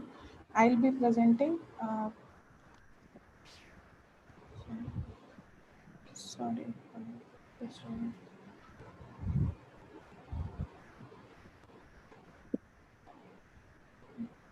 I'll be presenting lag of thalamus, a rare presenting sign in case of pontine glioma. So we'll be seeing that eyes are the window of central nervous system. A 10-year-old boy presented with the complaints of watering from his left eye since 4 days. He had no history of no diplopia, no headache, no hearing loss, no facial asymmetry, no difficulty in speech or swallowing, and no seizure. On ocular examination, the right eye was absolutely normal, while the left eye had lag of thalamus with good Bell's phenomena, with a horizontal nystagmus, and anterior segment of left eye was normal. Pupil was reacting to light with no RFPD. Dilated fundus was normal with no papilledema. So this is the clinical picture showing the patient with left eye lag of thalamus. So we obtained a neurologist opinion. The GCS was 15/15 and no facial nerve palsy except for the lag of thalamus. But both bilateral plantar was extensor. After 3 days, the patient developed left-sided ataxic gait. MRI was ordered, and the MRI revealed a T2 hyperintense lesion measuring approximately 4 centimeters centered at right paramedian aspect of the pons, causing distortion and partial effacement of fourth ventricle and mass effect over the tip of the cerebellar tonsil. To prevent corneal exposure keratopathy, we gave lubricating eye drops and eye gel at night with lid tapping at night, and we referred the patient to cancer center for further management. In spite of early referral, the patient succumbed to the disease after 3 months of external beam radiation. So this was a case of brainstem glioma. It is formed from glial cells. It comprises of 10% of all the childhood brain tumors, the usual age of presentation being 14 years of age. 70 to 80% of the tumors are located in the pons, while the signs and symptoms depends on the location of the tumor and the size of the tumor and its rapidity of the growth. So basically these are of two types, DIPG, diffuse intrinsic pontine gliomas, and focal gliomas. DIPG being the most common, and it arises from the pons. It is considered as the most severe childhood tumor with no remarkable progress in treatment in last 5 decades. A grave prognosis is there when compared to the focal gliomas. So usually pontine gliomas will present with a classical triad of cranial nerve palsies, long tract signs, and ataxia. Among cranial nerves, 6th and 7th nerves are most commonly affected but often overlooked in children. None of them had presented with lag ophthalmos. So, differentials, we can see radiological differentials. We can rule out our acute demyelinating encephalomyelitis, ependymoma, medulloblastoma, Langerhans cell histiocytosis, and tuberous sclerosis. So the treatment modality is mainly external beam radiotherapy for low-grade brainstem gliomas, whereas surgical excision and chemotherapy have been found to have a fewer roles. So concluding my case, childhood brainstem gliomas are rare brain tumors with poor survival rate, with lag ophthalmos being one of the rarest presentation. This case is presented for the rarity as despite of its presence in pons, there was no gaze palsy, no long tract signs, and no papilledema. So the take-home message is the case is presented at ophthalmology clinic with watering. On skillful examination, lag ophthalmos was there. In such cases, careful evaluation with MRI of the brain at the earliest can identify the tumor, and early diagnosis is an important prognostic factor. So eyes are the window of the central nervous system is once again clear. These are my references. Thank you, Dr. Aditi. For the next presentation, I would like to call upon Dr. Manvika, postgraduate from Satyasai Medical College. She will be presenting a tale of two complaints and impossible conundrum. Over to Dr. Manvika. Yes, ma'am. I would like to call upon Dr. Namrata, postgraduate from Satyasai Medical College. She will be presenting a tale of two complaints and impossible.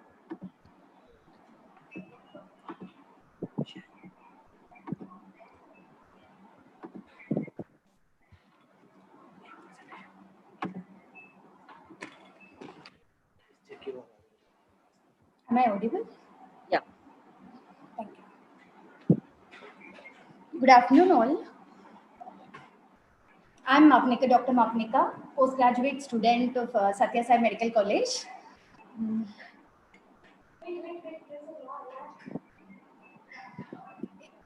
Is there any lag between my talk and you can? No, you just proceed, doctor. Proceed.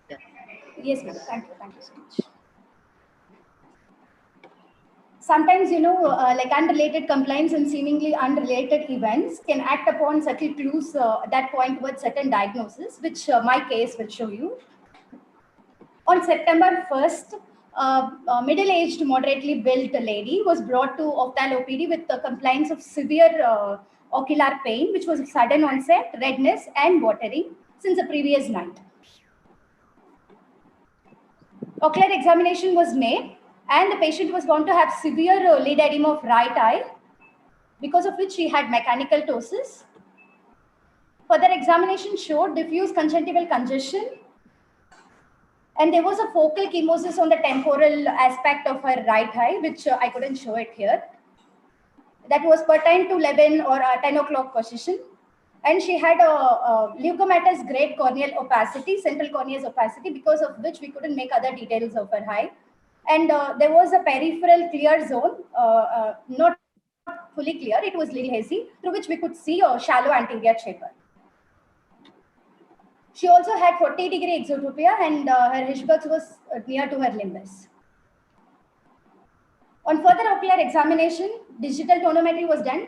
Since we couldn't do applanation or Schwartz tonometer to her, on digital tonometry, her right eye was soft and reported to have hypotony of right eye, which was not extremely soft, but it was soft. On ocular movements, on checking her ocular movements, she had mild restriction on all gaze position. This video will show that.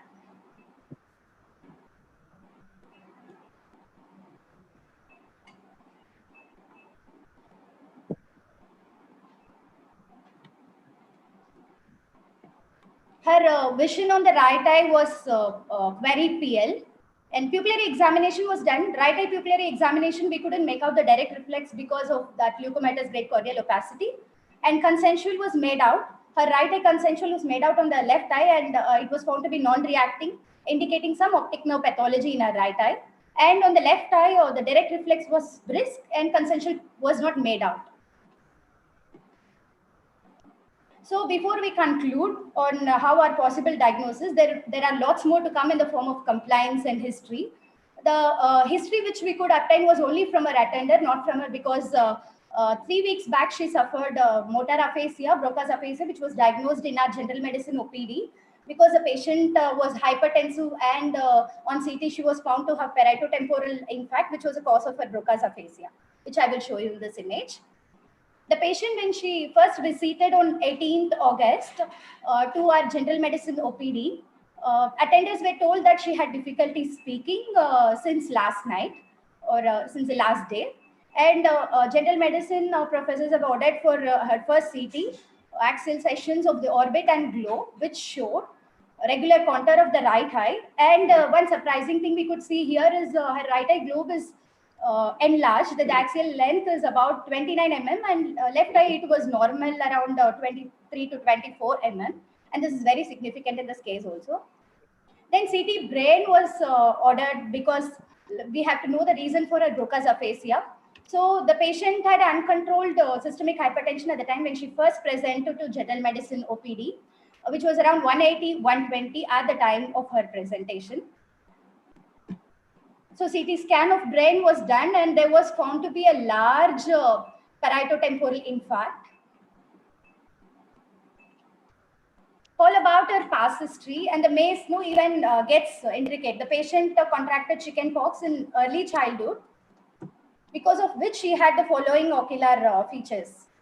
She had a leukomatous corneal opacity at the center and a nebular gray, which was following her chickenpox. Some viral infection, which the attenders, which we were told that it was chickenpox. So, okay. As per this, we have come to certain differential diagnosis. We have grouped it under certain slots.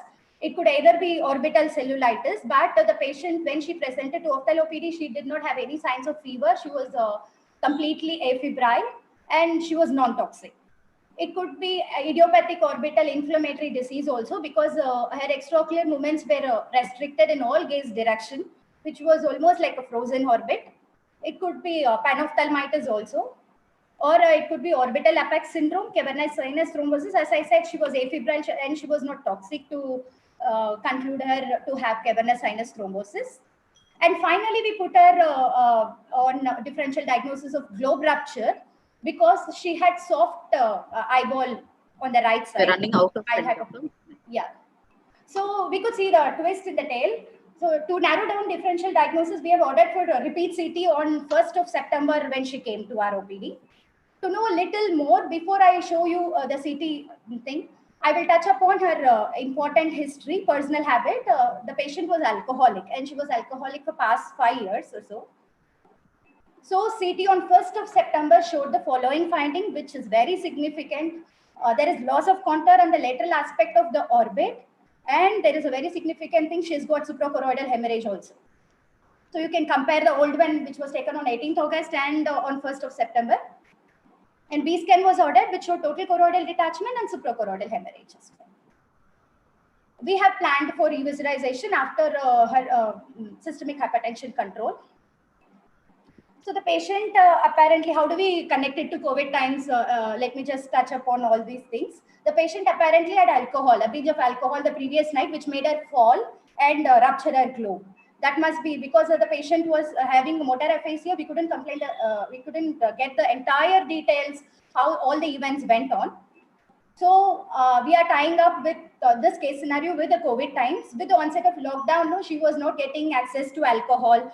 So when August, all the alcohol outlets opened, she could have had a binge of alcohol and overindulged. That would have made her fall in her globe, and particularly right globe, because the axial length of the right globe was very large, like it was around 29. I connected to the COVID times now. So these connects unrelated and like eventful things to the COVID times, which made her fall and attain this motor aphasia and globe rupture. Thank you all. Stay safe. Thank you, doctor. A kind reminder, please stick on to the time. It's 4 minutes. Okay. So for the next presentation, I'd like to call upon Dr. Niranjan, postgraduate from RAOGOH, could be presenting on a parting gift from a bestie friend. Over to Niranjan. Am I audible, ma'am? Yes. For the next presentation, I'd like to call upon Dr. Niranjan, postgraduate from RAOGOH. Is my screen seen, ma'am? Yeah. Please Good afternoon to one and all. I am Niranjan Karthik, and today I have an interesting case of a parting gift from a bestie friend. So, hello. Dr. Manvika, please mute yourself. Ma'am, can I start? Yeah, please.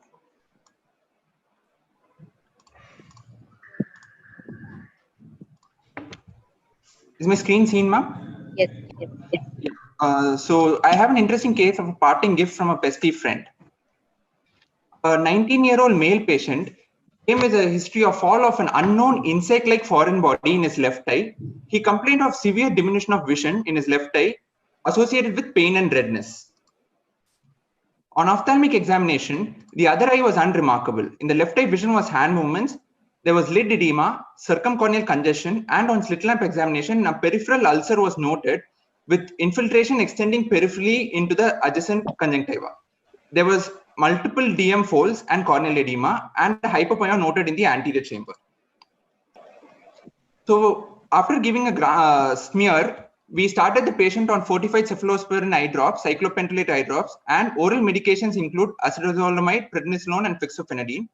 The smear report came out to be positive for gram-positive cocci, and hence, due to inadequate response to therapy as well, we went ahead and did an intracameral wash with moxifloxacin. Here you can see the pre and post-op picture where the AC is well formed with an air bubble. On post-op day 3, a sharp needle-like structure was noticed on the surface at the site of injury.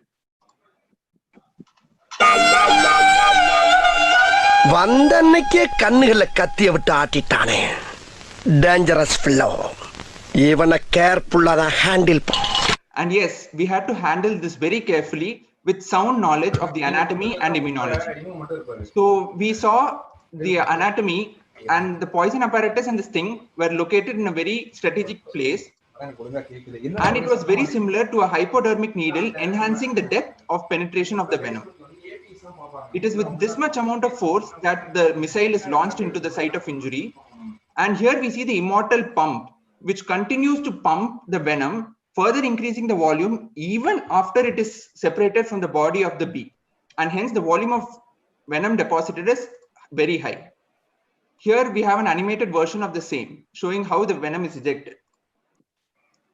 So the melatonin that is released surmounts enormous amounts of histamine release from various pathways that is responsible for the severe immunological response. So we refer to a few lessons from the past where we found out that there are severe multiple complications associated with the bee stinger injury, which can be so severe that can even demand a penetrating keratoplasty. These were few other case reports showing the varied presentations of a bee sting. So the myriad of complications starts from uveitis, optic neuritis, and can go up to corneal decompensation and intractable glaucoma. The challenges that are faced include that the foreign body is very fragile, and in one of the cases, they have documented a broken foreign body being left behind. So a careful strategic two-step removal is very crucial, where first we undermine the foreign body and completely expose it, after which we go ahead and remove it with a forceps. This is a key message that I want to convey. So after the careful removal of the foreign body, we can see here.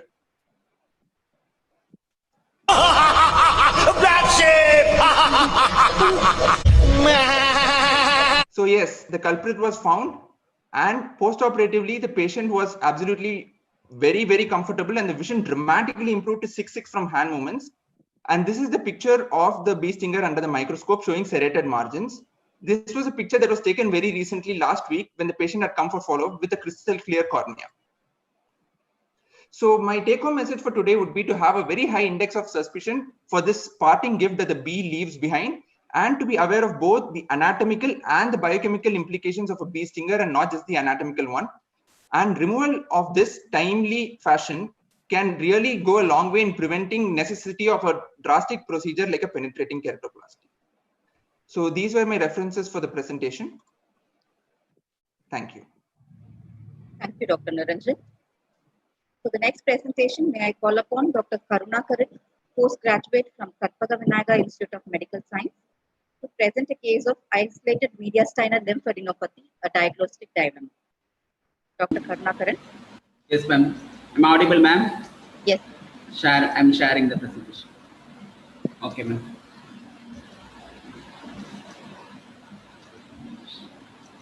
Good afternoon to everybody. Today I am going to present a case of isolated mediastinal lymphadenopathy, a diagnostic dilemma. 55 years old female patient from Maduranthakam came to our ophthalmology department with complaints of diminution of vision in right eye for 1 month. She is a known case of type 2 diabetes and hypertension for 10 years and on medications, and her diabetic status is under control. She had an history of coronary artery disease for the past 5 years and she was on medication. Ocular examination, the vision in the right eye is 3/60 with no improvement and left eye 6/80 with no improvement. Head position was normal, facial symmetry maintained, and eye position was orthophoric.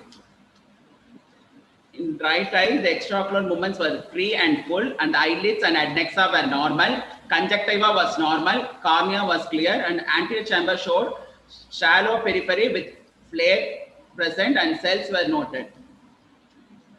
Pupil was distorted and sluggish in reaction to light present. Iris color was normal, pattern is lost, muddy iris is present. Lens nucleus sclerosis grade 2, cataract C. The IOP measured by applanation tonometry proved to be 14 mm of mercury, and the gonioscopy showed thick band of peripheral anterior synechiae noted between 7 to 10 o'clock position.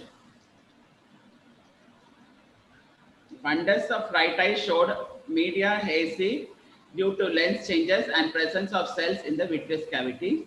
The vitritis of grade 2 was present due to obscured view of vessels and optic disc, and the disc size and shape and color were normal, and the cup to disc ratio was 0.2 to 1, and the neuroretinal rim was pink and healthy. Vessels arising from center to disc, and it was branching dichotomously. The artery with vein ratio was 2:4, and the veins appeared to be dilated and tortuous. So in the inferior part, we noticed a peripheral retinal vein showing a perivascular sheathing surrounded by multiple blot retinal hemorrhages. In ocular examination, left eye, the extraocular movements was free and full. The lid and adnexa was normal. Conjunctiva was normal. Cornea clear, and the pupils were 4 mm round, reacting to light. Anterior chamber normal depth, and the iris was normal in color and pattern. Lens nucleus sclerosis of grade 2 cataract present, and IOP measured by applanation tonometry proved to be 15.7 mm mercury. The media was hazy due to lens changes, and the vitreous was clear, and disc size and shape, color were normal. Cup to disc ratio was 0.2 to 1. Neuroretinal rim was pink and healthy. The vessels arising from the center of disc branching dichotomously, and in the superior temporal quadrant, you notice a sclerosed vein. Just inferior to the vein, we see a fine lacy fronds of vessels arising from the lacy fronds of vessels in arborizing pattern featuring of neovascularization elsewhere. Well defined in left eye, it was a well defined round pigmented lesion noted below the vessel seen in the superior temporal region, and it shows a healed patch of choroiditis. So these are the healed choroiditis patches, and similar such lesions also noted temporal to the fovea. Temporal to the fovea. And there is a glistening membrane seen over the macula, suggestive of epiretinal membrane. And the inferior part, we show there were three areas of perivascular cupping was noted along the inferotemporal part of the retinal vein. So the clinical diagnosis arrived was the right eye was peripheral retinal vasculitis with senile cataract, and in left eye it is peripheral retinal vasculitis with old supratemporal branch retinal vein occlusion with senile cataract. So the fundus fluorescent angiography and OCT was ordered. Because unaffordability, the OCT was deferred. So fundus fluorescent angiography was done, and it showed a hyperfluorescence noted along the vessel wall in the inferotemporal quadrant with the capillary non-perfusion area marked as black adjacent to the hyperfluorescent vessel wall. So it clinically correlates with the perivascular cupping or sheathing along the vessel wall, features of suggestive of vasculitis.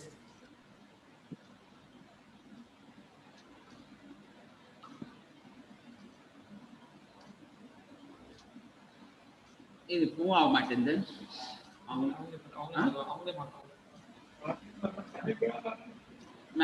Continue, doctor. Yeah. It is not moving. Okay.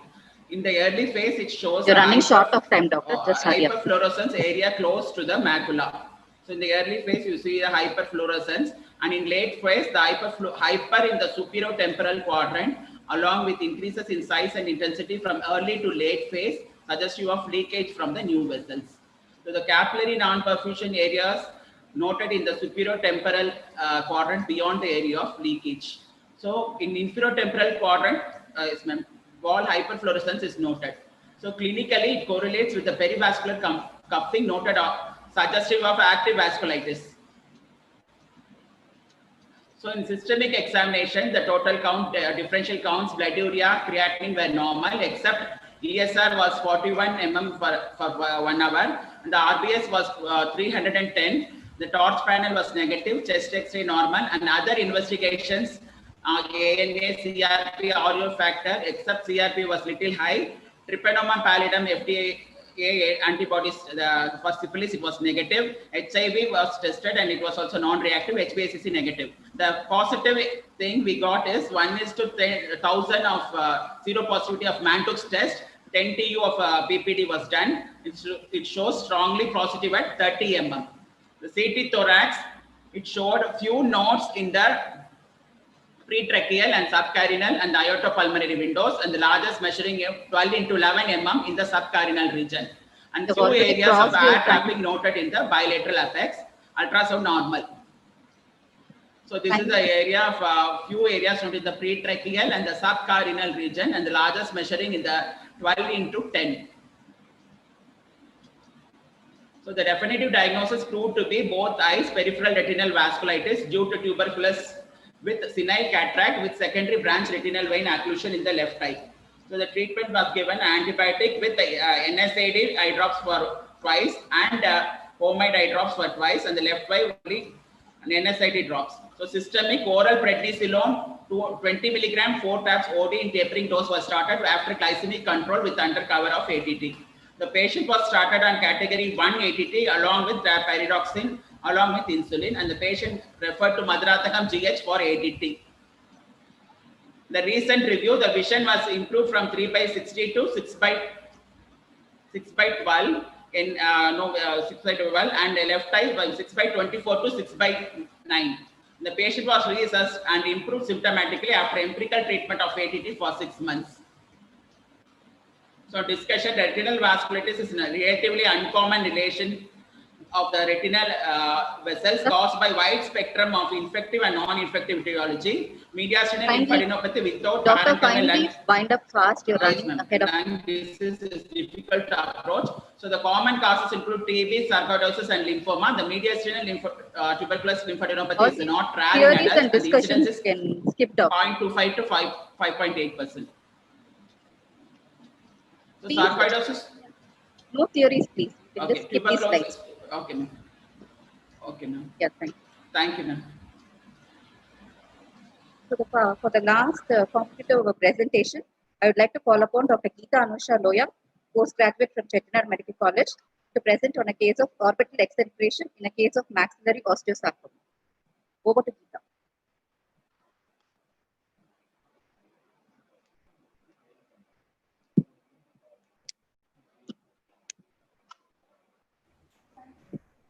Ma'am, am I audible, ma'am? Yeah, please.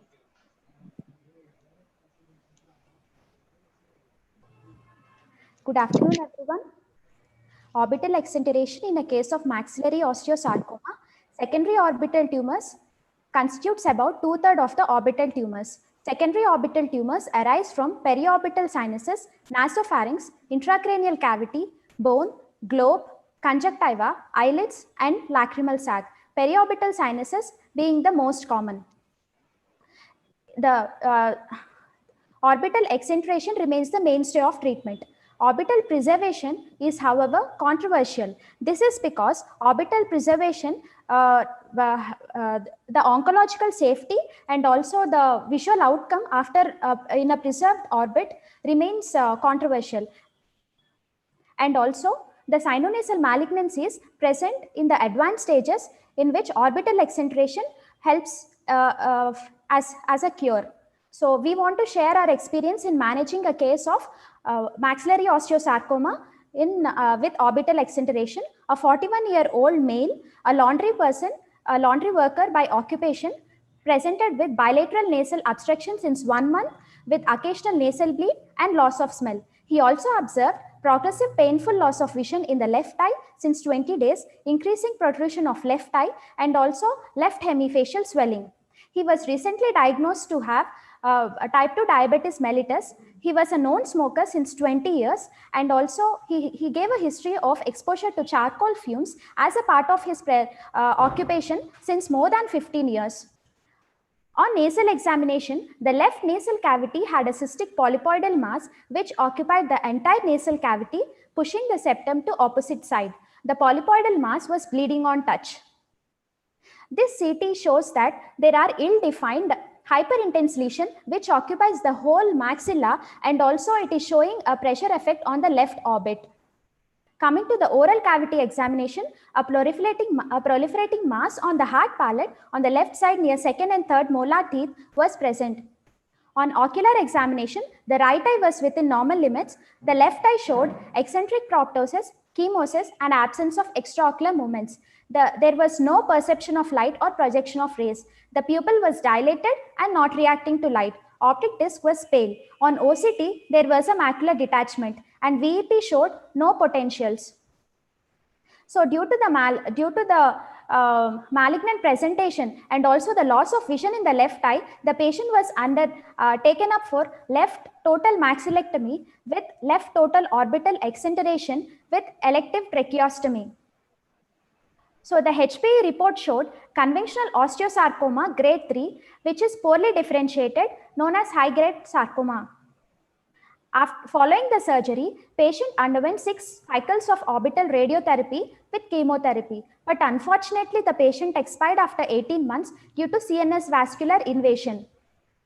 Let us discuss a few points now. Maxillary sinus carcinoma, the most common cause is squamous cell carcinoma, which accounts for about 70 to 80%, followed by adenoid cystic carcinoma and adenocarcinoma. Very few cases of osteosarcoma were reported till date around the world.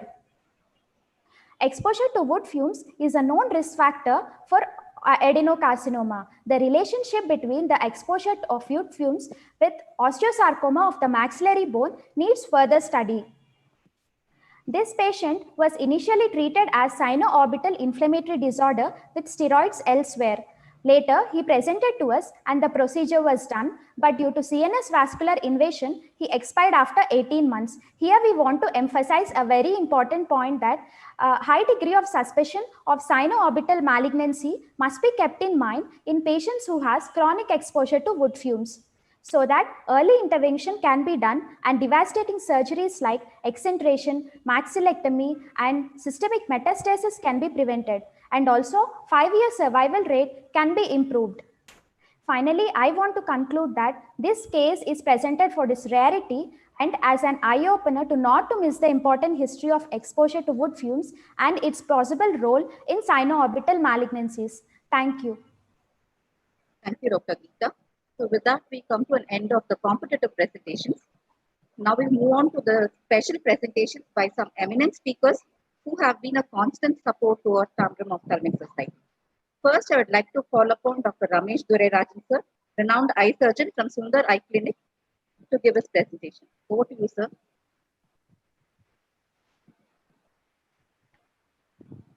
Dr. Ramesh, sir. Thank you. Can you Yes. see my screen and Yes, can sir. you hear me? Yes, sir. Yes. Okay. So I'm starting this presentation. Tell me whether the sound is coming through or not. To dilute the airborne virus.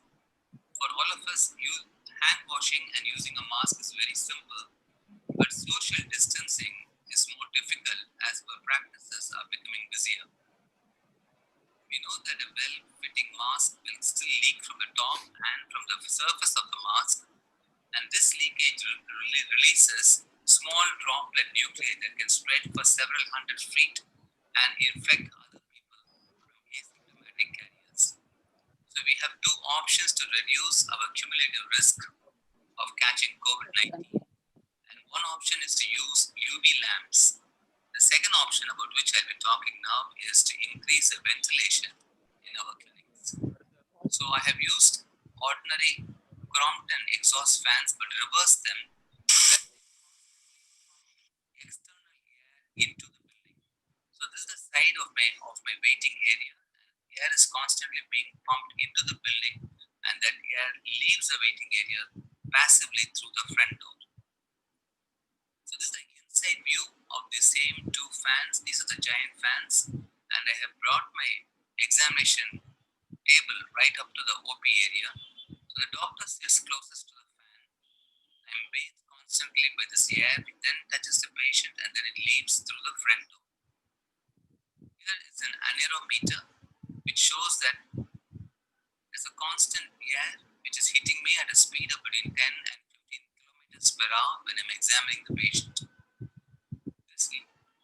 This air is being pumped at a rate of around 70 cubic feet per second, and this is enough to cause a total air exchange of the OP area, waiting hall area, every 90 seconds, and that will give us about 45 air exchanges every hour.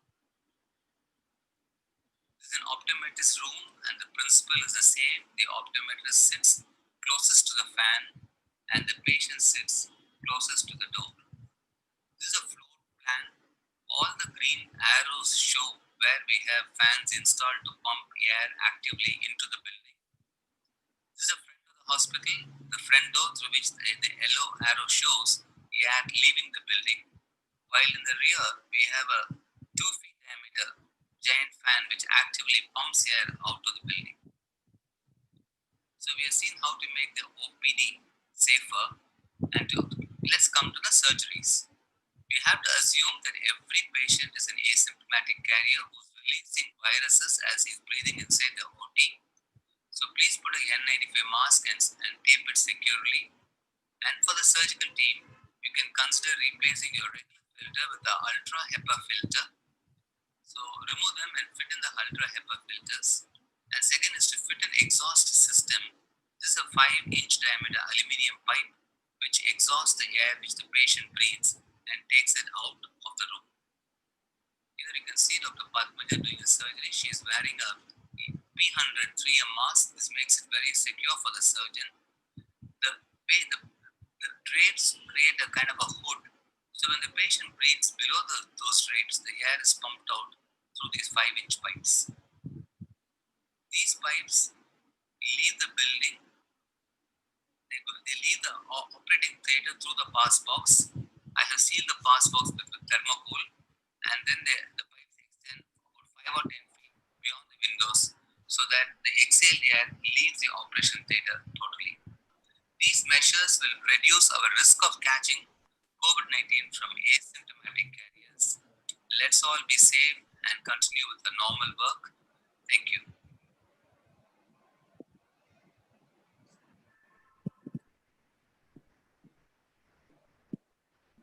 So that was my presentation, and thank you so much. Thank you, sir. Your talk has always been inspiring, and you have given such a valuable information to us today. Thanks for having you, sir. Small survey in the MCOA, and we found that 20% of the doctors are not doing any surgeries because of the fear of COVID. So I thought we can adopt some of these measures to make it safer for us. Thank you. Definitely, sir. Very valuable information shared. Thank you, sir. For the next presentation, may I invite Dr. Vanuja Vaidyanathan ma'am, founder and managing director of Jyoti Eye Care Center, Pondicherry. Ma'am.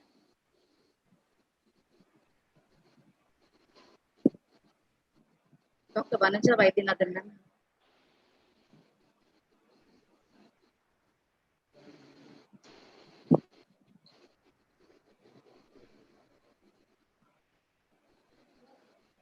I think before ma'am could join in, can I ask Dr. Madhavan, a prolific anterior and posterior segment surgeon from MNI Hospital, to share his presentation?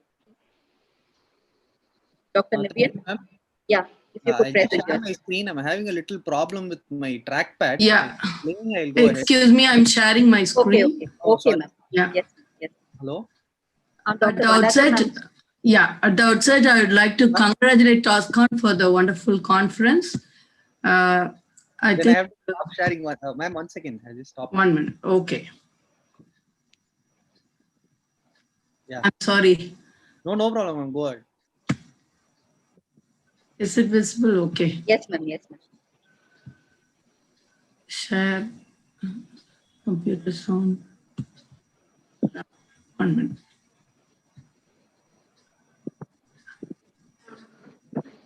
Where is my? Okay.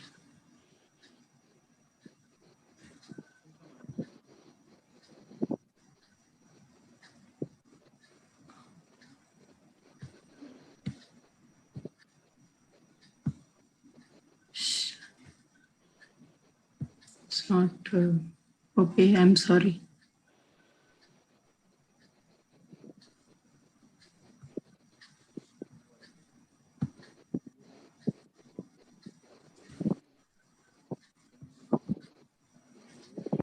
Would you want us to share your slides, ma'am? Yes. 1 minute. Why is it? Ma'am, from below side, there is one share screen option. From that, you can share your screen. Pardon?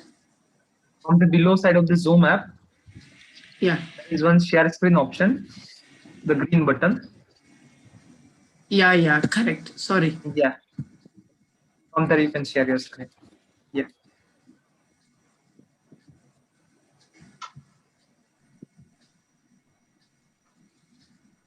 I'm not seeing my presentation. I had kept it open. Okay. But, 1 minute. Okay, you ask the next presenter to do. I'll get it right. Okay. Dr. Nivian. Yes, ma'am. I'm just sharing the screen. Able to see the screen, ma'am? Yes, sir. Your screen is visible. Okay. Thank you to the entire team of TOSCON. So it's nice, this new initiative called the Ignite Talks that are initiated by Nirmal sir. So I'm just going to show you a small video clipping of a new innovation of lens for aphakia. As you can see, this is a case of a 360-degree subluxated lens. So the first choice would be to explant the lens and put in scleral fixated lenses. So the main purpose of the Ignite Talks was to ignite our brain and come up with some ideas and innovations in whatever field we want, thinking outside the box concept. So that is how this also started. So we have the glued IOL technique, the XNIC technique, and then the MNA technique. But what I thought was all these were techniques with the use of the existing IOL. That is the 3-piece IOL that was used for scleral fixated lenses, which has been done for 15 years. And the various modifications of these techniques of how to externalize the haptics, how to cauterize the haptics were being used. And they were successfully performed. So this, I'm just going to share a video clipping of this new IOL. For any scleral fixated IOL, the 0-180 degree is the most important step because that helps in the centration of the IOL and avoid any tilt or astigmatism. So after marking the 0-180 degrees, 2 scleral flaps are raised 2 by 2 millimeters on either side. And for people who are good at SICS, I think this should not be a very difficult step using the crescent blade to get a partial thickness flap. And then 1.5 millimeters away from the limbus, a 23 gauge needle is used to make sclerostomies on either side. As you can see the weak lens that is moving around. The new technique that I did here was I used this same needle to pierce into this nucleus and hold it in place. And the other sclerostomy where my 23 gauge cutter is going, and just a few vitrectomy of the anterior face. This prevents the lens from falling down. So we as VR surgeons know once the lens falls down, it is a whole new difficult ball game. So going into the substance of the nucleus first, removing and aspirating, it's a relatively soft cataract, so this was relatively easy. But the second instrument actually holds it in the pupillary plane, preventing it from falling back. And then that's made the initial step very easy, so the entire nucleus could be eaten away. Then you see the anterior vitreous phase, and that limited vitrectomy was done. So this was the new CMT flex IOL that was designed with a specialized T-shaped haptics. And this is a single piece foldable lens. So you can see through the clear corneal incision, and using T-flex forceps on the other end, it is injected. The T haptic comes out first. So you can either hold the neck or the head. So the advantage of these hydrophilic lenses are they are forgiving and do not detach like the other 3-piece lenses. The secret here is to just inject the lens first and not pull it outside. And once the lens is injected and then slowly pull it outside, you can see the pop of the T coming out. So once this comes out of the sclerostomy, the specially designed T prevents it from falling backwards. So that is almost like the end of the surgery. So there is no need of tucking, there is no need of suturing or anchoring this haptic. So that was the whole idea behind this new innovation. This is just a small animation clip, and it can be loaded in any normal foldable cartridge that we use for our routine IOLs. You can see through the clear corneal incision, holding the edge of the T junction, and then gently pulling it outside. So now once we have one haptic that, and you can see the opening up of the T, and this prevents it from falling back. The other side, the handshake technique is used. Again here, that is the reason why the hydrophilic material is used. So it can be easily flexed and less ocular tissue damage, holding the head and then bringing the other side out. So slowly you bring the other side out. You can see the other side does not slip. And once this is out, that is the end of the surgery. The lens always stays in position. So you don't need to center it, or you don't have to titrate the amount of tucking or the suturing you do. You see very good round pupils. We also create an angle between the optic and the haptic. So this prevents the rubbing of the iris when the dilatation. So we don't want any undue movement or pigment dispersion from the iris. This is the immediate day one post-op. You can see a few DM folds that are will clear up in time. And this is the post-op 1 month picture and the UBM showing the position of the lens. And I think last time we had, it was initially new thing, and now we almost completed the patency and almost 1 year of follow-up of these patients. Due to COVID, there's been a delay in the lens coming out. So now once we are back, so the last thing, thanks the entire this time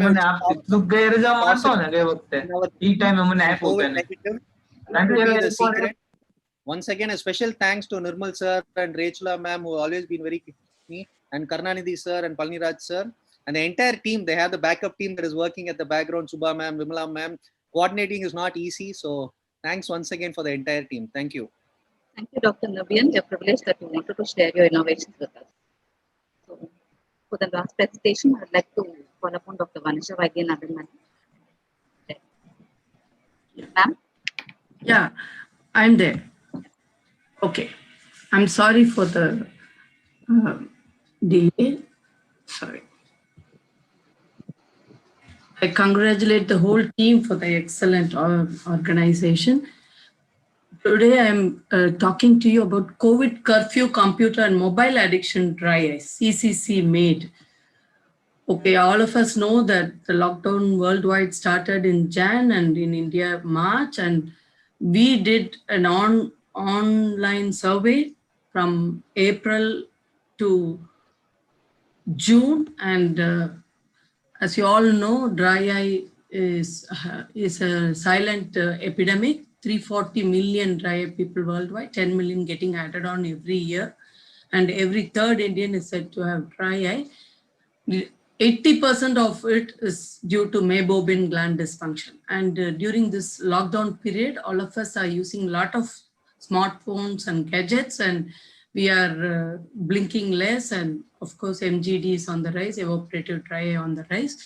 So overuse of smartphone is equivalent to addiction. There are many studies showing behavioral and neurobiological similarities between mobile phone addiction and other types of addictive behaviors, and health issues related to smartphone overuse like depression, daytime fatigue, headache, etc., and even serious problems like leukemia, malignant melanoma, and of course sleep disorders, all have been reported, and poor academic performance. And also there's a downgrade in sleep quality and the sleeping time as well. So our aim was to go online and survey to see if excessive usage of smartphones and computer could lead to dry eye problems and other ill effects on systemic problems, sleep, etc., to compare the symptoms of dry eye before and during lockdown through an online survey. So we prepared a 16-page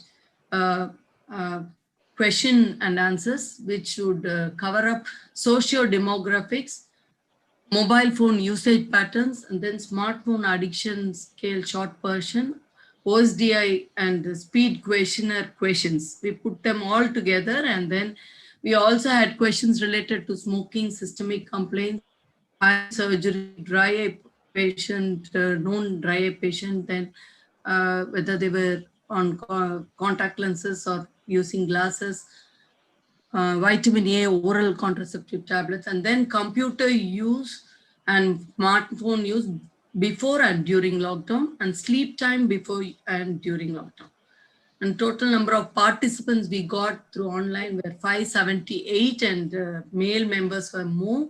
And the result was like we had OSDI score increased in smartphone users, as well as people who were smoking, and also patients who had dry eye earlier and contact lenses. There was no increased OSDI score among patients with systemic complaints or who had eye surgery or vitamin A tablet users and oral contraceptive users.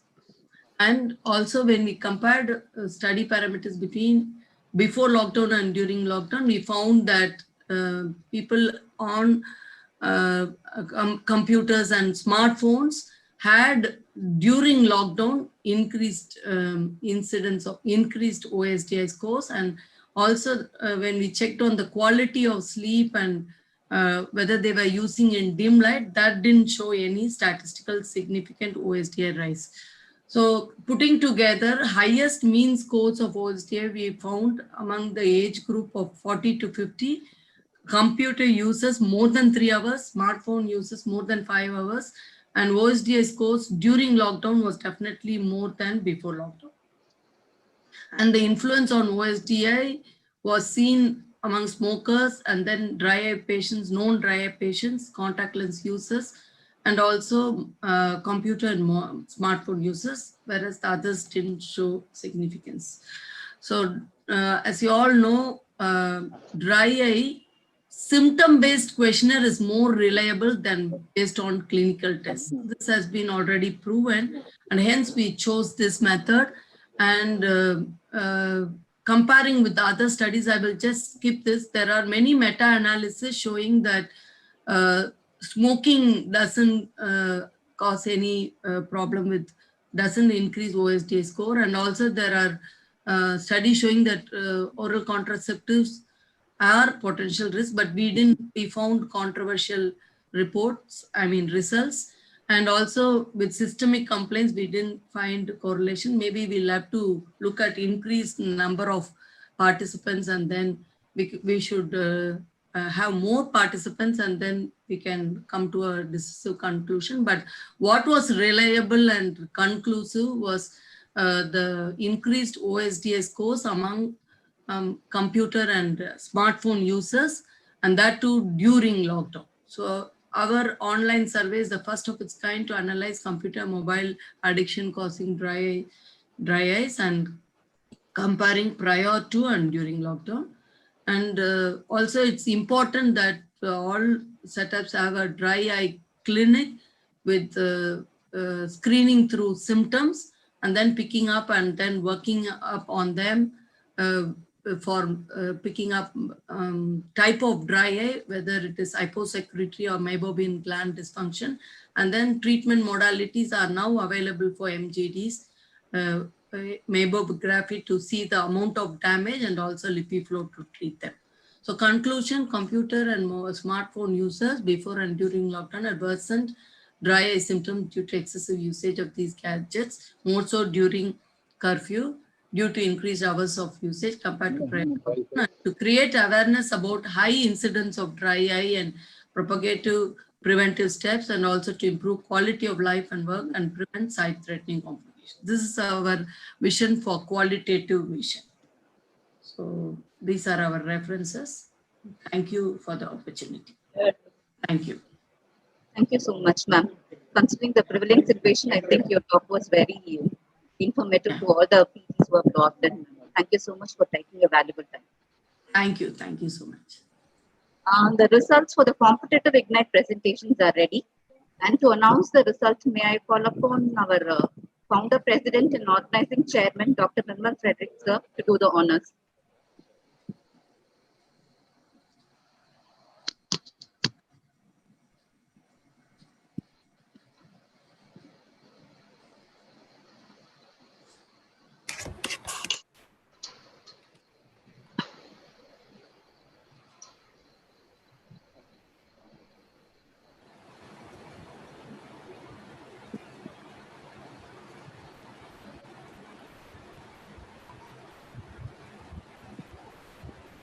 Thank you all.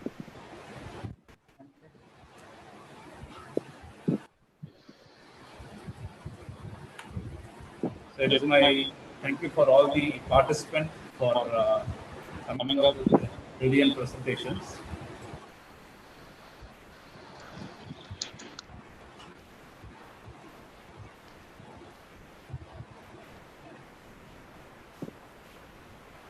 So I congratulate all the participants for the wonderful presentation, and it's my pleasant duty to announce the winners.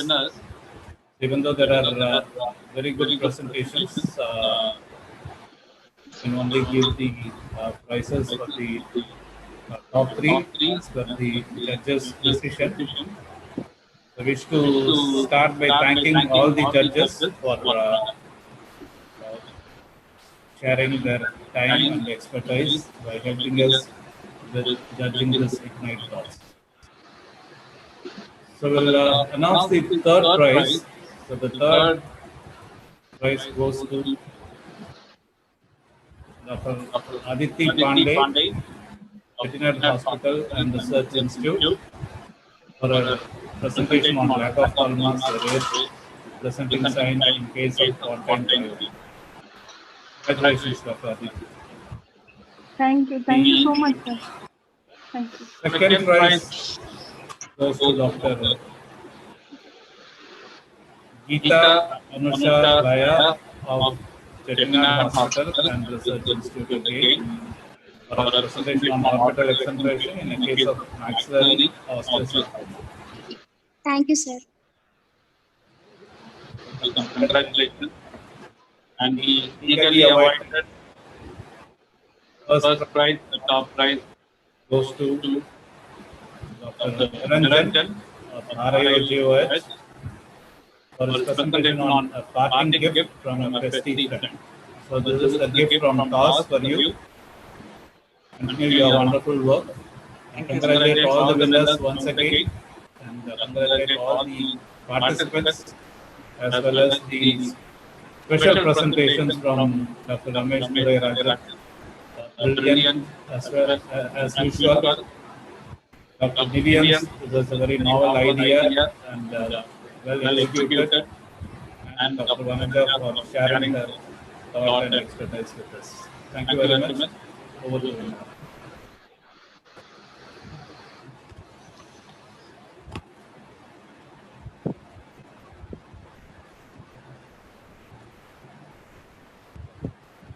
That brings us to the end of the session.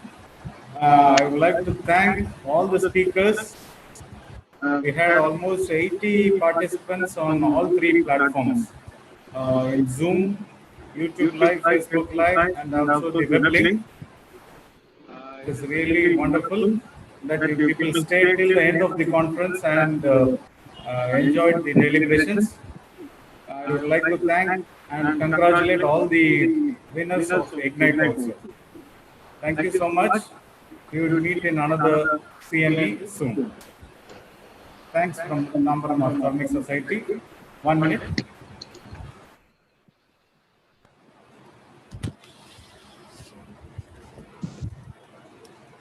So on behalf of Tambaram Ophthalmic Society, I wish to thank the organizing team and also the back-end office bearers here, led by President Dr. Ramanathan, Secretary Dr. Vimala, and President Dr. Moses, who spent a lot of time working for this virtual conference. Well, Dr. Anu, Dr. Subha, Dr. Vimala Menon, Dr. Kalniraj, and also the looping team who helped us here organizing this, as well as our staff, Ganesh, Andu, and Ratna, helping us with the back office job. Thank you all the organizing team members for the wonderful work and keep doing the work for us. Until we meet again, thank you so much.